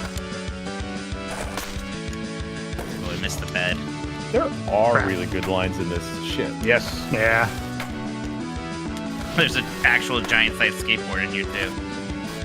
Oh, I can go in the vents. Oh yeah. You know what that means. I don't know what the vents are, but we'll do it. Big. Oh! Big combo in the bathroom. All right, scavenger hunt starting. Oh yeah. A scavenger hunt. Damn. Okay. Is this Toy Commander? Yes. Yes. Nailed it. What is this from? Give him a second. He's not gonna get it. No. What am I looking at here? I ate at a restaurant themed at this exact same thing at Disney World. I saw a Woody. Okay. That's a Toy Story? There it is. Okay, I've seen that movie. I've seen all 4 of them. Yeah, so this is from that game I was telling you about. The Disney one's just made in the engine. Oh, that's smart. Yeah. Right. So we're in hiding our eggs mode, right? Yep. Yep. I accidentally boofed it because I just was tricking. Damn it. I accidentally just placed 2. Oh, okay. I'll let Nick into the office. Where are the bits? Don't worry about it. There's one like in one of the corners of the room. Death Stranding today or a Days Gone situation?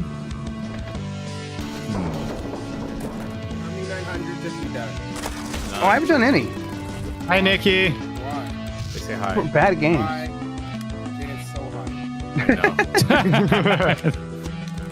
I bet you're all just funning, and we're gonna go there, and it's like super cold and nice. What's did everyone place all their eggs? I placed my eggs. I placed Well, all actually, my maybe eggs, I'm done. I might be done, I guess. Huh?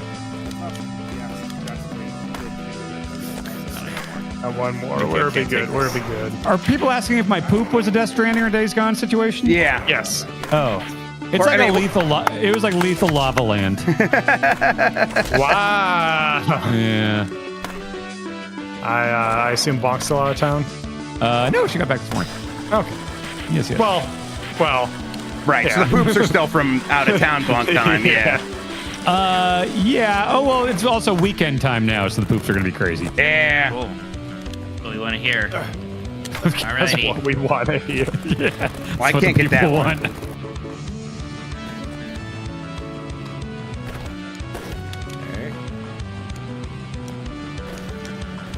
Mike, are you proud of me for saying Toy Story? It took you a second, but you got there. No, for just seeing the films. Oh, no, I'm not proud of you. Those are amazing movies. Yeah, but I don't see Disney stuff. Well, I guess they weren't Disney when I saw them. No. Well, They were. They were. Still. They were. They were? Yes. Yes, Disney released Disney- all of those movies. Yes. Oh yeah. They just okay. They just own the company. They didn't own them yet. Oh, I see. Yeah. Okay. But every Pixar movie is a Disney movie. Huh. So why do when And you asked every me about dream Disney, is a wish that your heart makes true. when we talk about Disney though, and I mentioned Pixar, so I feel like well that's not Disney. Just no. Your Disney feature animation is a different lineage of films, but it's all Disney. You asked about because you asked why isn't Pixar in Lorcana yet? And Lorcana is specifically doing Disney feature animation in some of the cartoons so far. They're not doing Pixar. See, Sean, don't you feel like a jackass? No, You look Jeff, like I a stopped jackass listening right about now. 15 seconds ago.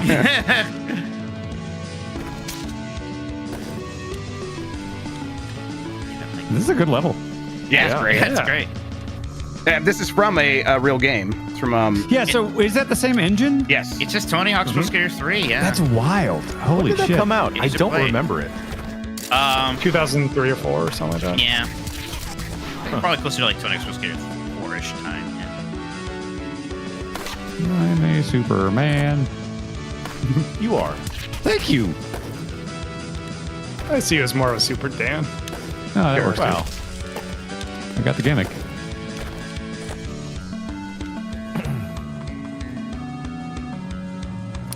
Oh yeah. I see the one I need. Shit. Same. I'm wondering if I should just abandon and go for other ones. Yeah. Oh yeah, these are easier. God, why is that one so hard to get? I bailed to get it. Oh, I see. That. Okay, I see what's going on. Cute. Arf.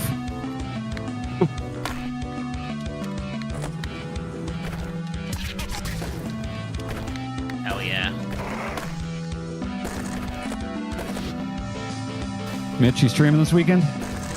Yeah, I'm gonna get the new computer together tonight. So Oh, hell yeah. once that's done, Very nice. figure everything else out. Nice. It finally came in, huh? Yep, it's here. Sick. So, getting things figured out.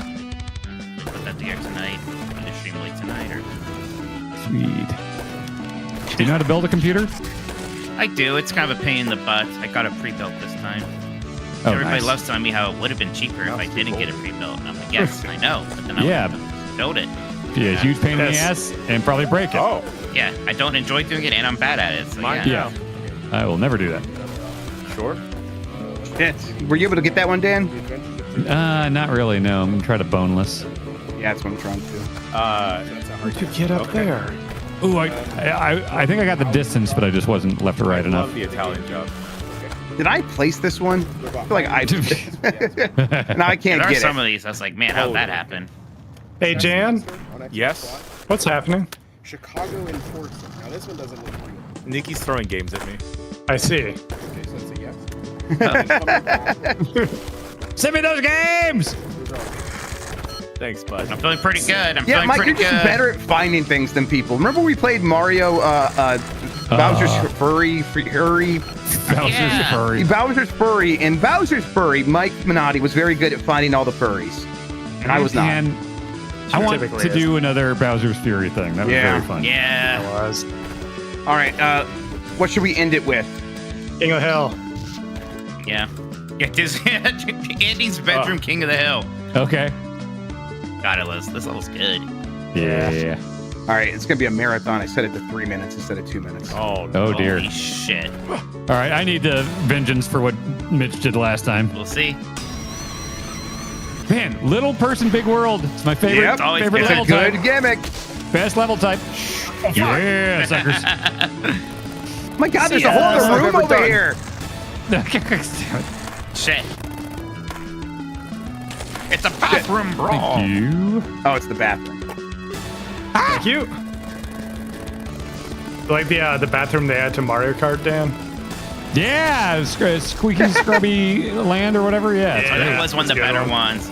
That was good. The Ocean Island track they added was good. I knew that would happen. Faster.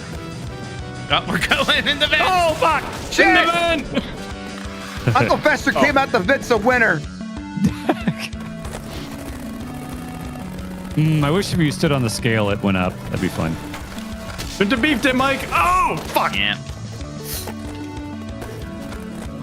I love this tile sound of skating over. Yeah, It's very good. It's very good.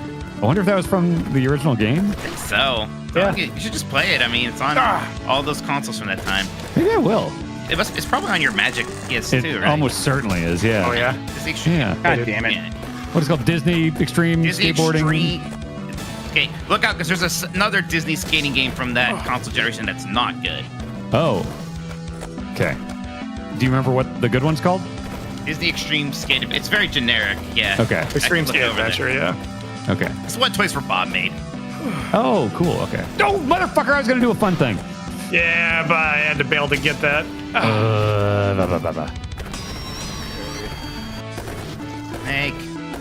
Snake in my boots! No, Jen! Mitch! John! That was a lot. That was a lot. That wall ride was your style. I liked it. Ah, this isn't skating. This is falling with style. Okay. Get away. Oh, Jan, there's some coins back here. Oh, No. fuck. God damn it. Fuck. Get out of here, Django! Ah, crap. Shit. Wait. I thought you were going up the ramp. I thought I was too. No, get away from me, Uncle Fester, motherfucker! Jesus. God, we're all in the bathroom. Tell me about it. Ow! Yeah. Guitar. Let me hit my cool guitar slide. Oh, guitar slide. Oh, motherfucker! I have a plan and no one lets me do it. Come on, you Mike. Everyone's going up these ramps now. Not everyone. All right, let's push Jeff out the window. Oh, Stop making references. You are a sad, angry little man. You have my pity. What the fuck? Why are you here? what the hell is he in here? Where is he? Oh, come on, you're supposed to grind on Is those he out already? dominoes. I think he's outside, like, Sean. above us? No, I think he's outside. No. I think you guys are like very far away from me and Mike. Yeah, I don't know what you're doing. We're chasing him. Oh yeah, we were in the bathroom. No! Yeah. Oh, you're going Woody's house. Oh shit. I don't want to be here, but you never know. Oh, we have a ways to go. Oh.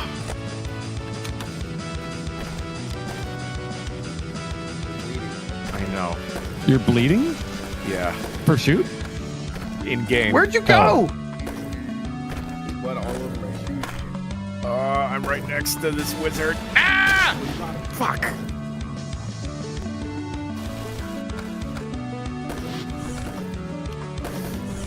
No. You notice I'm dressed exactly. Yeah, you look the same. Was that intentional? Yes. Did you do that knowing that shit at your house? Yes. Okay, when did you play this? Did you play that when you got in the game when you got here? I wonder if my stomach's hurting because I had pickle on a pizza. No. Accidentally. I wore this outfit first, and then I dressed up my person. That's the safe Ah, damn it. It really sucks when you finally catch this person and 3 other people tackle you. Okay. Gang, I'm gonna sit out because I have to help set for the next thing. Okay. What's Not the because next I'm thing? losing. It's GameSpot After Dark. There's more today. Wow, we just keep giving them high quality content over here on the power block. We are. Hello. What the fuck? How did I not get that? Shit!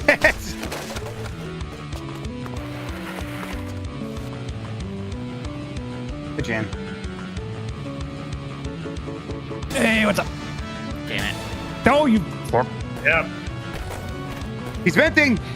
How do you accidentally pickle a pizza? Well, it was a hot honey pizza, and I was splitting it with Leo Vader and John Carson, and they wanted half to have pickle on it, and I wanted half to not. And one there's a sneaky. Oh, you have to say pizza. no to that. Yeah. Like, look, half and half is not a perfect system on a pizza. You can't put something on your half that the other person despises. You just got to get a smaller pizza then. Yeah.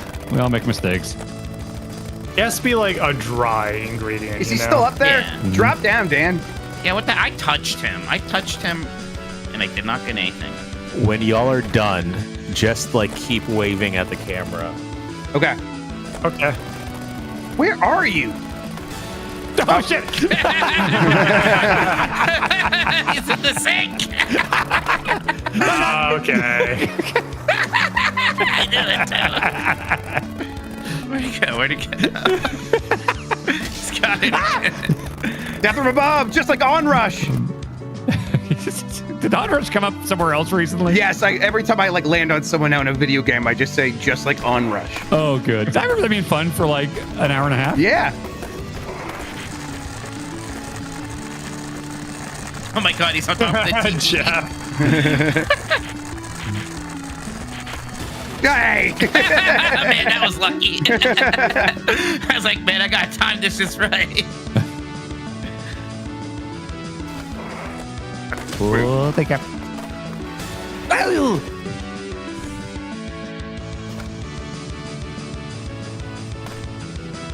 Yep, he's up.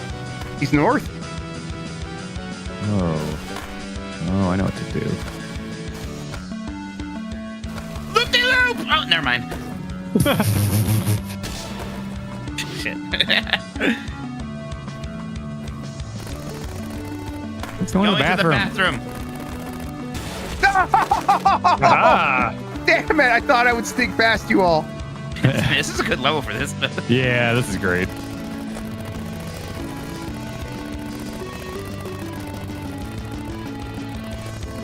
Hear you. I don't. Up you go.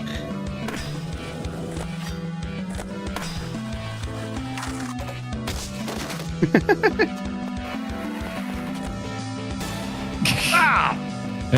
Whoa. Oh, come on. Do that. Get out the door.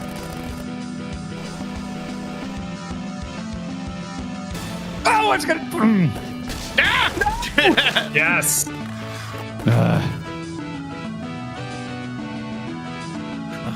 Into the vent, boys. Once again, into the vent we must go. Where the fuck is he? He's a sink. Nope. Okay. I'm overshot. Pull the ball. Okay. It's time for me to play this bad game. Oh, yeah. Oh, how dare you. How do I move? Shit. Hey, what's up? What's up? How's everyone's day? What did I miss? Oh, we're having a good time. We talked to Mike Drucker, and it was fun. What? Shit! Okay. Jeez. Oh, Grub's too close. We need to... Ah! Don't let Grub get it! Nikki, what's your favorite first level in a video game? Oh shit. That's a really good question. No! No! I got it! Oh, keep it away from Grub! He's 2 seconds away! Oh, you fucks! You ran into me! First mission of Halo 1's pretty good.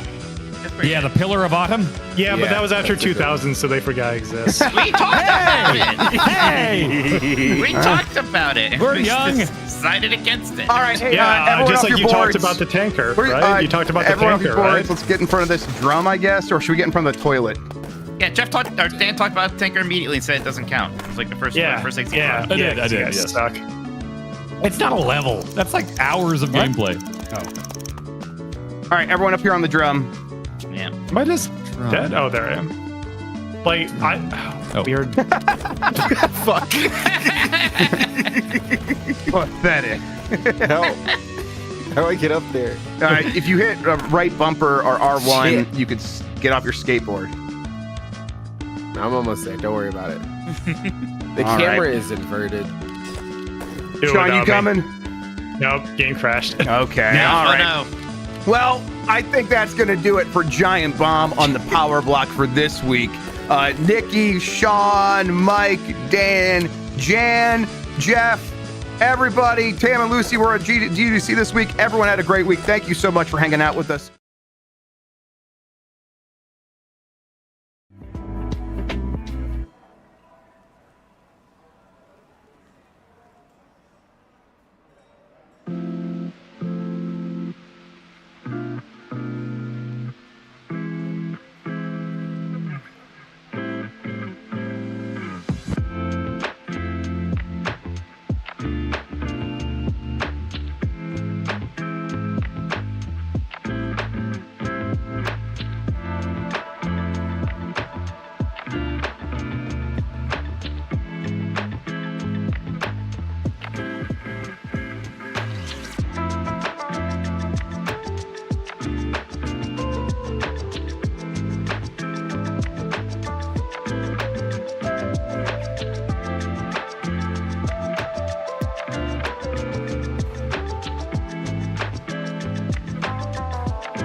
Nine, 10, 11, 12, 13, 14, 13, 12.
Welcome to GameSpot After Dark, live from San Francisco, the home of self-driving cars and I don't what else? Some bridges. Bridges. We got Luke. Is that all you got? Is that all? How much you know about your city? Yeah, that's it, right? Like I don't. Self-driving cars and bridges. We got bridges, But the self-driving cars can't actually go over the they bridges. can't, it's true. They No, can't. it's true. GDC week, which here in SF, which doesn't really probably mean a lot to the audience at home, but that's the Game Developers Conference. It's like one of the few things in our industry that actually like happens here in the city. So it's exciting for us because it means we get to have developers come in, which we have had throughout the week, which means we got a lot of cool stuff coming out, but we don't got anyone here because, who wants to be on this show? Anyway, hi, Kurt and Davina. Hi, I'm Kurt and Davina. Wait, hold on, what's this? Damn it. I like half looked. I didn't even see your finger. And that's Jacob Decker. Hi. Yes, actually, well, I was going to ask if you've done anything for GDC, but I guess I know that, but the audience does it, so I'll pretend I don't. Kurt, have you done anything cool for GDC this week? I've been locked in this room with me for basically every single day of the week. So I have done lots for GDC, but not at GDC. I've not been able to go to GDC. I've not been able to go to any talks. I've not been able to go to the show floor, even though the show floor would be showing would be corporate people like, hey, you should come to Cincinnati. We'll give you $1 to make a game in Cincinnati. There's a lot of initiatives like that on the floor. Can you make a game with $1 in Cincinnati? Go to the booth. Man, I can make some games in Cincinnati. We'll give you a couple. I'll make 10 games. We'll give you $1 and some Skittles. Come on down and live in Cincinnati and make games, because every city's got a game initiative like that. I don't know if that's true. So, but no, I've been in here interviewing lots of developers, seeing lots of games. True. Hands on, hands off. Some embargoed, so you got to wait a bit. Yeah, some exciting stuff. Yeah. Dick, what about you? You done anything around GDC? Nope. Cool. GDC is a really weird one. GDC, it's not like a because I never it's the Games Developer Conference. So with that title in mind, it's geared heavily towards game development. So it's not your typical sort of showcase of games in most cases, like in Summer Game Fest or rest in peace E3 or something of that nature, or PAX. E3's dead. Richard. All three of Richard those Lee in E's the office have been shot and killed. Turned to me, and I forget what the conversation was, but he's like, "Bro, no one knows what E3 is anymore." And I was like, "Is that true, Richard?" Yeah, I just give Richard the controller. Said, "Yeah, in the back." And I kind of had to think about it, where I was like, "No, like, what do you mean?" Like, and then I was like, "Well, when was like the last E3?" 2019. Like, yeah, which I'm like, that's like 6 years ago, and I was like, "Oh, my one and only." At least you made it to one. Yeah. That is like a sizable generation of like people who play games that have like grown up and like with no context of like E3, not experiencing it. Like maybe they've heard about it, but didn't actually like care about it. I mean, I don't think people who are actively paying attention care about it, but I think, I have faith in those youngins. They want to know, like, where did I come from? What are my roots? Yeah. If they care about video games at one point or another, they'll look up a VHS YouTube rip of E3 1995, where they have the real Mortal Kombat actors doing kicks and like booth babes and all those things of the past, which most of it should. I think once like a YouTuber makes like a video that's like, what happened? There used to be this thing called E3. They've probably already made that. Yeah, the mecca of gaming or whatever. Yeah, and like it used to be so good back in the day. Mm-hmm. Like, you're not gonna believe how big this a 4.5 hour video essay. Yeah. Mm-hmm. Yeah. On the booth babes. Yeah. Where they say like 3 minutes. Don't give away my ideas. Are you gonna become a booth babe? Yeah, I'm going all in. I mean, I feel. Look, who am I to say anything?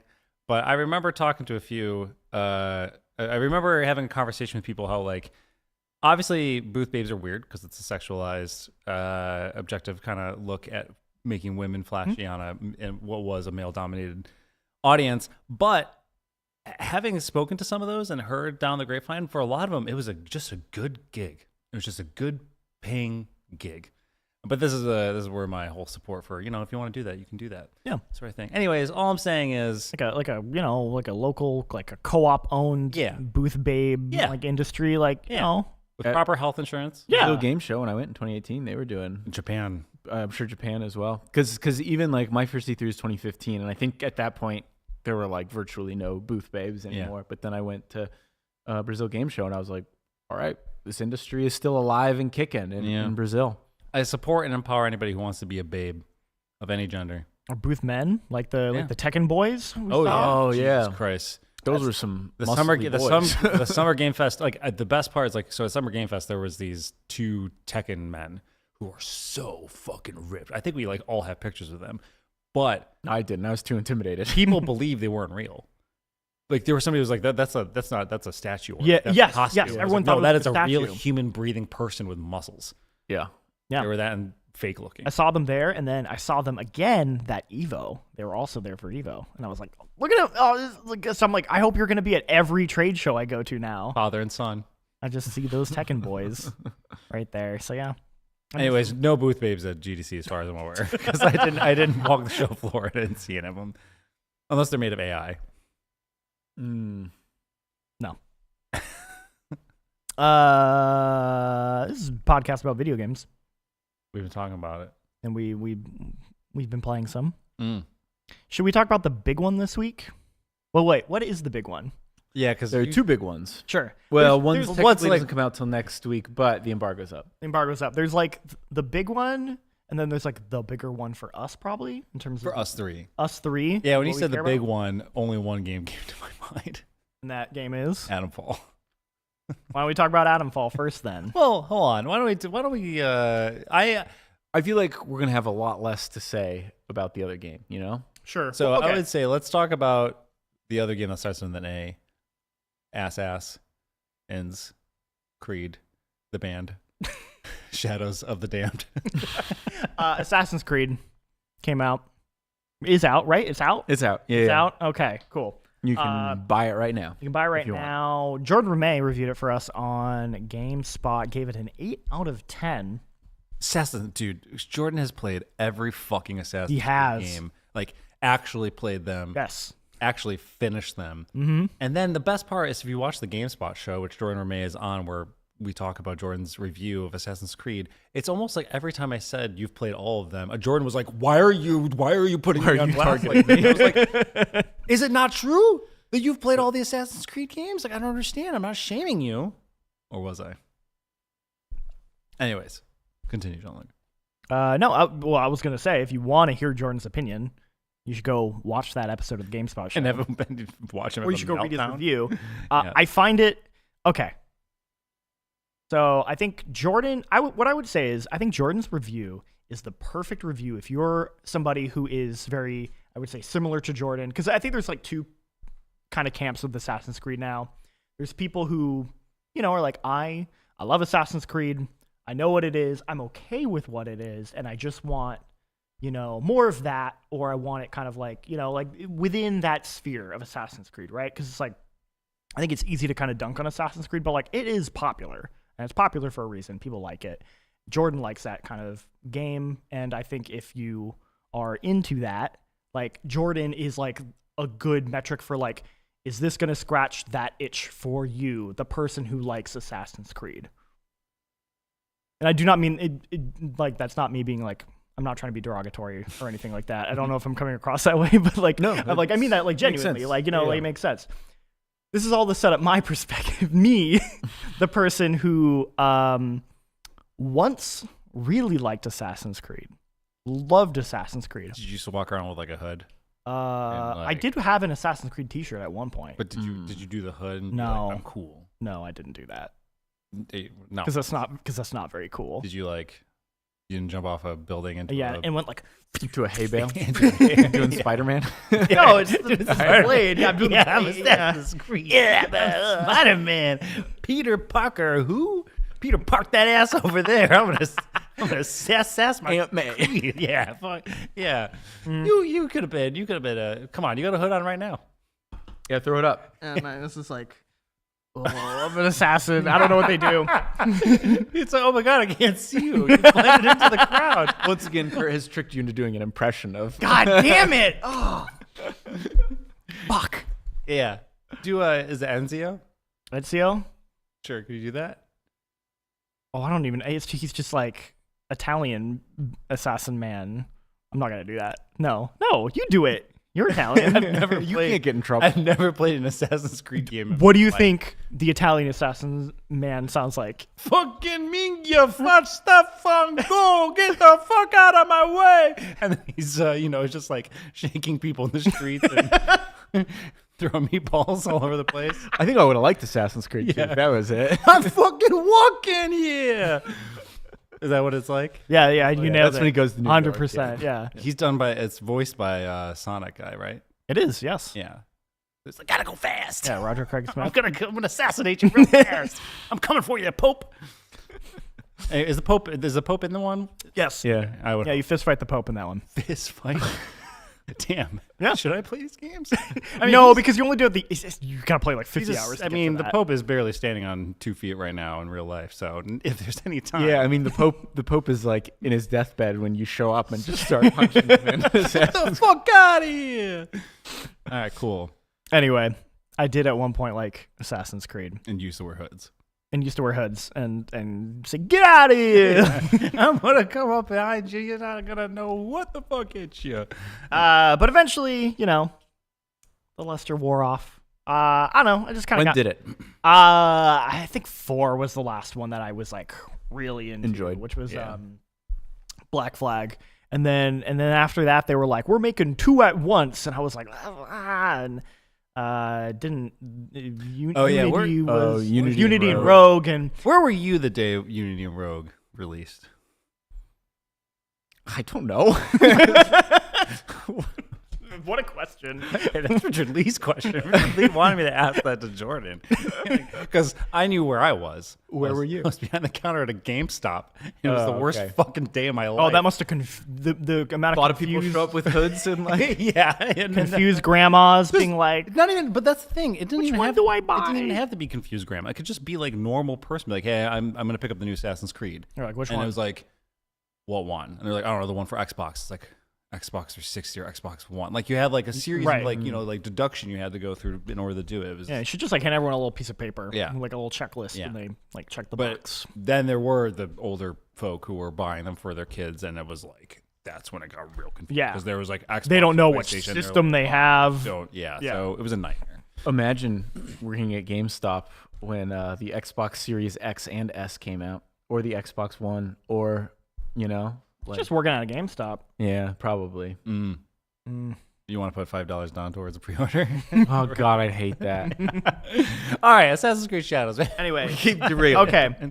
The whole reason I was setting this up was to say, like, I am no longer someone who's You're a really lapsed fan. a lapsed fan, but I always pop back in to be like, maybe this one will rekindle the lost magic. It'll get the spark back. And it's not happened. And unfortunately for me, I played like 4 hours of this game, and I went, I don't want to keep playing this. So did you even play as both protagonists? No, well, kind of, yeah. Because You there started is a- off as Yasuke, right? You start off Yasuke at the very beginning for like 20 minutes, and then it switches to Naoe, the other protagonist, and then you just keep playing as Naoe for like 12, 15 hours until finally Yasuke comes back into the story. So I didn't even get to that point because I was just like, nah, I'm good. It's really weird how much like the opening of that game feels like this is like, why is there 2 protagonists in this game? Like, it's just It seems like that was Jordan's her. entire review. Also, by the way, since we are doing this live, if you do have questions in chat, Oh yeah, drop them in chat, and then we will answer them at the end of the show. yeah. We're gonna build up some questions. If you have questions regarding either Assassin's Creed, anything we talk about, Or if just you whatever the general fuck. questions. yeah, if you want to share a lemon bar recipe, No, you drop know it what? in chat. Chat, I want to know where you were. Yeah, where were you? Unity came out. Yeah. Yeah, I And thought- when was it? Like August 17th, 2012 or something? 2014, I think. 2014. That was off. Or 13. 14. 14. Because 2013 was Black Flag, wasn't it? Because that's when that was a Oh. launch title with the Xbox One and PS4, which came out in 2013. You're right. So 2014. Yes, you are correct. I mean, you were correct. I just stole it from you. I'm just like, yeah. Yeah. November 20 fuck. Nikki's November 14th, 20 fuck. 2014. Okay, Thank okay. you. Great.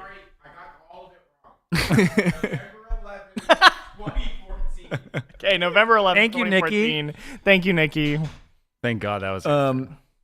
So in a last minute plot twist, I've played 2.5 hours of Assassin's Creed. Whoa. Yeah, expense the copy. Thanks, Jan. And you know what?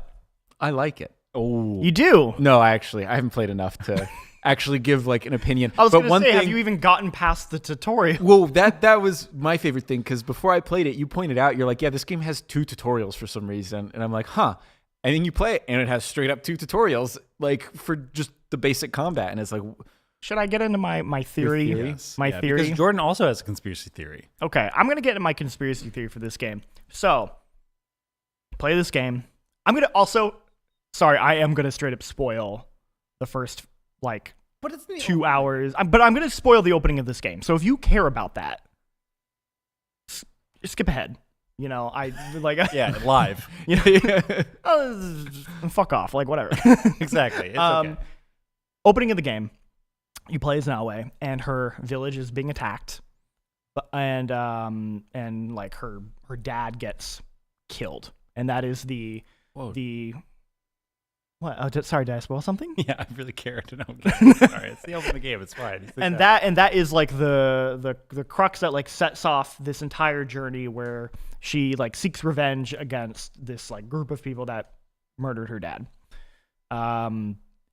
And you're playing it and you're like, okay, like whatever. It's weird because like the dad has this like really long extended death scene that's like you're really supposed to care. But I'm like, I've just met the dad like 2 minutes ago. I don't really care. Sorry. You're like, all right. Then it proceeds to flash back and then start setting up the dad afterwards. And you're like, oh, that's kind of weird. Like that you're like now introducing all this like setup for the dad afterwards. And as Jake pointed out, at this point you've done a couple of like gameplay sections as Naue that are kind of tutorializing like combat and stealth. When it goes into the flashback, the dad goes, and now we will do our morning training. And then it goes into you get a training sword. A training sword, and you do like a training combat tutorial for the combat that you've already been doing, and it doesn't teach you anything new. And I'm like, well, and it straight up teaches you that at the beginning when you play as Yasuke too, Yes. which is like he feels slightly different, but it's still the same buttons you're hitting to do exactly the same things. So you're like, why? Hold on, why am I doing a tutorial for combat I already know? This is weird. And then the flashback continues, and then it kind of just like abruptly ends. And you're like, okay, all right, I guess I have a little more context for the dad now. Whatever. Yeah, doesn't it end after you eat breakfast or something Something, too? something like that. It's weird. It ends in a very like abrupt way, and you're like, that was kind of awkward. So then game keeps going for a bit. You finally get to the like you can now explore the open world. The tutorial's done. The setup's there. Go. One of the first things you find is this like shrine. It's like right next to the opening area. I go up to the shrine. I'm like, oh, that's the thing. Let's go up to it. You do this little mini game where you like meditate and like hit some buttons. And You meditate and press buttons while you're meditating? Yeah, That's not meditation. I know. I actually find that mini game very aggravating. I don't find it very meditative. Of what meditating is supposed to be. You're not Well, it's supposed to be like shit. rhythmic. It's like boom, boom, and it's like little chimes are happening. It's supposed to be peaceful. Just I force find the it player to annoying. just put the damn controller down and take a deep breath in breath. real life. Anyways, okay. Ooh, they could have used the like microphone. Like if you hear you breathing in. Mm-hmm. So then you do this mini game, and then suddenly it goes to another flashback that continues exactly where that last flashback ended. So breakfast or yes, like, it's like right after breakfast. Okay. People are attacking the village. This is all like 2 years before, and you get more tutorialization of the combat. And then you're like, and then it abruptly ends and that sequence is over. You go back to the open world and you're like, okay, that was weird. And then every time you go to a shrine, it does another one of these flashbacks. What's really weird is that these flashbacks feel extremely well produced. They are like full on like story cutscenes. But the game is not telling you that, like, it's not pushing you towards these. It doesn't even, like, on the map, it's not like, hey, you should really go check this out. It's just a thing you discover. And every time you do it, it's the same thing. Like, cuts back to where the flashback ended, kind of awkwardly, has a tutorial section that's like, now you're kind of learning stealth, now you're doing this. And you do it like 5 times, and then the last one, it stops right where the game begins with her village getting attacked. My conspiracy theory is that, all of this was supposed to be the intro to the game, and they cut it all out and then sprinkled it throughout because they realized that the opening would have been way too slow or something. Like, I don't know anyone at Ubisoft. Like, I'm not going to like confirm. Like, I have no idea. This is just a theory playing this game, but you play it, it feels so awkward. And like, why am I doing these? And so you could potentially play this without ever. You could skip them. Like, you could not just experience going them, through or you could shrines. find them like hours in and being like, oh, now Here's getting how to sneak. Here's now how to sneak, and here's the backstory. With the dad. so bizarre. It's That's really so bizarre. It's really bizarre, and like, because you play it those flashbacks, and you're like, well, this is at least giving me context for like who the dad is and her relationship, and like it makes his death at least, make sense. It's very strange. I've never seen that in a game before where it's like so obviously like feels chopped up, and like they just like, maybe, I don't know, maybe they had like some sort of epiphany of like, like it's just not working, but like we also don't want to like, we all put all this hard work into it. I don't know. I don't want to get overly speculative about it, but like it's just, I think it says something that when you play it, it feels weird and disconnected, and yeah, it just feels off. I mean, even with all that out in the beginning, I feel like for the 2.5 hours I was playing, I never got to the point where it's like explore. Like I felt like it was still moving at a very. Oh, I agree. Pace. Yeah, so it's like part of me is like, I'm glad that stuff wasn't all in the beginning, because I also was like, get moving. And as we'll talk about with Adamfall, that game just like Adamfall's like kicks you out the door. Well, you kick a guy and then you go out the door, and then it's like, all right, here you go. Having you explain what Assassin's Creed Shadows feels like, and then I just played like 40 minutes of Adamfall. It is the absolute opposite. Like 100%. Game opens, guys like, I'm bleeding out, and you can choose to help him, but apparently also Jean-Luc and Jake were like, you actually don't have to help this dude. You can just kick him right in the face, take his key, and leave. And that's exactly what I fucking did. And then the moment you walk out, you like beat up a guy, and then world open. No direction, no like HUD to point you where to go. So 2 big games this week. Yeah. Yes. Well, no, one of them is a big game. One of them is kind of a small sleeper. Double A, somewhere between AA and AAA. Yeah. I will say, it seems like we're about to like kind of change subject, but there are some things that like I've kind of been enjoying in Assassin's Creed, even though I'm not very far. I can already tell like after I do it, 3 or 4 times, I'll be bored. But I do like the combat. I think the combat it's not like super intense or crazy, but it does feel like the best version of this combat that they've been doing for a while. For the most part. Like there's still some weird like floatiness to it that I've never really been a fan of. But I think like it feels pretty good to play. The stealth I'm enjoying. The stealth feels way better. I like the grappling hook, how you can just kind of like climb up anywhere. And I also think this game looks incredible. I've been playing it on ultra wide. Certain things like some of the cutscenes, some of them are good, some of them are okay. But like the world itself, I've really been digging, especially the season changes. Like I don't know how much that adds for gameplay. I know that was kind of a big, maybe not a big, but like a marketing point was like, oh yeah, seasons change. It affects the gameplay. Upon that was you could swim through, now you can slide on or whatever. Right. Cool. But I think visually that's really cool, and I kind of wish more games would play with seasons in a way that this does. Maybe like a more dynamic game could have done something cooler with it. I haven't played enough to really say. Yeah. But I'm probably going to play a little bit more at least. I think because for me, like I played the first Assassin's Creed and I thought it was okay. I tried the second, did not like it. Tried Brotherhood, not a fan. For some reason, played all of 3, even though I didn't like it. That's like my least favorite. Played a little bit of 4, but liked it, but didn't love it. And then just kind of didn't play any of them until Origins, which I actually really liked Origins. I thought Origins is probably the last decent story they've had in an Assassin's Creed game. Yeah. But that's another thing I've heard about this Assassin's Creed and just Ubisoft games recently. I think Skillet mentioned it in his review, but I definitely noticed it in Star Wars Outlaws, where they do this thing where they have a very story heavy setup, and then there's no story for 30 or 40 hours, and then it's okay, now we have story again at the end. And it just throws pacing out the door. Yeah, it forces you to do things in any order, but because of that, it's just throwing characters and that they just come so fast and heavy, and you don't remember any of them. I definitely feel that with this game, where all of the dialogue and all the characters were just going over my head. I'm just I don't care about any of this. I find it extremely dull and boring.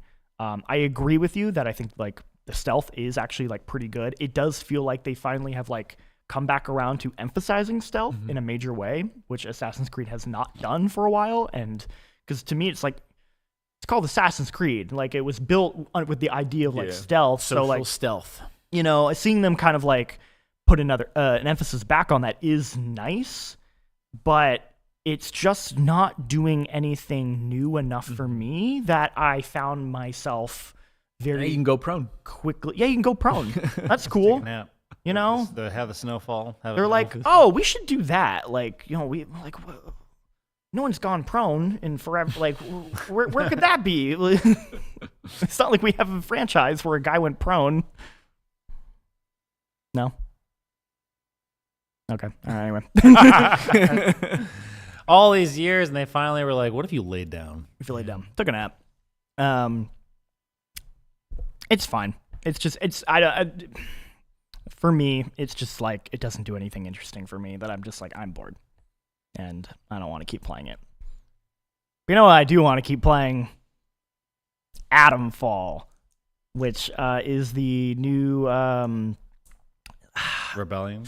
Yeah, my brain went RPG, but it's not an RPG. Not really an RPG. It's the new game from Rebellion, which survival is game. The survival kind game. of, but it's not sort of survival and drinking water and eating food, Yeah, it's the new game from Rebellion, the people who made Sniper Elite, which I've actually never played a Sniper Elite, so I have no. They're good. I have no frame of reference for how much this game is taking from those games. I'm coming into this very fresh to this developer, but I think this game is amazing. I'm really really into it. I know the tagline that because when someone first told me about this game, because I never heard of it, they were like, oh yeah, it's like a Fallout type game. I was like, oh okay.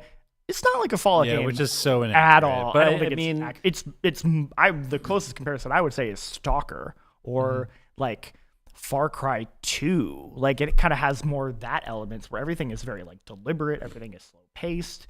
A lot of shit working against you. Yes, there's a lot of friction in the game in a way that is I find so engaging. Where it combat is difficult. You can die in a hit or two if you're you have limited ammo. You have to think on your feet, and there's interesting little.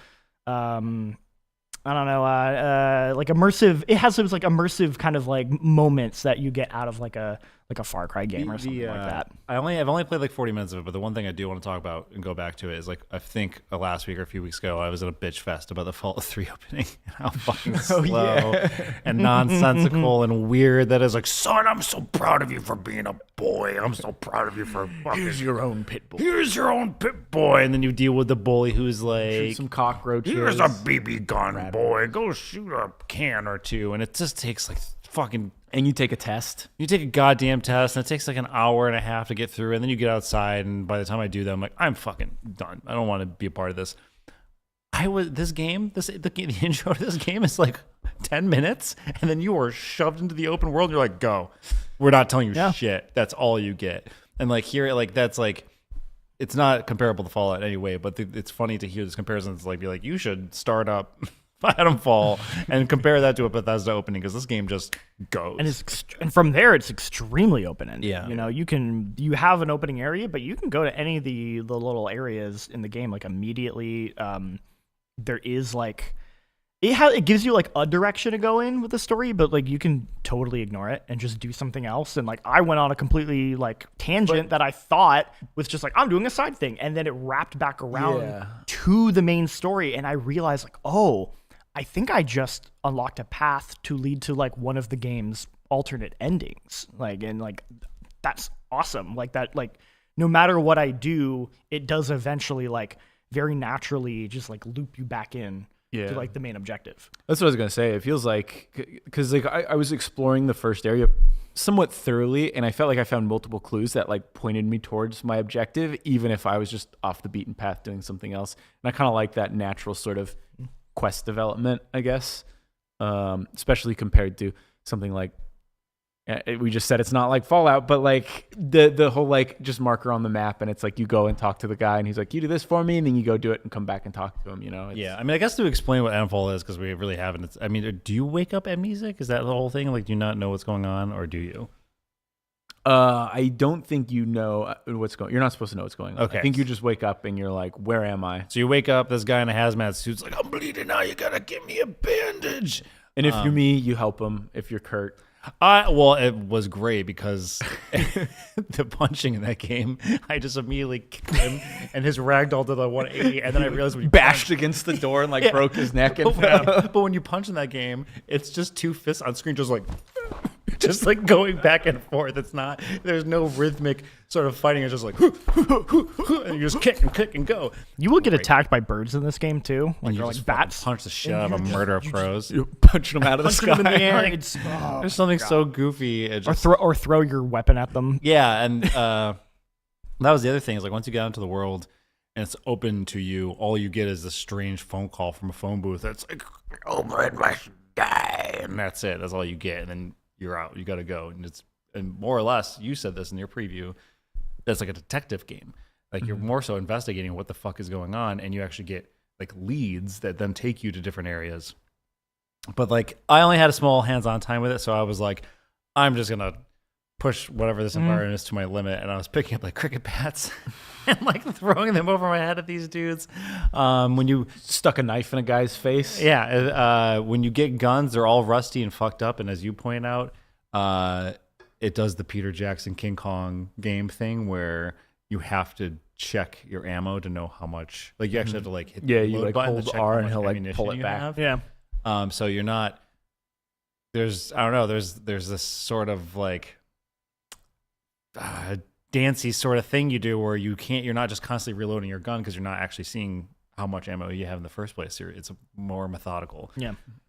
I guess in that way. And I don't know. Like I'm excited to play more. I have no opinion yet other than I fucking saw a group of dudes just doing their thing and I threw a Molotov cocktail at them and it was the best feeling in the world. But there is one of the most effective Molotov cocktails I've seen. Thank you very much. Thank you. And they were like 6 people. And they were standing in a puddle. They could have just laid down. But it's not that type of immersion.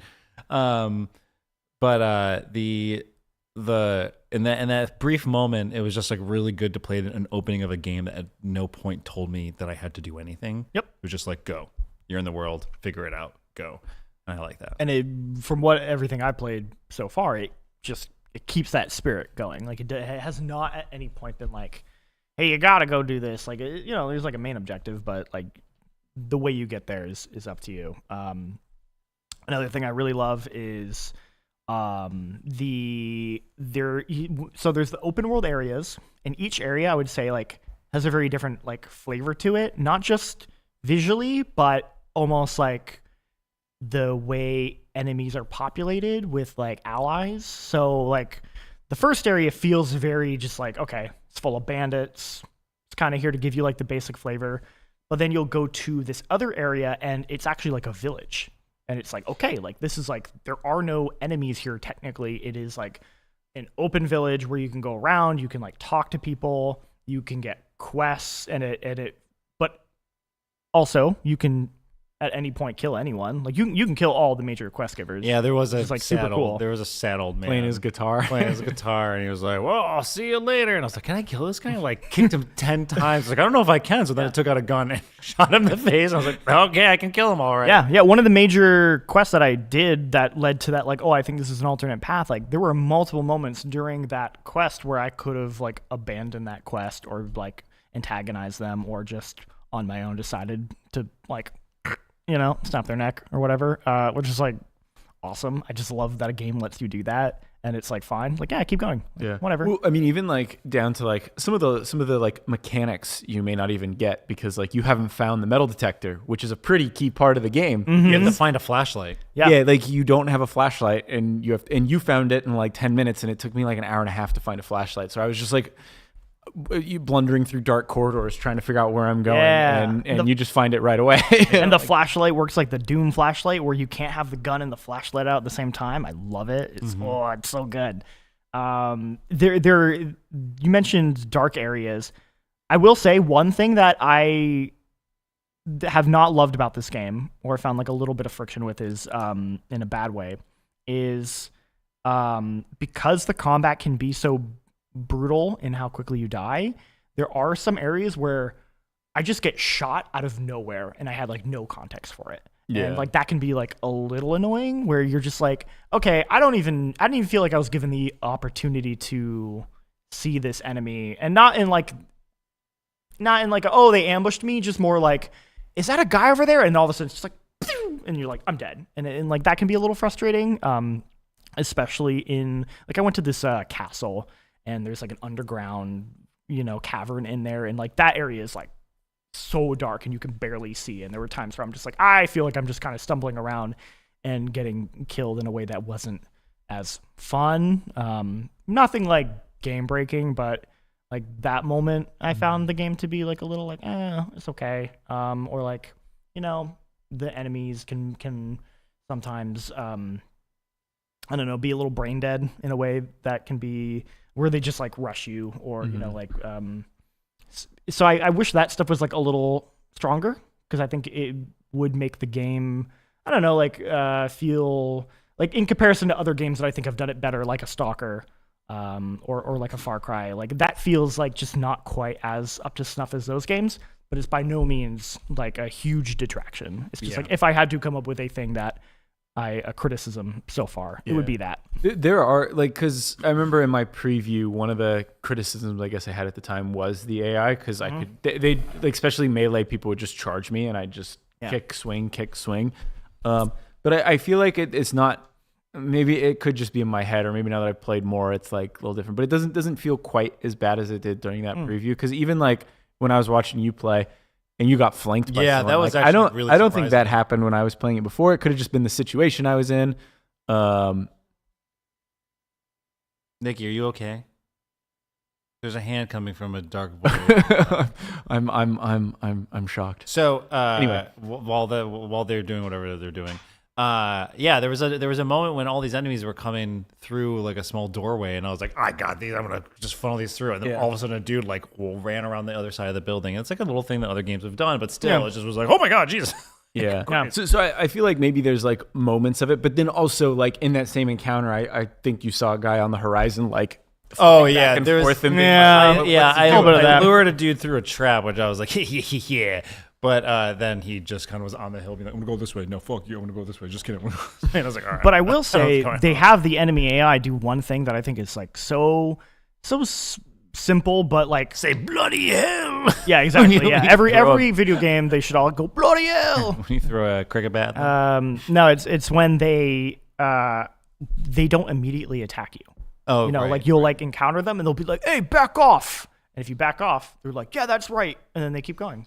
And I like genuinely love that, because I think about other games like a Fallout, where it's like, I don't know, you run across a bandit and they just immediately are like, time to kill you. Yeah. And like, it's just something as simple as like, because when that happens, you're like, yeah, you're a video game enemy. But the fact that they like have some level of like self-preservation of like, we don't necessarily want to pick a fight with you, we just will if you like get in our space, is like very subtle, but a very like cool thing that I'm just like, I think every video game that like should do that more. Sure. I'm really curious to see if that like develops, because I know when I was talking to the director, he was saying that like there's a faction system, and if anything, it sounded like that's probably the thing that was most inspired by Fallout New Vegas in particular. Yeah. I'm curious to see like how that sort of stuff affects gameplay. Like I wonder if, you know, you piss off one faction enough, they're not even going to give you like hold on, let's step back, and they'll just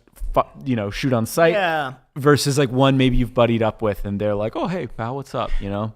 Hey bro. I've done a little bit of that, and it's a little hit or miss for me. Like so, I went and I attacked the druids, which were the like weird forest Prey people. to the soil or whatever. Yeah, who are like living in the castle.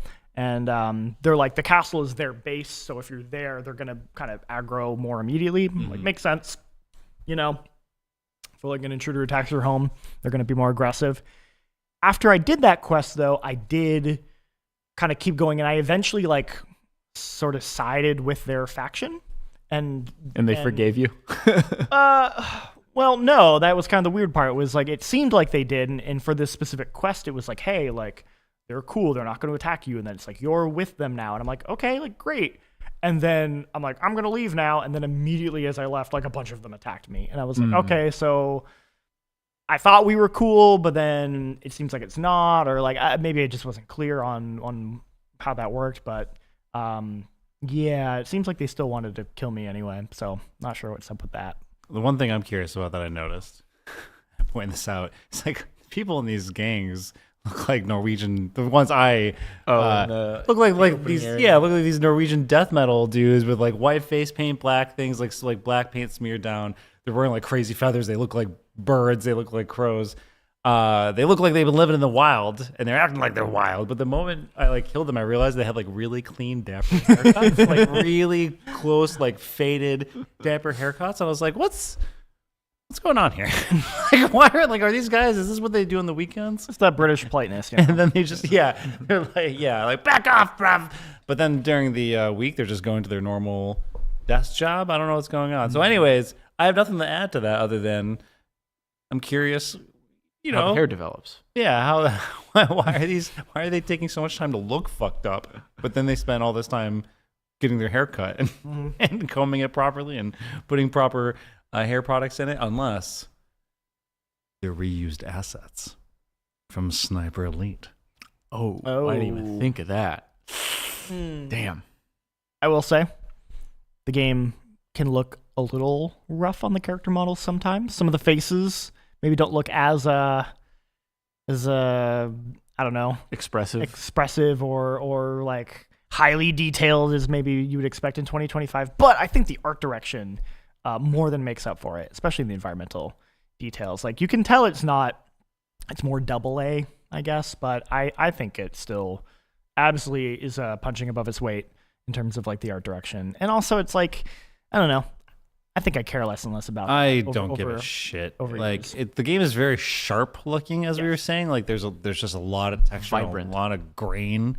But you know, if you squint your eyes through that blur, that blurry vision, you see a really, really well designed sort of vista and world. But I don't know, graphics never make or break an experience for me. No, I agree. But like it was enough that when I still played the game and like went out to the open world, the way the world is presented to you with like that red phone booth box and like there's these two hills and like the weird anomaly in the background and these like paths going every direction. I was like, it's a sick shot. Like it looked awesome. So yeah, to your point, punching above its weight, punching above the atom, Paul. Absolutely. So obviously still early kind of impressions on this game, but it's like my biggest surprise of the year so far. You know, like I knew like Monster Hunter, like it's gonna be great, and it does seem like this game went from like nobody knowing what the hell it was to suddenly like I want to tell everyone to go check this game out. Well, I mean, especially Sniper Elite dev, like they've been making, they've made other stuff, but like they've been making Sniper Elite games for so long, and like this game does borrow some DNA from it. I think when I was talking to the director, he had talked about how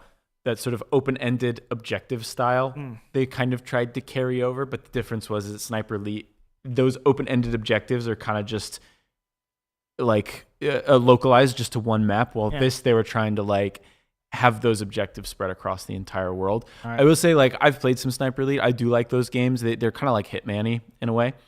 But I think like you can kind of play with the environment a little more in Sniper Elite. There's more tools in your toolkit, I think, to like really manipulate AI.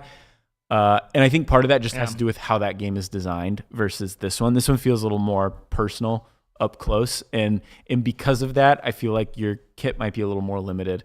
But I think it works. I don't think it needs to be like this crazy immersive sim where you're doing all these wild stuff with enemies. I think it's like it's a pretty good balance.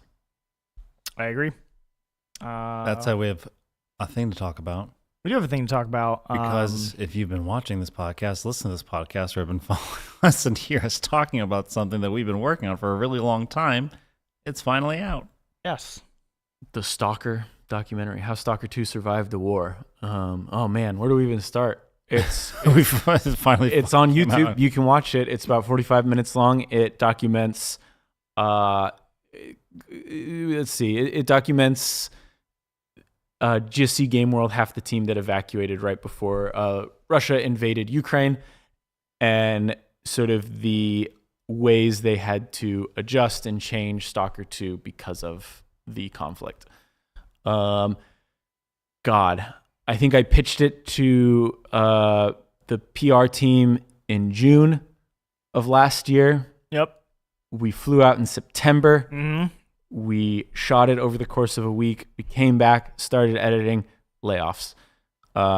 Lost Chris Morris, who was like pretty instrumental in, I mean, still was throughout the entire project, but like, you know, there was, we had a plan, and that plan just kind of like evaporated after that. So we got Richard's help and kind of pushed through. But yeah, I'm super proud of it. I don't know what else to say.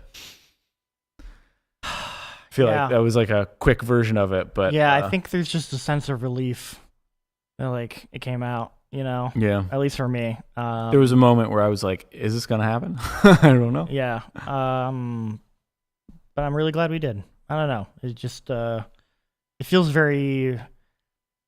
the most important thing I've worked on at GameSpot, which is like, cause like, I don't know, we talk about like silly video games, you know, a lot of times. And it's just like,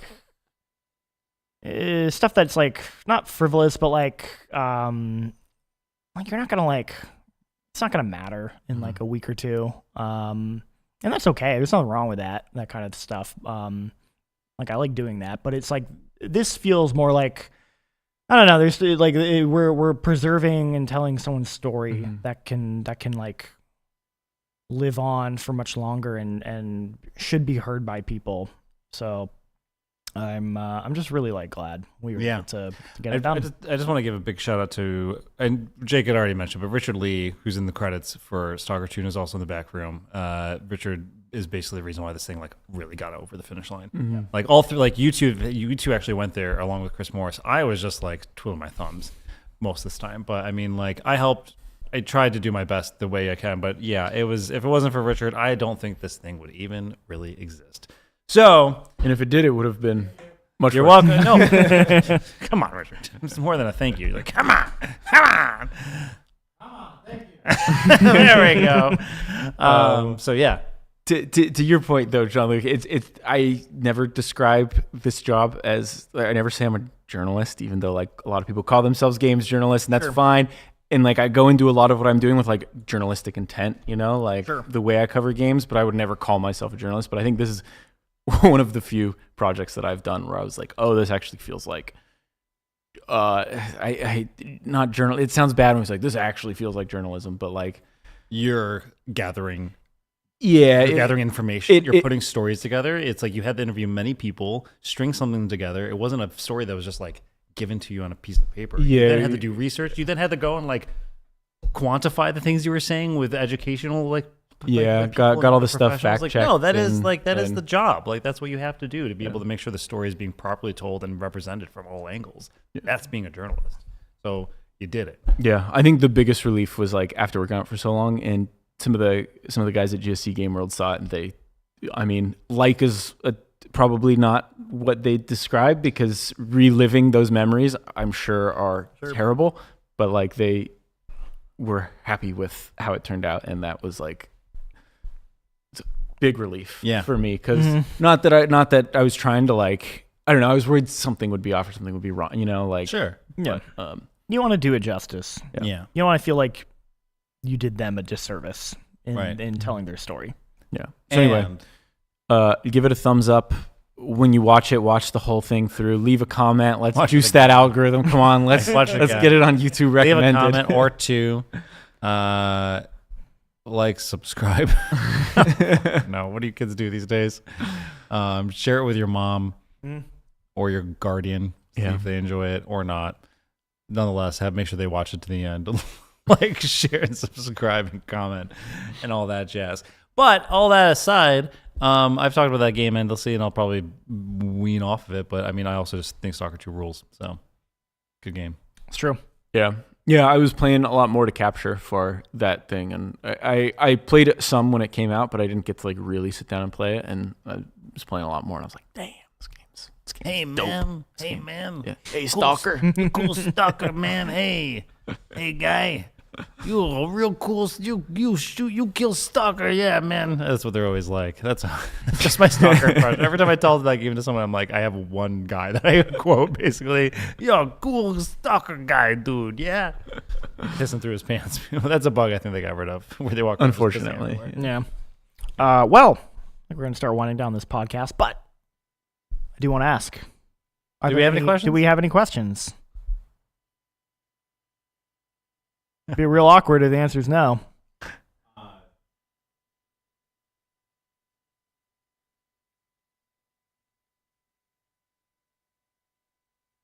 Yes. Oh, great. Yeah. Well, where were you when Rogan you released Excellent. the exact same day? Okay. Cool. Okay. Great. So, I mean, how did you have enough time to care that two Assassin's Maybe they just Creed looked games up and came were out like, while you're playing Dragon Quest okay. IX. That's cool. Where were you playing it? Like, where were you in that environment? Did you see like did you get a letter that says, "Hey, Assassin's Creed Rogan Unity came out"? What about it? Why? Okay. We didn't even talk about it. No. Get a job. Like.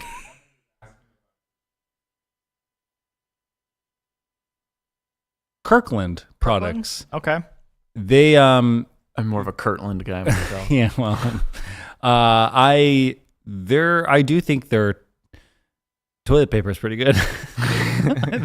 Pretty sure that's the toilet paper I buy is Kirkland. I'll have to go back at my corner market.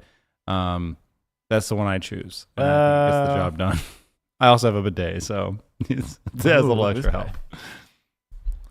I remember getting the big peanut butter pretzel, like they're in the bins. Yeah, oh, I remember getting those, yes. and destroying those is yeah. I think I'm trying to think like favorite Kirkland product. Hot dogs. Forever. Yeah, the hot dogs. Do they make hot dogs? Well, I mean, Kirkland's Costco brands. Oh, is that true? Yeah. Yes, it's Costco. Yeah. Wait? Then is Kirkland carried at other places other than Costco? I don't know. I don't know. So maybe I'm lying. Do Damn, I dirty get toilet liar. paper? I'll have to Check your toilet paper. When I get home, I'll double check. My answer is the chicken bake wrap. Okay, cool. But you can't buy it separately anymore. They used to sell it frozen. It's a meme, right? You're doing the meme? Oh, I genuinely like the chicken bake wrap. What's the meme about it? Don't worry about it. I'll look it up after. Jan, you got something else? People are also asking your thoughts on the burger chain Red Robin. Who gives a fuck? I've been there. Questions. I've been there once, and I've been there way too many times because Rochester, New York is a sad in the suburbs is a sad culinary place. Right. I've been there quite a few times. Okay. Do you remember anything about it? It's like the corporate, rush. It's the Applebee's of burgers or whatever. Like the Chili's of burgers, like sort of thing. Sure. Red Robin. I like that part. Thankfully, I don't have to look at. I don't see those in San Francisco. I don't remember the last time I've seen one in person. Anyway, Jean, what do you think of Red Robin? Nothing. That's what I was going to say. I don't remember anything about it. I went once. I couldn't tell you a single thing about it. People like the burger. Isn't that all they Isn't that all they have? Only burgers, Isn't that the whole point? No, they got fries too, probably. Is that it, Jan? Probably. I hope that's it. People are also saying they love the duck. Great job. Oh, awesome. awesome. Well, thank you. All right, yes. cool. Well, thank we you very appreciate much. You should have. I appreciate everyone who's giving us the time of day, but I appreciate you saving that for last of it. Anyway, I think we're gonna call a wrap on this podcast. Because if you ask me any more about fast food places, I'm gonna be like, who gives a shit? I don't know. I got other things. I'm gonna go home and investigate whether or not we have Kirkland toilet paper in our place. Please report back next week. Have a chicken enchilada lasagna. Yeah, I'm in my fucking no, absolutely not. Rather, I'm never gonna forget that. Yeah, well, unfortunately, me neither. I'm sure they have it at Cheesecake Factory along with every other monstrosity that's graced this goddamn planet. Yeah. I'm Curtin Davino. You're Curtin Davino. You're Jake Decker. That's me. I'm John Luxepke. Thanks again for watching, everyone, and we'll see you next time.